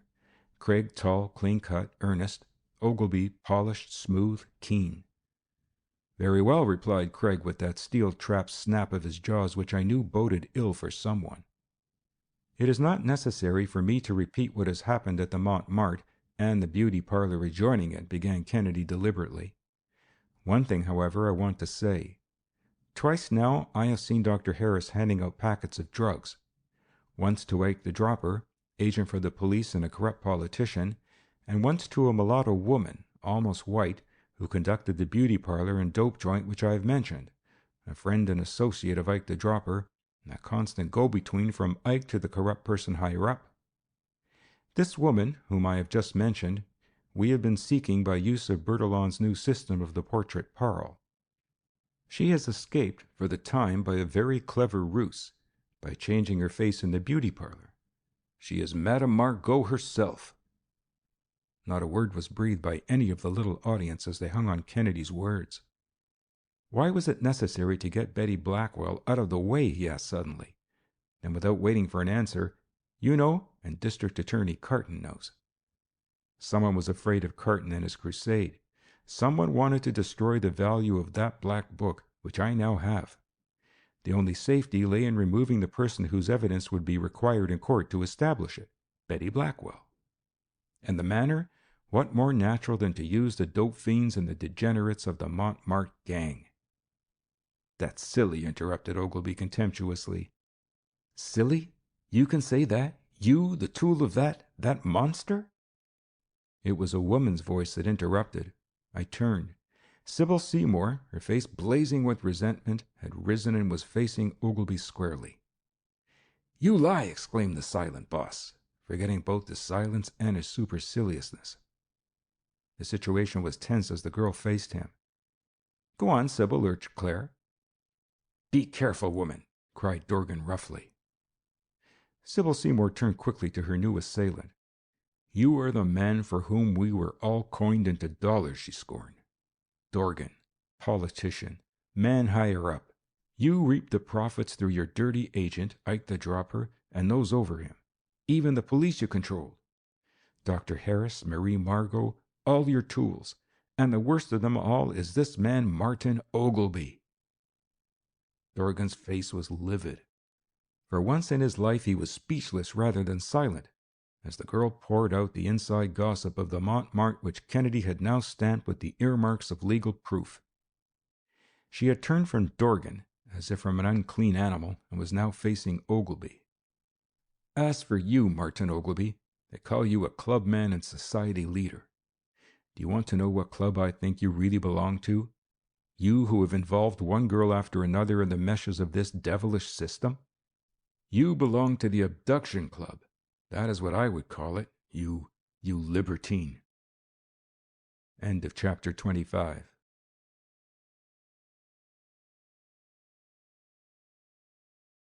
Chapter 26. The White Slave. Carton had sprung to his feet at the direct charge and was facing Ogilvy. Is that true about the Montmartre? He demanded. Ogilvy fairly sputtered. She lies, he almost hissed. Just a moment, interrupted Dorgan. What has that to do with Miss Blackwell, anyhow? Sybil Seymour did not pause. It is true, she reiterated. This is what it has to do with Betty Blackwell. Listen.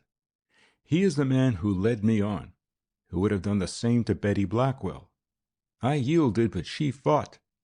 They could not conquer her, neither by drugs nor drink, nor by clothes, nor a good time, nor force.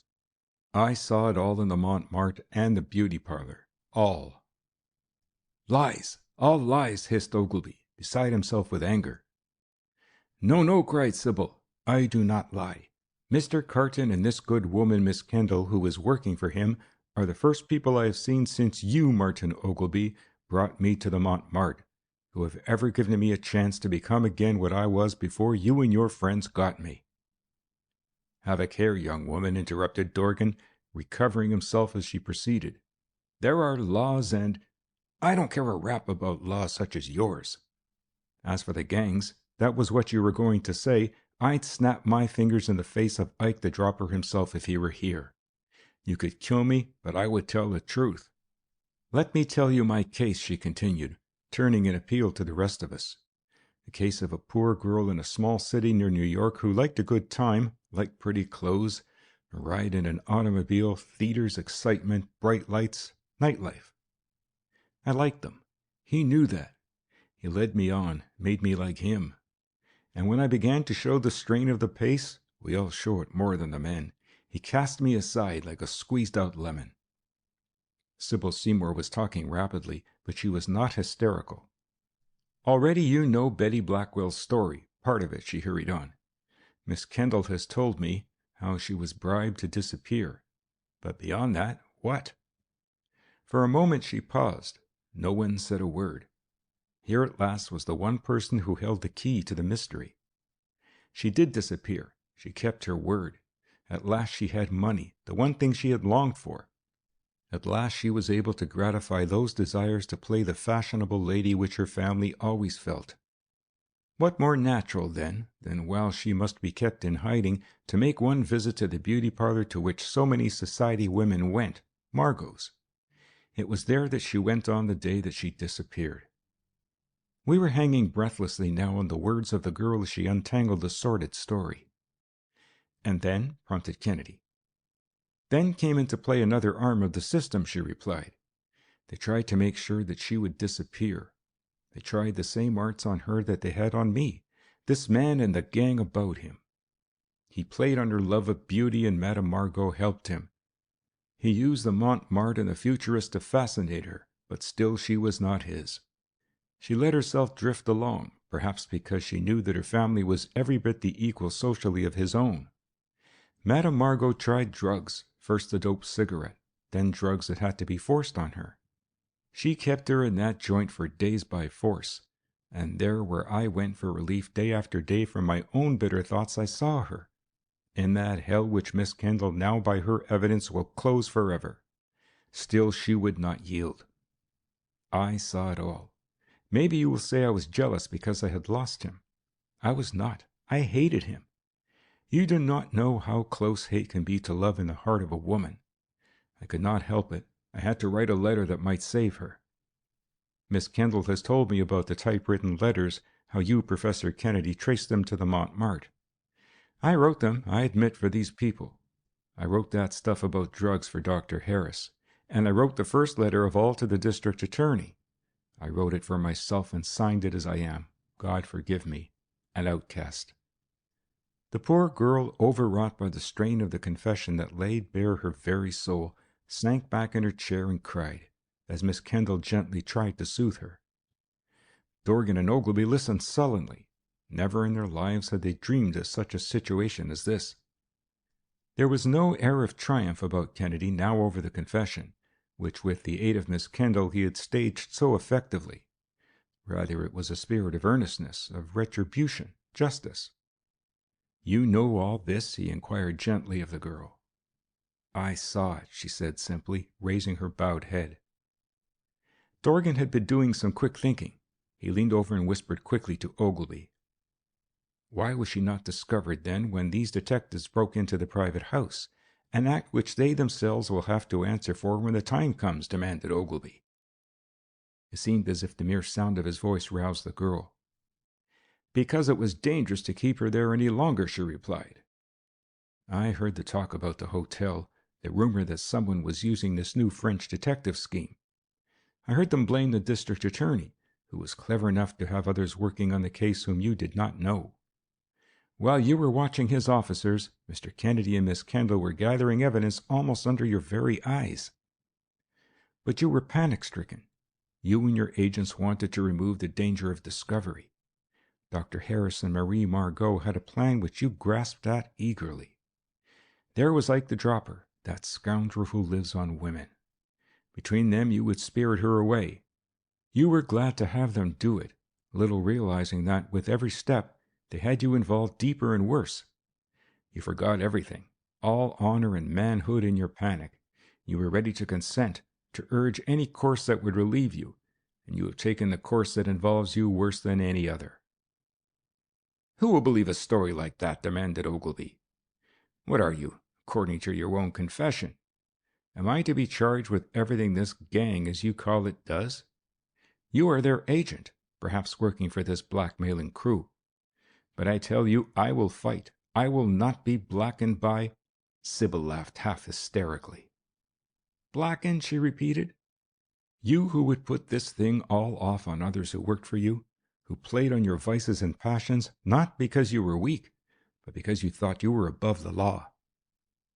You did not care what became of that girl, so long as she was where she could not accuse you. You left her to that gang, to Ike, to Marie, to Harris." She paused a moment and flashed a quick glance of scorn at him. "Do you want to know what has become of her, what you are responsible for? I will tell you. They had other ideas than just getting her out of the way of your selfish career. They are in this life for money. Betty Blackwell to them was a marketable article, a piece of merchandise in the terrible traffic which they carry on. If she had been yielding, like the rest of us, she might now be apparently free. yet held by bondage as powerful and unescapable as if it were of iron, a life from which she could not escape. But she was not yielding. They would break her.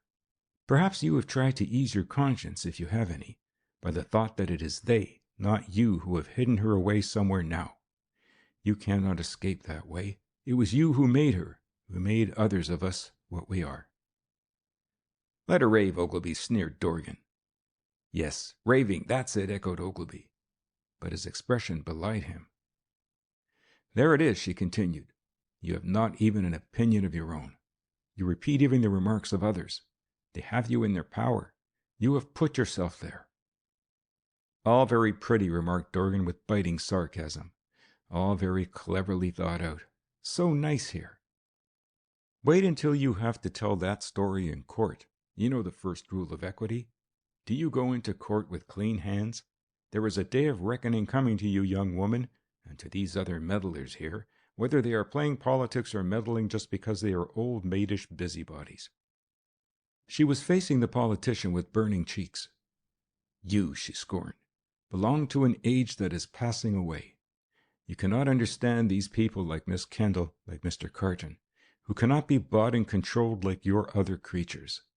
You do not know how the underworld can turn on the upper world. You would not pull us up. You shoved us down deeper in your greed. But if we go down, we shall drag you too. What are we to lose? You and your creatures like Martin Ogilvy have taken everything from us. Come, Ogilvy, interposed Dorgan, deliberately turning his back on her and slowly placing his hat on his half-bald head. We are indebted to Professor Kennedy for a pleasant entertainment. When he has another show equally original, we trust he will not forget the first-nighters who have enjoyed this farce. Dorgan had reached the door and had his hand on the knob. I had expected Kennedy to reply, but he said nothing. Instead, his hand stole along the edge of the table beside which he was standing. Good night, bowed Dorgan with mock solemnity. Thank you for laying the cards on the table. We shall know how to play. Dorgan cut the words short. Kennedy had touched the button of an electric attachment which is under the table, by which he could lock every door and window of the laboratory instantly and silently. Well, demanded Dorgan fiercely, though there was a tremble in his voice that had never been heard before. Where is Betty Blackwell? Demanded Craig, turning to Sybil Seymour. Where did they take her? We hung breathlessly on the answer. Was she being held as a white slave in some obscure den? I knew that that did not mean that she was necessarily imprisoned behind locked doors and barred windows, although even that might be the case. I knew that the restraint might be just as effective, even though it was not actually or wholly physical. An ordinary girl, I reasoned, with little knowledge of her rights or of the powers which she might call to her aid, if she knew how to summon them, might she not be so hemmed in by the forces into whose hands she had fallen as to be practically held in bonds which she could not break? Here was Sybil herself. Once she had been like Betty Blackwell.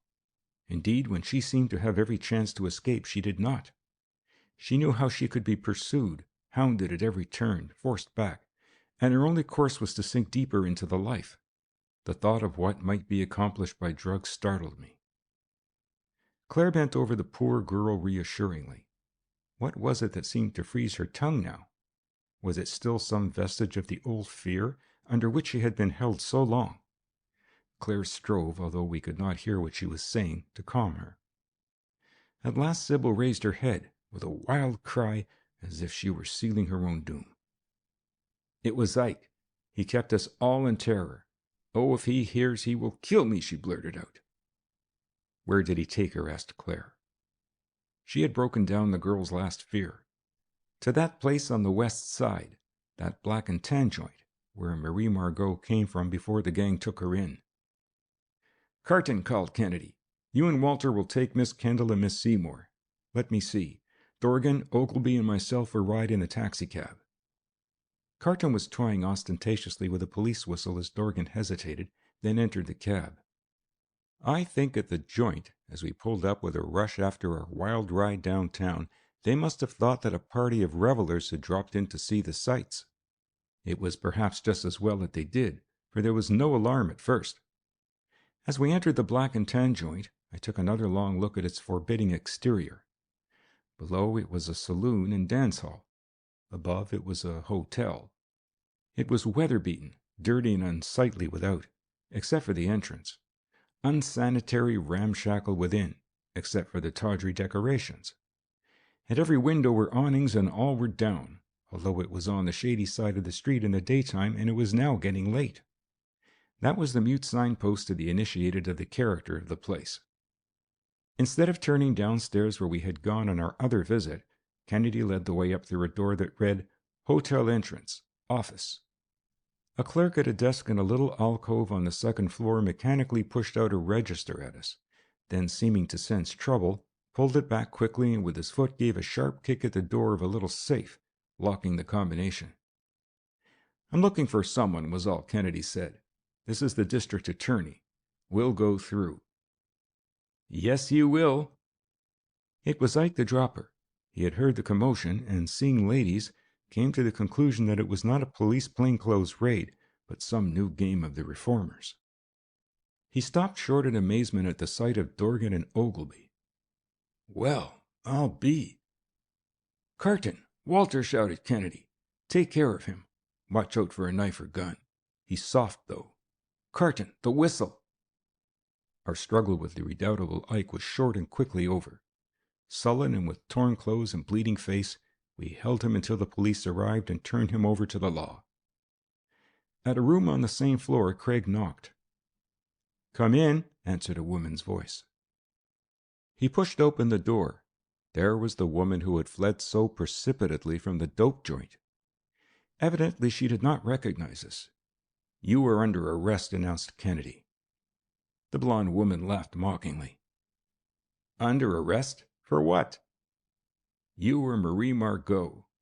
Never mind about your alias. All the arts of your employees and Dr. Harris himself cannot change you so that I cannot recognize you. You may feel safe from the portrait PARLE, but there are other means of detection that you have never dreamed of. Where is Betty Blackwell? Marie, it's all off. All the brazen assurance with which she had met us was gone. She looked from one to the other and read that it was the end. With a shriek, she suddenly darted past us, out of the door. Down the hall was Ike the Dropper with the policeman and Carton. Beside her was a stairway leading to the upper floors. She chose the stairs. Following Kennedy, we hurried through the hotel, from one dirty room to another, with their loose and creaking floors, rotten and filthy, sagging as we walked, covered with matting that was rotting away. Damp and unventilated, the air was heavy and filled with foul odors of tobacco, perfumery, and cheap disinfectants. There seemed to have been no attempt to keep the place clean. The rooms were small and separated by thin partitions through which conversations, even in low tones, could be heard. The furniture was cheap and worn with constant use. Downstairs we could hear the uproar as the news spread that the district attorney was raiding the place. As fast as they could, the sordid crowd in the dance hall and cabaret was disappearing. Now and then we could hear a door bang, a hasty conference, and then silence as some of the inmates realized that upstairs all escape was cut off. On the top floor we came to a door, locked and bolted. With all the force that he could gather in the narrow hall, Kennedy catapulted himself against it. It yielded in its rottenness with a crash. A woman, in all her finery, lay across the foot of a bed, a formless heap. Kennedy turned her over. It was Marie, motionless, but still breathing faintly. In an armchair, with his hands hanging limply down almost to the floor, his head sagging forward on his chest, sprawled Harris. Kennedy picked up a little silver receptacle on the floor where it lay near his right hand. It was nearly empty, but as he looked from it quickly to the two insensible figures before us, he muttered, "Morphine. They have robbed the law of its punishment." He bent over the suicides, but it was too late to do anything for them. They had paid the price. "My heavens!" he exclaimed suddenly, as a thought flashed over his mind. "I hope they have not carried the secret of Betty Blackwell with them to the grave. Where is Miss Kendall?" Down the hall, cut off from the rest of the hotel into a sort of private suite, Claire had entered one of the rooms and was bending over a pale, wan shadow of a girl, tossing restlessly on a bed. The room was scantily furnished with a dilapidated bureau in one corner and a rickety washstand equipped with a dirty washbowl and pitcher. A few cheap chromos on the walls were the only decorations, and a small, badly soiled rug covered a floor innocent for many years of soap. I looked sharply at the girl lying before us. Somehow it did not occur to me who she was. She was so worn that anyone might safely have transported her through the streets and never have been questioned, in spite of the fact that every paper in the country which prints pictures had published her photograph, not once but many times. It was Betty Blackwell at last, struggling against the drugs that had been forced on her, half conscious, but with one firm and acute feeling left: resistance to the end. Kennedy had dropped on his knees before her and was examining her closely. "Open the windows. More air," he ordered. "Walter, see if you can find some ice water and a little stimulant." While Craig was taking such restorative measures as were possible on the spur of the moment, Miss Kendall gently massaged her head and hands. She seemed to understand that she was in the hands of friends, and though she did not know us, her mute look of thanks was touching. "Don't get excited, my dear," breathed Miss Kendall into her ear. "You will be all right soon." As the wronged girl relaxed from her constant tension of watching, it seemed as if she fell into a stupor. Now and then she moaned feebly, and words half-formed seemed to come to her lips only to die away. Suddenly she seemed to have a vision more vivid than the rest. "No, no, Mr. Ogilvy, leave me! My mother? Oh, where is my mother?" she cried hysterically, sitting bolt upright and staring at us without seeing us. Kennedy passed the broad palm of his hand over her forehead and murmured, There, you are all right now." Then he added to us, "I did not send for her mother because I wasn't sure that we might find her even as well as this. Will someone find Carton?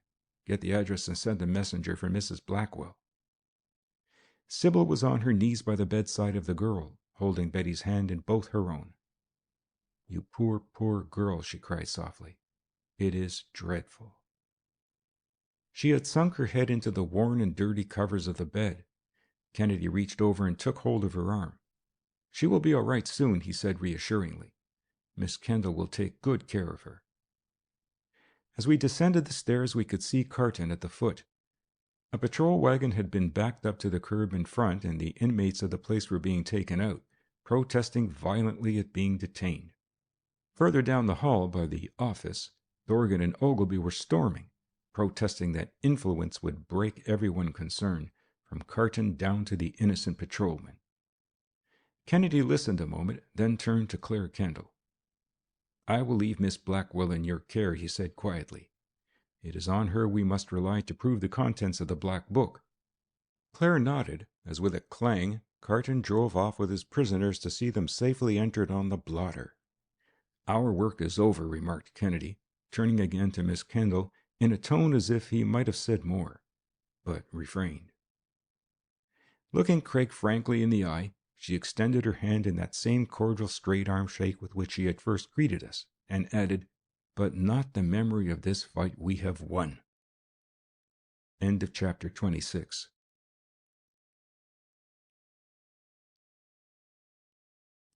Chapter 27. The Election Night. It was election night. Kennedy and Carton had arranged between them that we were all to receive the returns at the headquarters of the Reform League, where one of the papers which was particularly interested had installed several special wires.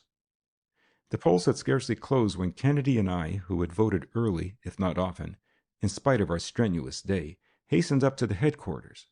Already it was a scene of activity. The first election district had come in, one on the Lower East Side, which was the stronghold of Dorgan, where the count could be made quickly, for there were no split tickets there. Dorgan had drawn first blood. "I hope it isn't an omen," smiled Carton, like a good sport. Kennedy smiled quietly. We looked about, but Miss Ashton was not there. I wondered why not and where she was. The first returns had scarcely begun to filter in, though, when Craig leaned over and whispered to me to go out and find her, either at her home, or if not there, at a women's club of which she was one of the leading members. I found her at home and sent up my card. She had apparently lost interest in the election, and it was with difficulty that I could persuade her to accompany me to the League headquarters. However, I argued the case with what ability I had, and finally she consented.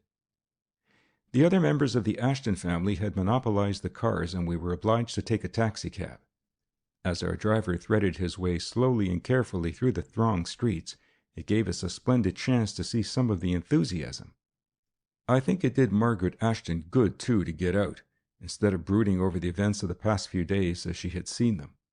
Her heightened color made her more attractive than ever.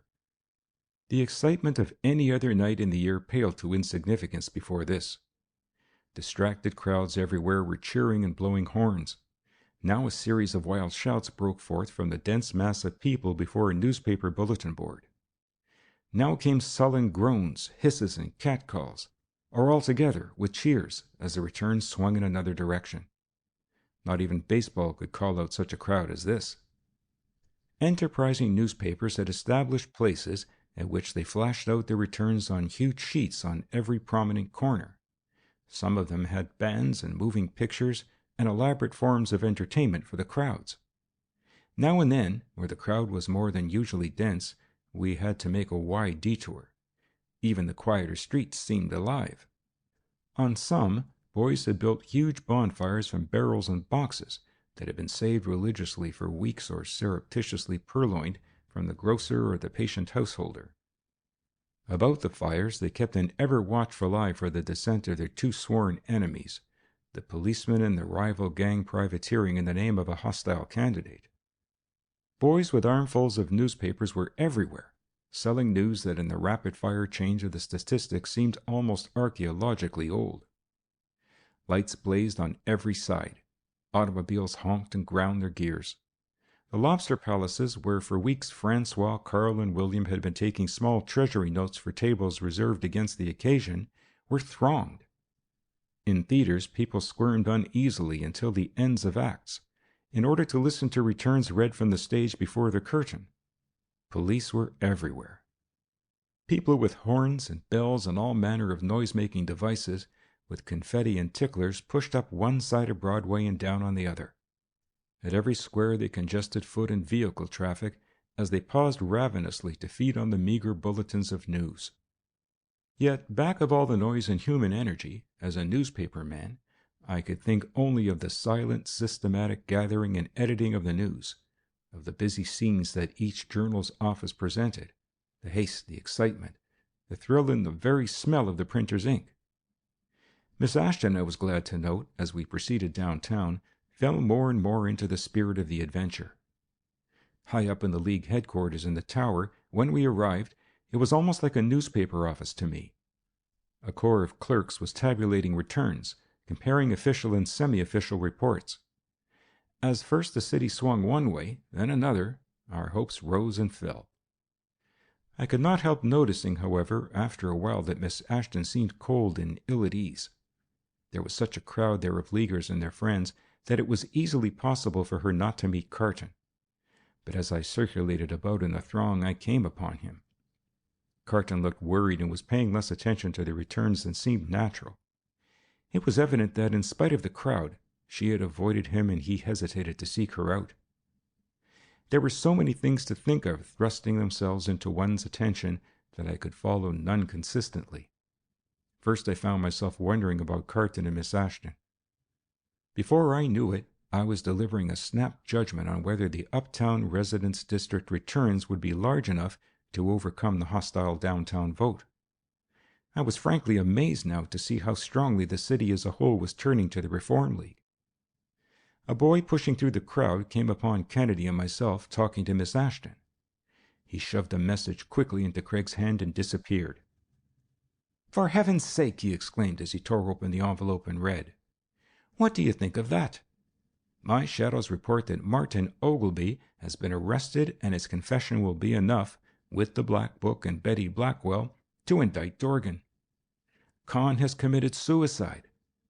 Hartley Langhorne has sailed for Paris on the French line with Mrs. Ogilby."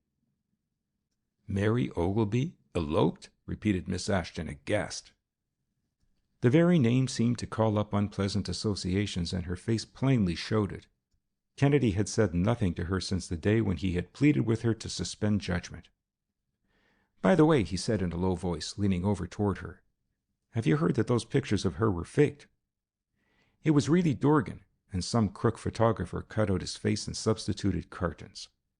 We got the black book this morning, too, and it tells the story of Mrs. Ogilvy's misadventures, as well as a lot of much more important things. We got it from Mr. Murtha, and— Mr. Murtha, she inquired in surprise. It is a secret, but I think I can violate it to a certain extent, for Mr. Carton is a party to it, and— Kennedy paused. He was speaking with the assurance of one who assumed that John Carton and Margaret Ashton had no secrets. She saw it and colored deeply. Then he lowered his voice further to a whisper, and when he finished, her face was even a deeper scarlet. But her eyes had a brightness they had lacked for days, and I could see the emotion she felt as her slight form quivered with excitement. Kennedy excused himself, and we worked our way through the press towards Carton. Dorgan has lost his nerve, ejaculated Craig, as we came up with him, watching district after district, which showed that the boss's usual pluralities were being seriously reduced. Lost his nerve? Repeated Carton. Yes, I told him I would publish the whole affair of the photographs just as I knew it, not caring whom it hit. I advised him to read his revised statutes again about money and elections, and I added the threat, "There will be no dough day, or it will be carried to the limit, Dorgan, and I will resurrect Murtha in an hour." You should have seen his face. There was no dough day. That's what I meant when I said it was to be a fair fight. You see the effect on the returns. Carton was absolutely speechless. The tears stood in his eyes as he grasped Kennedy's hand, then swung around to me. A terrific cheer broke out among the clerks in the outer office. One of them rushed in with a still unblotted report. Kennedy seized it and read, "Dorgan concedes the city by a safe plurality to Carton, 52 election districts estimated. This clinches the Reform League victory." I turned to Carton. Behind us, through the crowd, had followed a young lady, and now Carton had no ears for anything except the pretty apology of Margaret Ashton. Kennedy pulled me toward the door. "We might as well concede Miss Ashton to Carton," he beamed. "Let's go out and watch the crowd." End of chapter 27. End of The Ear in the Wall by Arthur B. Reeve.